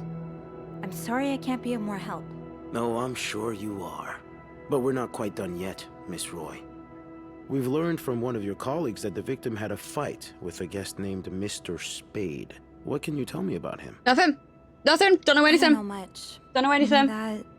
he seems nice. Don't know anything. Nice. I wouldn't be so sure. Oh? We found out that Mr. Spade is fresh out of a madhouse. When we called the place, they painted quite the picture of him. Did you ever see him display odd behavior in or around the hotel? No.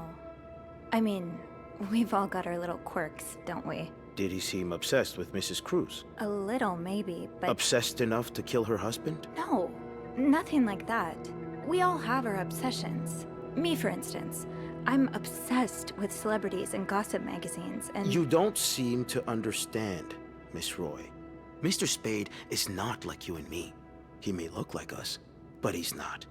He's dangerous and needs to be taken off the streets. So tell me, did you ever see him be violent or aggressive?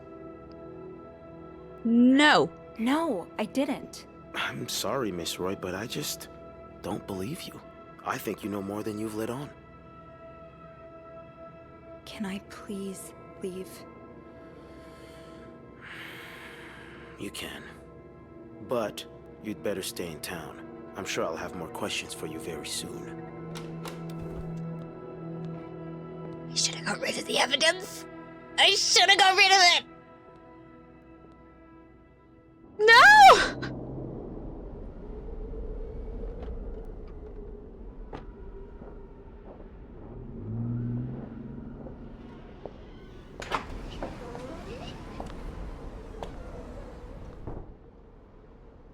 Bernard was strangely chipper on the phone. That can't be a good sign. I guess I'll know soon enough. Let's go see what Bernard wants. The atmosphere is so different in here. It'll probably be a while before the hotel reopens.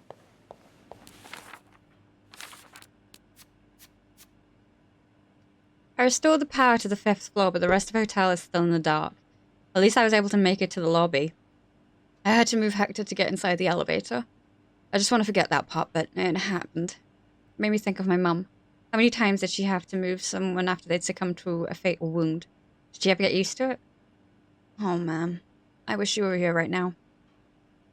I have to call the police and let them know about Hector. The phone at the reception should work. The police are on their way. I think that's the most I can do. Right now. It hasn't completely undone the knots in my stomach and the tension in my shoulders, but it's a start. I might as well write a bit to pass the time until they arrive. I don't know what will happen next. If my hunch is correct and Hector was indeed murdered, I suppose the police's main priority will be to determine who did it. I'm probably going to have to answer some questions, aren't I? I never imagined I'd be sitting in an interrogation room at a police precinct. It was like something out of a crime film. The kind of scene you watch and wonder what you would do if you were in that character's place. Turns out the reality is much more nerve-wracking. Detective Tremblay told me outright that he didn't believe me. I'm not sure I blame him either. I was so overwhelmed I could hardly remember what came out of my mouth. I don't know what will happen next, but I can't help but expect the worst. It's been tough being alone with my thoughts since the hotel closed 2 days ago. According to the papers, the police are still investigating and haven't made any charges yet. I just hope they take the time to get it right. The last thing this whole ordeal needs is an innocent person put behind bars. Anyway, this morning I got a call from Bernard calling me into the hotel. He sounded surprisingly chipper. Cheerful, even. I wonder how it'll feel walking into Clarington again after everything that's happened. Ugh, go to hell. Beth, Hey, are you okay? I'm out of a job. But other than that, yeah, everything's just peachy. What?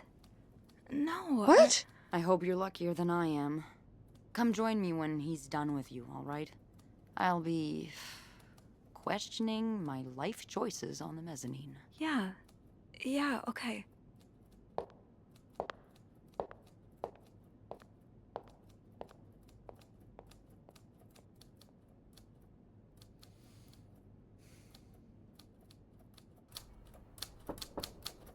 Ah, Miss Roy.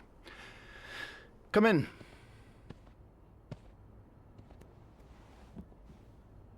I suppose you know why you're here? I'm not sure, actually. Your phone call was a bit vague. Yes, well, I prefer to have this conversation in person. We've been getting a lot of press lately, and not the good kind. I wouldn't expect you to understand the position I'm in, but I assure you, it's quite uncomfortable. To have one's life's work blown away like that. All thanks to some sexual deviance and a nut job. It's obvious to me now that I haven't been firm enough. For guests of such morals to be comfortable booking a few nights here and committing such a horrid act? Things need to change.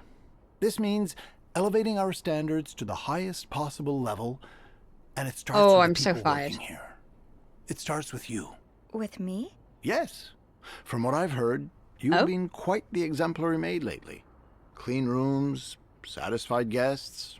I take my job very seriously, sir. As you should. We'll see for the future, but for now, you'll be allowed to continue working here. Thank you. I'm not done. The police have finished their investigation and left a mess on the 5th floor. I want you to clean it up. You want me to go back there? Yes, why not? I found a dead body on that floor. I'm not going back. I'll make this simple for you. If you don't do it, you're fired. All right, then. You can't fire me. Because I quit. Sure. I fire you, you quit. It's all the same to me. Just make sure to empty your locker before the end of the month. That'll be all.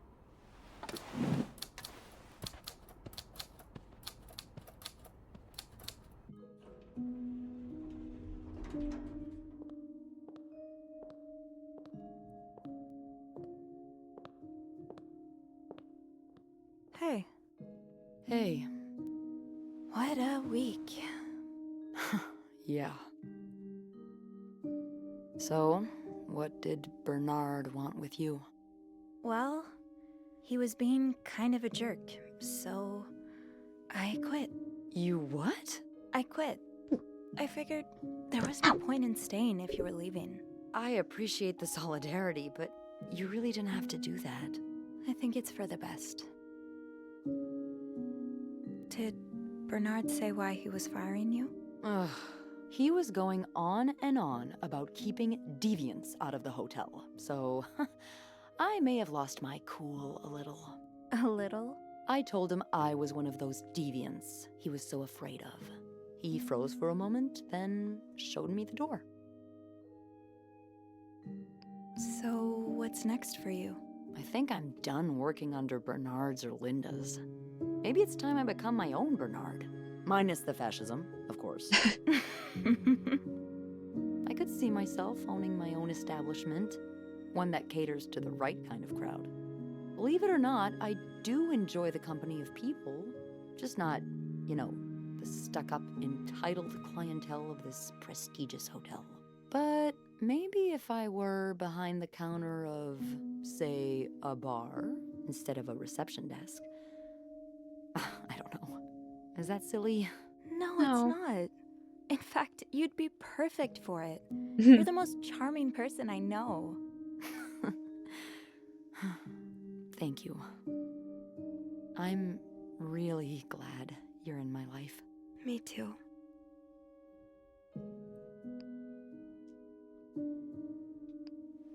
Can I? Yeah, kissy kiss? Kiss me? Yes. I thought you'd never ask.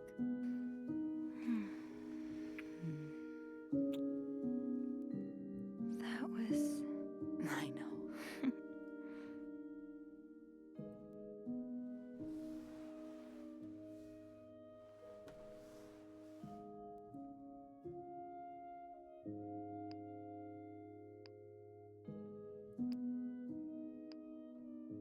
I've been thinking about Anne and Marcella a lot. Should I be jealous? No, not in that way. I've been thinking about what they went through. How they had to lie and pretend. Day after day. How they had to live someone else's life for 10 years before they could finally be with each other. I don't think I could do that. Well, I have good news for you, Bean. Times are changing. It's already started elsewhere. And it will get here, eventually. One day, all the Annes and Marcellas of the world will live happily together, and no one will give a damn. I really hope that's true. It will be.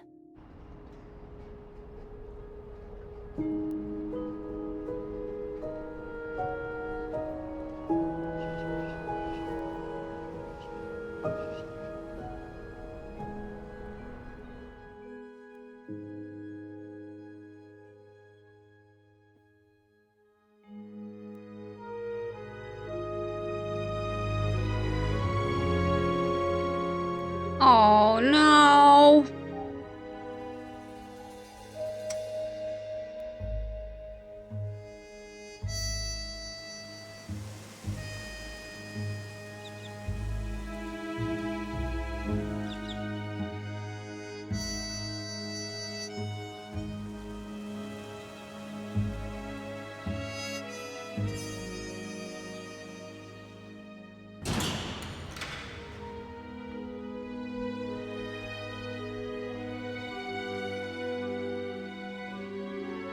I failed you, I'm sorry. Oh no.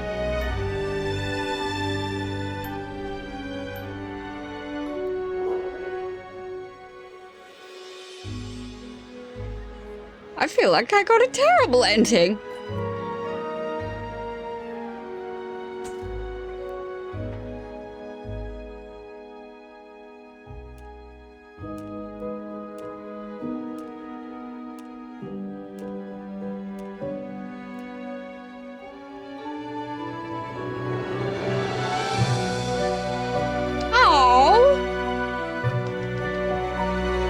Nice at least. But still.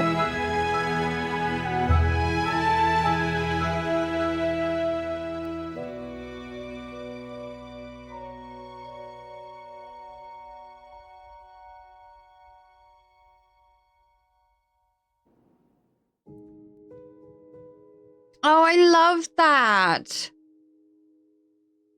Although I definitely want to replay it to get rid of the evidence. Oh, that was fantastic. And look at that, just in time as well. Let's just fast forward through these.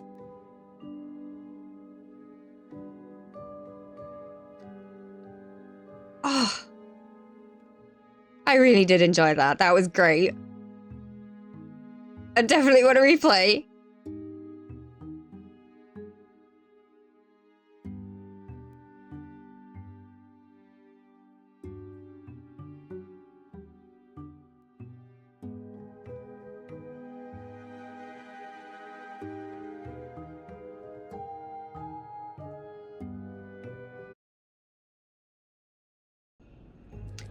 And there we have it. This bed we made. Thank you so much for hanging out with me this afternoon. I hope you've enjoyed as much as I have. That was a great little game, that was. I look forward to playing that again in my own time and getting rid of some evidence, or I might keep it for a couple of months down the line and we'll do the same again. We will see. I will be back on Monday, where we will be starting off at 10 with some more Infinity Nikki, and then jumping back into Deus Ex at 11. I'm not sure what we will have for next Friday's game. Maybe We Are OFK? Maybe I can start that. We will see. Because I've been meaning to play that one for a long time as well. Oh, fantastic. But for now, diolch yn fawr, thank you very much. Cario de Kitchers, love and hugs. I hope everybody has a fantastic weekend. And until next time, take care. And I hope to see you all again very soon. Bye for now. Mwah! Take care. Bye. Bye.